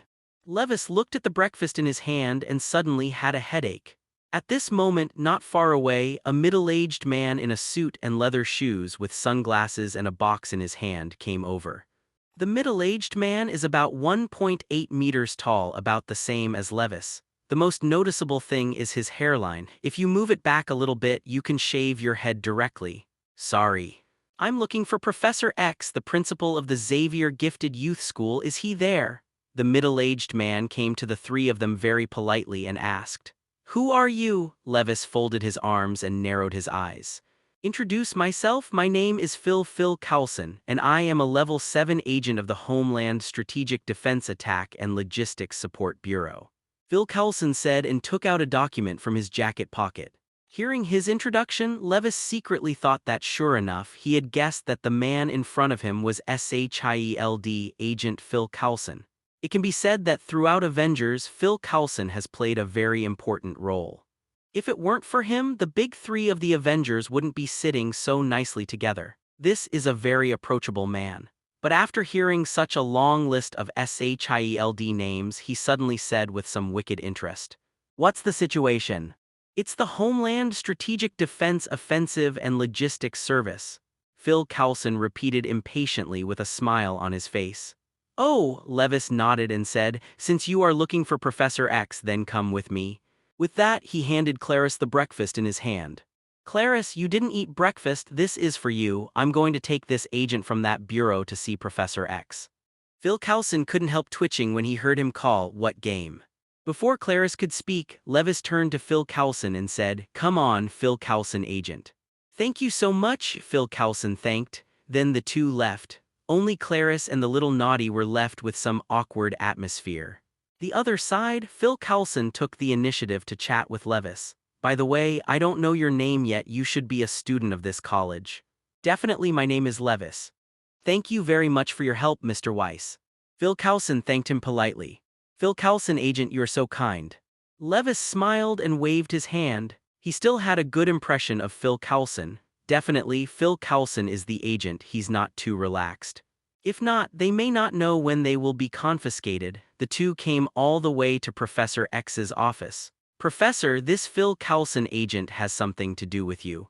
"Oh, it's Phil Coulson's agent, I see." Professor X nodded and said to Levis, "By the way, Weiss, Eric is looking for you for something. You can come over there." "Magneto looking for yourself?" Levis was stunned for a moment but nodded anyway because he had something to ask Magneto too. "Then you talk, I'll go out first." Closing the door, Levis left the office. As for Professor X talking with SHIELD, he wasn't very interested. Finding Magneto's room, Levis knocked on the door. "Come in," some old voices sounded in the house. Levis pushed the door open. "Magneto, I heard you have something to do with me." In the room, Magneto silently looked at the machine in front of him that could turn ordinary people into mutants, and after realizing that he was coming, he said slowly, "Weiss, you're right, this machine does have many fatal flaws, but I can't improve it with my current ability." Levis was a little surprised by Magneto's words, and it seemed that after a night of chatting with Professor X, he had come to terms with the fact that the machine was flawed. "Really, it doesn't matter if you can't do it alone, then let more people participate in the research. I believe it will be successful." He smiled indifferently. "What are you going to do?" Magneto looked at him suspiciously. "Dr. Campbell, you must have heard his name." "You controlled him?" Magneto asked in surprise. "That's right." Levis nodded and continued. "The Sentry Plan launched by Dr. Campbell is no less a threat to mutants than the Mutant Act. If it is successful, then all mutants will be devastated." Magneto couldn't help frowning when he heard this. He also knew about Sentry's plan. It can be said that he knew most of the plans that threatened mutant. "But I didn't expect that this plan would threaten all mutants." There is no doubt about Dr. Campbell's ability. If he is involved in the research of this machine, it will not take long for him to succeed. Levis had great confidence in Dr. Campbell, who was the scientist who developed Sentinel after all. Okay, I agree. What do you need me to do? Magneto nodded in agreement with his plan. Just help me find a secret laboratory and leave the rest to me. If he wants to continue to study this machine, then a secret and well-equipped laboratory is essential, and he can find a way in this regard. Magneto just needs to find a safe place. As for the experimental equipment and the like, Levis can also solve it. There are electromagnetic forces that can control the network. It can be said that if you want money, you only need to transfer some money that has not been used for a long time from the bank account of the ugly country. At that time, even if the bank found out that the money was missing, they would not be able to find him. It can be said that the bank is directly regarded as its own wallet. Magneto nodded and agreed with his plan. Then the two talked about the details. They didn't stop until someone knocked on the door. Weiss, are you in there? Lorna. Is there anything to ask me? Levis opened the door and looked suspiciously at Polaris in front of him. Polaris glanced at Magneto in the room without a trace and then said to him, Professor X is looking for you. Professor is looking for me. Okay, I'll go right there. Levis nodded, then turned to Magneto and said, Magneto, let's talk next time. After saying that, he left. Definitely, he didn't forget to use today's check-ins before leaving. Ding. Did the host check in to Mutant Magneto? Sign in. Ding, sign in successfully. Congratulations to the host for gaining 200 experience points. What? Levis was stunned for a moment because this time he successfully signed in. He didn't get super ability but instead gained 100 more experience points. What exactly is going on? It was only after he checked the system that he understood. It turns out that he already has the corresponding super ability, so it will become double the experience value. This made him a little regretful, thinking that he would be able to make his electromagnetic force stronger, but that's fine, it's not a loss to double the experience value. He looked at his system panel, host, Levis. Super ability. Vector operation, space movement, freeze control, fire control, energy absorption, electromagnetic force, evolution, telepathy, super infrasound, space reversal, atomic collapse, stealth, molecular manipulation, dragon incarnation, super brain, weather control. Super ability level. LV.4 level 4 mutant. Experience value, 10,2300. You come to Professor X's office. Levis looked and didn't see Phil Coulson, and it seemed their conversation was over. Professor, are you looking for me? Yes, boy. Professor X looked up at him and smiled. How was your chat with Eric? Well, I've discussed it with Magneto. Immediately afterwards, Levis spoke out about his plan with Magneto. Professor X nodded after listening. Maybe this plan was still a little imperfect, but it was undoubtedly much better than Magneto's plan. If it is true that ordinary people can activate the X gene in the body without side effects and become a mutant, then Professor X is very much in favor. Once this plan is successful, it heralds that the conflict between mutant and humans will be completely resolved, while Levis was chatting with Professor X the other side. Phil Coulson has returned to SHIELD headquarters. Chief. Phil Coulson pushed the door into the SHIELD director's office. I saw a dark braised egg in the office processing documents. How did you find that person? Nick Fury, director of Braised Egg, looked up at Phil Coulson and asked. Phil Coulson shrugged. I haven't seen many students, but if it's that person, I've got a goal. Who is it? When I was in college, I met a young man named Levis who led me to Professor X's office. And I still remember what Professor X said to him. What did he say? He said that Magneto was looking for him for something. Why would a young man let Magneto take the initiative to look for him? Doesn't that mean a problem? Phil Coulson spread his hands. If Levis heard what he said, he would definitely applaud, as expected of a 7th level SHIELD agent. It was only with the words of Professor X that the identity of Levis was confirmed, as to why they were looking for Levis. That's because some blurry footage is playing on the computer screen in front of Nick Fury. Judging from the picture, it is the picture of Levis and Magneto fighting on the Statue of Liberty Island, and at the end, Levis waved his hand to restore the entire statue to its original state. The figures in the picture are relatively blurred, and one of the people who can manipulate steel must be Magneto. But another person left Nick Fury a little bit puzzled. Being able to defeat Magneto with ease and still be able to show off a miraculous mutant like the Restoration Goddess is definitely something Shield should keep an eye on. "Are you sure it's him?" Nick Fury said solemnly. "I'm 90% sure it's him. After all, this young man made me feel very unusual, and he was the one who rescued Magneto's daughter Polaris from detention in Mexico," Phil Coulson said and handed out a stack of documents. "He looks like just a kid, didn't expect to be able to beat Magneto so easily." Nick Fury was always in disbelief when he saw the pictures of Levis. Indeed, what makes me even more unexpected is that he can restore the goddess statue to its original state. This ability is really. Phil Coulson was a little unconvinced when he watched the satellite surveillance video. How could human beings have such an ability? Shouldn't this be only possessed by God? Nick Fury took a deep breath and calmed down. It's a mutant after all, and it's normal to have a few freaks in there that can't be explained by science. "According to my investigation, this little guy has more than one ability," Phil Coulson reminded. Nick Fury looked at the information and it said that Levis used the ability. They are reflection, freezing, space movement, electromagnetism, and finally the unknown ability that can restore the goddess. Seeing these introductions, Nick Fury only felt his scalp tingling. So many perverted abilities were concentrated on a young man. Did he want to be a god? He had a feeling that this young man might be more troublesome than Professor X and Magneto.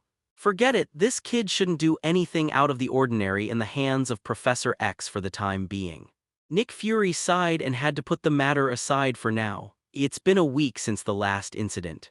Magneto was not unexpectedly sent to the military prison by Professor X after all, this time, although the incident did not cause much damage.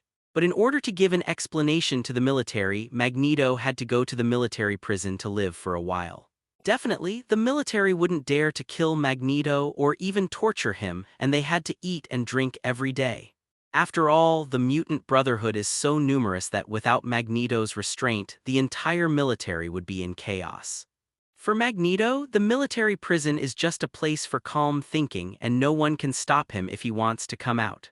Although Levis is preparing for the laboratory these days, he is still relatively leisurely on the whole. Because he had already handed this matter over to the 5 Cuckoo sisters and there was a spiritual connection between them. What you want to say can be conveyed with a single thought. This also makes Levis very fortunate that he did not kill them but chose to control them. At the same time this week, he also signed Logan and Cyclops and others. Obtained the super self-healing, Cyclops and Diamond and shapeshifting abilities respectively. Needless to say, the super self-healing and Cyclops abilities are acquired by signing in on Wolverine and Cyclops. Diamondization is obtained by signing in on the White Queen, and the function is to make yourself diamondize. This ability is a bit tasteless for Levis. Finally, there is the shapeshifting signed in from Mystique. This ability is very powerful. Just like Monkey King's 72 transformations, it can become anyone, and the target of shapeshifting is definitely limited to humans. As for signing in on Chin and Professor X, they all give double experience. Today is the weekend. On the bustling streets of New York, "Hey, Wheeze, hurry up and catch up," Polaris couldn't help shouting when he saw Levis, who was far behind. "Ah, I know. Levis sighed and followed. Knowing that he has the ability to move in space, and having been in the Mutant Academy all this time will inevitably be a bit boring.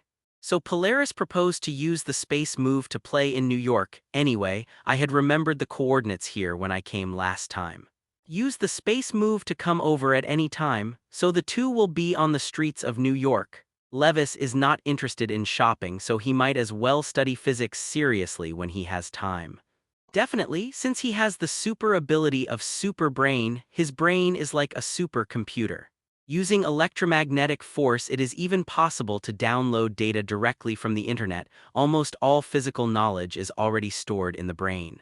All does not need to be deliberately studied. Bored to follow. When Polaris saw this, he put his arm around him and the two were dating like a couple on the street.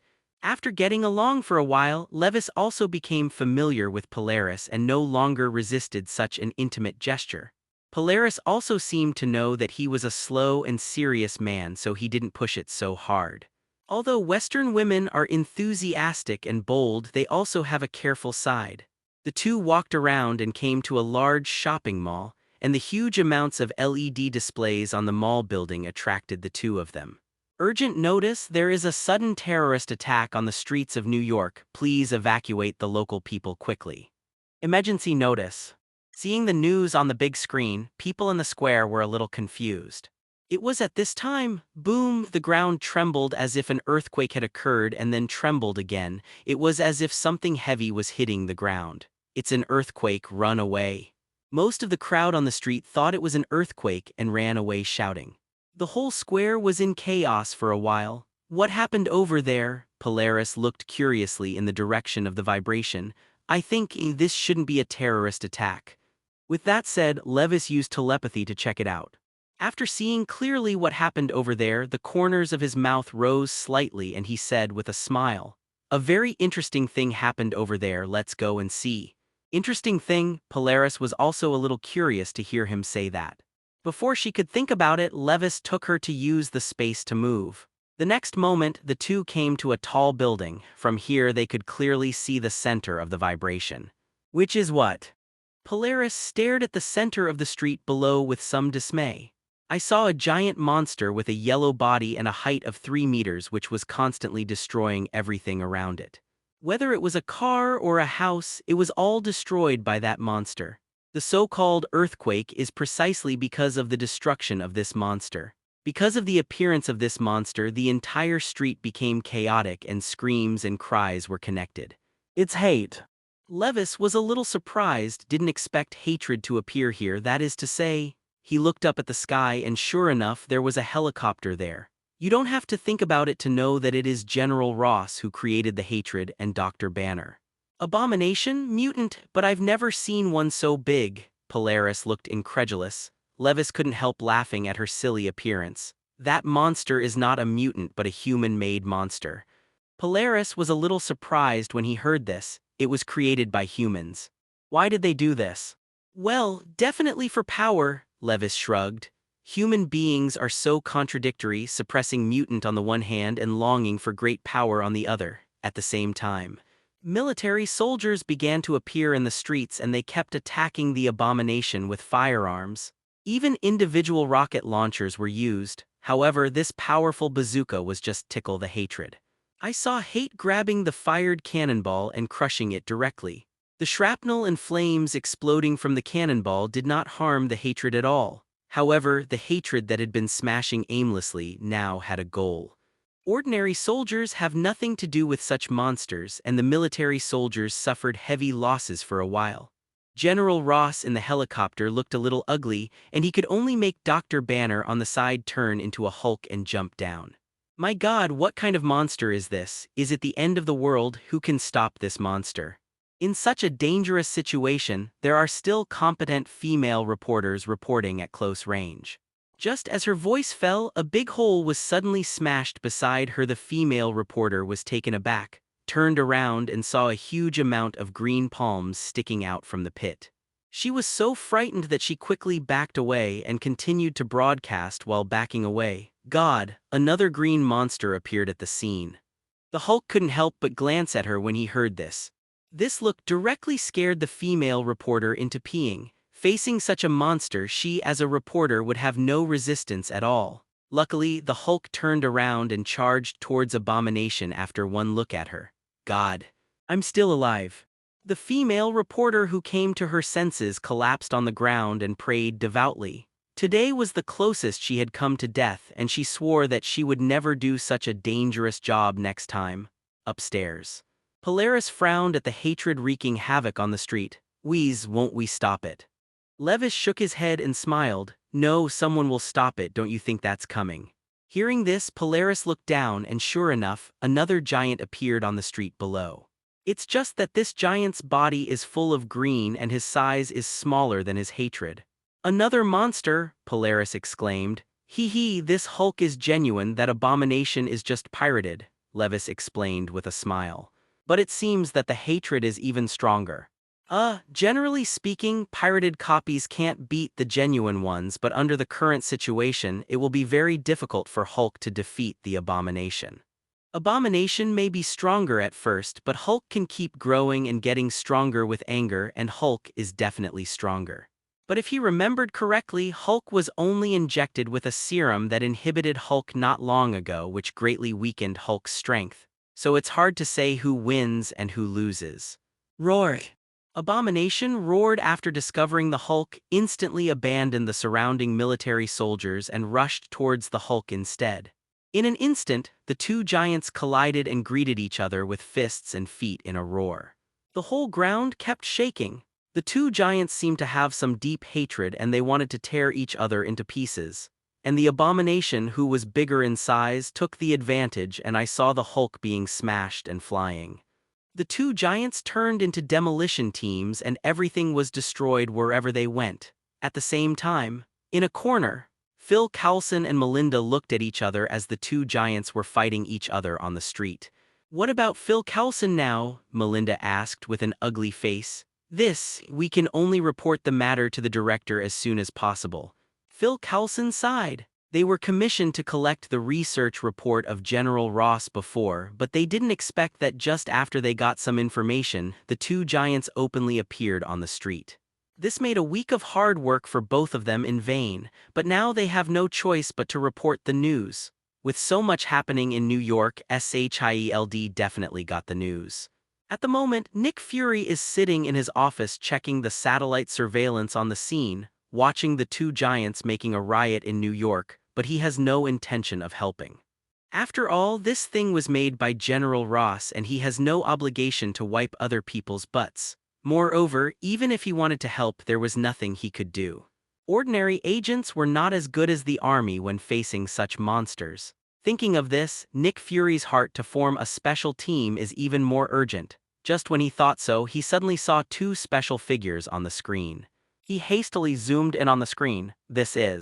In the picture, two figures, a man and a woman, are vaguely visible standing on the roof of the building and fighting below the viewers. But because the picture was too blurry, Nick Fury was not sure about the identity of the two and he hurriedly called Phil Coulson. "Hello, Chief." Phil Coulson, who received the call, was a little puzzled. "Across from you there are two people on the roof of Building 38. Can you see who they are?" "Sorry, Chief, I have to change my position." Phil Coulson ran straight to the roof behind him and went up 30 floors in one breath. Some breathless Phil Coulson came to the roof to look at the roof on the opposite side. Sure enough, he found two people on the roof on the opposite side. "I see it clearly, Chief. It's the little guy I told you last time, and Magneto's daughter Polaris." It was him. Nick Fury frowned at the two on screen. "Phil Coulson, what do you think they're there for?" "Director, I think they're just dating." Phil Coulson shrugged. Nick Fury didn't refute this answer either. "Anyway, since this mighty mutant is outside the Mutant Academy, it's our best chance to get close to him. Phil Coulson, is up to you." Phil Coulson suddenly grimaced when he heard this. "Director, this is not a good job. As our best agent in SHIELD, I believe you can accomplish this task." Nick Fury showed great confidence in Phil Coulson. In fact, it is. Phil Coulson is arguably one of Nick Fury's most trusted people. Hanging up the phone, Phil Coulson couldn't help sighing. It was really his misfortune to have this stewed egg chief. The other side. With Levis and Polaris watching, Hulk was no match for hatred at all. Although Hulk has rough skin and thick flesh, at the moment has been beaten a bit. Seeing that Hulk was no match, the helicopters in the sky joined the fight. The cannons on the helicopter kept shooting at Abomination, although it didn't hurt Abomination, but it also caused Abomination to be very painful, which successfully angered Abomination. Abomination roared at the helicopter in the sky, then he abandoned the Hulk and turned to climb the tall building. Apparently wanted to use the tall building as a springboard to shoot down the helicopter. This behavior surprised Levis, and it seemed that the Abomination had retained some wisdom. Sure enough, the hatred that kept jumping on the top of the high-rise building finally seized the opportunity to jump up and pounced towards the helicopter. Seeing this, the Hulk below roared and rushed towards the hatred in the sky. At the critical moment, Hulk successfully blocked the Abomination, but the Abomination still grabbed the steel frame under the helicopter. and Hulk caught Abomination. Because of the two giants hanging on the helicopter, it suddenly became wobbly and finally fell into a building. After taking care of the annoying helicopter, the Abomination once again took aim at the Hulk. Boom. A punch of Abomination knocked Hulk off the tall building and onto the ground. The ground cracked and collapsed like a spider web in an instant. Immediately afterwards, Abomination jumped down from the tall building, stomping hard on Hulk. The power of this blow was really heavy enough, and Hulk was directly beaten and lost his temper. Hatred is the strongest. Abomination stood on top of Hulk, roaring up to the sky. At the same time, the other side. Levis suddenly receives a call from Professor X. Okay, leave the matter of the professor to me. Don't worry, there's no problem, it's just two big guys. After hanging up, Levis looked back at the Abomination and the Hulk in the field. Originally, he didn't intend to take action, but he didn't expect that Professor X just called and asked him to take action to solve the hatred. The reason is that Nick Fury from SHIELD called Professor X and asked Professor X to subdue the two monsters that appeared in New York. Certainly, Nick Fury may have promised some benefits accordingly, so Professor X agreed. In addition, knowing that Levis happened to be there, Professor X called. "Are you going to take action against that monster?" Polaris asked curiously after seeing him hang up the phone. "That's right, the professor's task requires me to subdue these two big men." Levis smiled and nodded. "Need my help?" "I don't think so, just watch it here and I'll go back when I go." Levis smiled and waved his hand, and he was confident and easy to deal with the mere hatred. It was at this time, after the end of the roar of hatred, he seemed to feel uneasy and he directly grabbed Hulk's leg and threw it aside. Yeah. A scream caught Levi's attention, and it turned out that there was a woman in the house where Hulk was thrown. If this is hit by Hulk, the house will definitely not be able to stop it. The woman in the house is likely to be smashed into patties. At the critical moment, Levis came to Hulk in a flash and pressed one hand on him, and the vector operation instantly changed the direction of the power on Hulk. He easily picked up the flying Hulk. The woman in the room behind her finally stopped screaming, and through the window she only saw a majestic back. Levis ignored the woman behind him, looked at the dying Hulk in his hand, and threw it aside. Immediately afterwards, he looked at the hatred and hooked his hand provocatively. "Big man, let me see your power." His movements instantly attracted the attention of hate. Roar. With a roar of hatred, he grabbed the car beside him and threw it towards Levis. The woman behind saw the car being smashed over and she couldn't help screaming again, but she didn't scream. I saw Levis take the initiative to pick up the car with one hand. This scene directly shocked the woman. What shocked her didn't stop there, only to see Levis threw the vehicle back. Boom. Abomination didn't react at all and was smashed by the vehicle and flew out, finally shot. In SHIELD, Nick Fury, who is sitting in the office, can clearly see the scene through the connected surveillance video. Originally, Nick Fury was not going to interfere in this matter and even waited to see General Ross's joke. But who made General Ross call and promise a whole lot of goodies? It happened that Nick Fury and Professor X had formed a partnership some time ago, and he also wanted to see how strong Levis really was, so he agreed to help. In the face of such a monster, can you easily defeat it? Nick Fury stared at Levis on the screen with interest. At the same time, Abomination climbed up quickly after being smashed into the air by the car, and such an attack didn't do much for him. Roar. With a roar of hatred, it rushed over like a violent mad cow, and all the vehicles along the way were knocked into the air. Seeing this, Levis stood there calmly, only reaching out to meet the hated fist with one hand. The two fists, one big and one small, were in stark contrast, and no one thought he could block the huge amounts of fists of hatred. Everyone who saw this scene even closed their eyes for fear of seeing the bloody scene. Even the woman behind him couldn't bear to close his eyes. Boom! With a loud bang, the huge amounts of hatred slammed directly into Levi's palm. The lower magnified ground was instantly torn apart and the smoke and dust were everywhere. However, to everyone's shock, the tragic scene they imagined did not happen. The hatred was like hitting a steel wall and he actually bounced himself out, hitting the ground heavily. The strength is good, but the stronger the strength, the stronger the reflexes you suffer. I'm afraid you will be seriously injured this time. Levis walked over to Abomination with a smile on his face. As he said, the hatred that fell to the ground couldn't get up for a while, and the right hand that threw the fist was directly shattered by the shock. However, such an injury is not fatal to Abomination, and it only takes a moment to recover. And at the moment, Nick Fury's eyes widened when he saw this scene. He couldn't believe that Levis blocked a hateful punch with such an understatement, even directly bounced the hatred back. Is this a reflection? It's really a powerful ability. It took Nick Fury a long time to exhale and calm down. For Levi's power, he finally had an intuitive understanding. This also makes him more concerned about forming a team with special abilities. In fact, this idea has already existed in Nick Fury's mind, but he has not found a suitable candidate. Now it seems that this Levis is a good candidate. According to his investigation, Levis was an orphan in the orphanage and was adopted by Professor X into the Mutant Academy more than half a year ago. And more than half a year ago, he was just an ordinary person who did not have the awakening mutant gene to gain super ability. His awakening ability was a month ago. In just 1 month, he went from an ordinary person to a level 4 mutant with multiple powerful super abilities, or even a level 5 mutant. This is just too scary. However, according to Nick Fury's investigation, Levis is very low-key in school and there is no hatred of human beings. He has little conflict with other mutants at school and is a very gentle young man. A powerful mutant with controllable ability and mild personality, this is a very good opportunity for Nick Fury.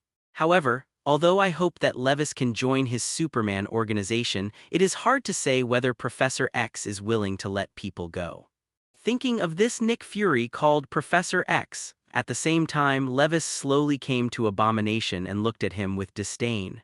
Is there only this level of so-called hatred? It's really disappointing.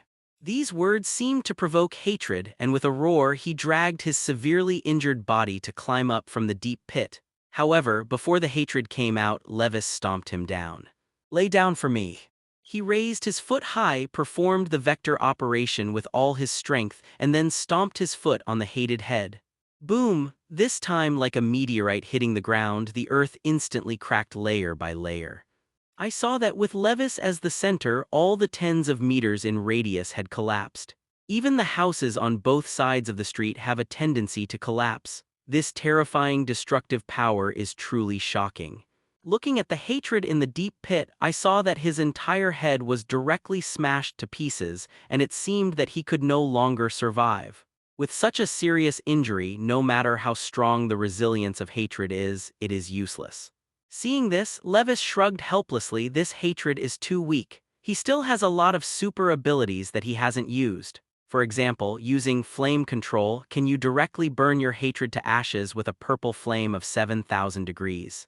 Or use absolute zero to freeze the Abomination into ice cubes that shatter when you hit it. Space reversal and atomic collapse are even more violent. No matter how strong the defense of hatred is, it is impossible to stop the attacks of these two super abilities.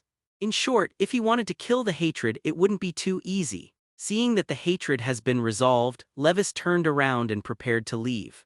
As for the Hulk on the other side, he has recovered to become Dr. Banner, so don't bother. However, at this moment, the woman in the house not far away suddenly shouted, "Hello, thank you." Levis turned his head and looked in surprise but found that the woman seemed to be familiar. "What's your name?" My name is Sky, thank you for saving me." "Sky." Levis was stunned when he heard the name.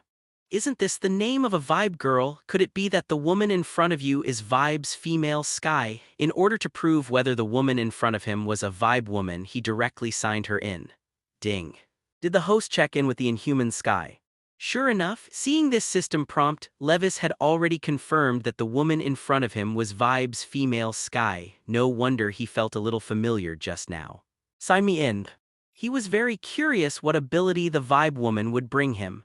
Ding. The sign-in is successful. Congratulations to the host for obtaining the super ability Shock with 100 experience points. You really got this ability. The corners of Levi's mouth curled slightly into a smile. The ability to shake can be regarded as the shaking fruit of Whitebeard in one piece. It can shake the earth to form an earthquake, and it can also shake the sea water to form a tsunami. If the sky is shaken, even the space can be shattered. It is indeed a very terrifying ability. Definitely, maybe in some places also has an indescribable wonderful effect. In short, he got another powerful ability which made him feel good. "Hey, you haven't told me your name yet?" Sky shouted anxiously when he saw him turn around and prepare to leave. "My name is Levis." He turned back to Sky with a hearty smile, waved his hand and disappeared instantly. Levis. Sky stared blankly at the place where Levis disappeared, wondering what was in his mind. Go back upstairs. "Weiss, you're not hurt?" Polaris asked, concerned when he saw him coming back. "Don't worry, that monster is too far to hurt me." Levis stretched his waist indifferently and then said, "Let's go, this is the end of today's shopping, we should go back." "Okay then." Although Polaris's interest in shopping has not diminished, the entire New York street has been affected by the fighting here, and most of the shops are probably closed. There's no point in going any further, but just as the two were about to leave, the door to the roof behind him suddenly opened. A panting middle-aged man ran up. Who tilde please wait a minute." "Hi. Phil Coulson, agent?"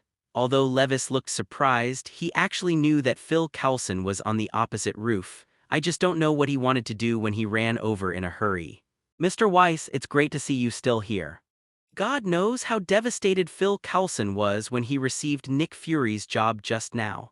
After seeing Levis resolve the abomination and disappear, he hurriedly ran over from another building. However, the elevator here seems to be going against him, and it is actually under maintenance. Unfortunately, he could only run up to the 30-story building on foot, and thanks to his being an agent, his physical fitness was not bad, otherwise he would be exhausted. Fortunately for him, he finally caught up. "Don't worry, you have something to talk about slowly." Levis saw that he was out of breath for fear that he would burp. Phil Coulson took a deep breath and eased his breath. It's like this, our director wants to chat with you, so I would like to invite you to our SHIELD headquarters to have a chat." "Oh." Levis was a little surprised. He didn't expect Nick Fury, the head of the Braised Egg, to see him. "Don't know you have telepathy?" Nick Fury doesn't seem to know, otherwise he wouldn't invite himself lightly. In fact, Levis rarely uses telepathy to get other people's ideas. If he knows everything, it will be too boring and will be feared by people. So he doesn't use telepathy on anyone around him unless it's necessary. At the same time, he was also a little curious, not knowing what Nick Fury was talking to him about.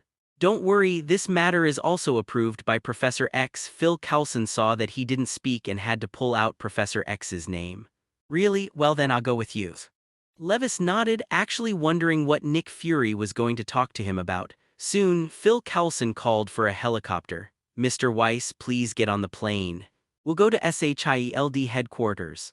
Phil Coulson gestured respectfully. As expected of a 7th-level agent, every move makes people very comfortable. Levis nodded in satisfaction and boarded the plane with Polaris. The plane took off and quickly flew towards the sky. Hidden in the sky is a huge amount of helicarrier. Levis and Polaris were descending on the huge amounts of Sky Fortress in a helicopter arranged by Phil Coulson. "Hey tilde, it's really big here." Levis looked around and exclaimed in admiration. This is the helicarrier of SHIELD. If it hadn't been used up today, he would definitely have checked in here. "Maybe you will get some unexpected ability. The scenery is nice too." Polaris smiled and nodded. Above 10,000 meters in the sky, the clouds are only under the feet and the scenery looks really good. Phil Coulson was not surprised that the two were surprised. It can be said that anyone who came up for the first time would have such a feeling. "Welcome to the SHIELD helicarrier, Mr. Weiss, please come with me." "All right." Levis shrugged and followed behind Phil Coulson with Polaris. The two were led by Phil Coulson to Nick Fury's office. "Welcome to the heroes who saved New York." Nick Fury was very enthusiastic when he saw Levis come in. "Hello, Chief Braised Egg," Levis greeted with a smile. Nick Fury couldn't help touching his bald head when he heard the name, then looked at Phil Coulson beside him in confusion, as if to say that he didn't remember having this nickname. Phil Coulson shrugged that he didn't know either. "Sit down, Mr. Weiss, maybe you don't know me. My name is Nick Fury and I'm the director of SHIELD." Nick Fury deliberately introduced himself. Levis curled his lips when he heard the words. "Okay, Director Nick Fury, now you can tell me why you came to me." Nick Fury stopped beating around the bush when he saw him being outspoken. Phil Coulson, get out first. Yes, Chief. Phil Coulson nodded and left the room. Seeing Phil Coulson leave, Nick Fury's eyes turned to Polaris next to him. Levis definitely understood what he meant. Lorna, go out and wait for a while. Polaris frowned and looked at Nick Fury, then whispered, be careful. The office is so big, and Nick Fury can hear her clearly, which makes him a little embarrassed. Wait until after Polaris is out. Only Levis and Nick Fury were left in the room. Nick Fury took the lead. First of all, I would like to thank Mr. Weiss. Because of those two monsters, several nearby streets seem to have been demolished, causing direct economic losses of billions and hundreds of people die. If you didn't take action, I'm afraid the number of losses would be even greater, and maybe even the entire New York would be destroyed. Oh, and then, Levis wasn't confused by what he said. You were supposed to be a hero and get a medal from above, but for some reason we had to put this down, Nick Fury said with a serious face. Levis folded his arms and didn't speak but waited for the next. He knew it wasn't that simple. Seeing this, Nick Fury could only continue. I'm afraid you don't know the World Security Council, Mr. Weiss. It's a worldwide organization. It's not the United Nations, but it has more power than the United Nations. Levis is still somewhat impressed by the World Security Council. One of the duties of the World Security Council is to oversee the SHIELD, and all finances of the SHIELD are also managed by the World Security Council.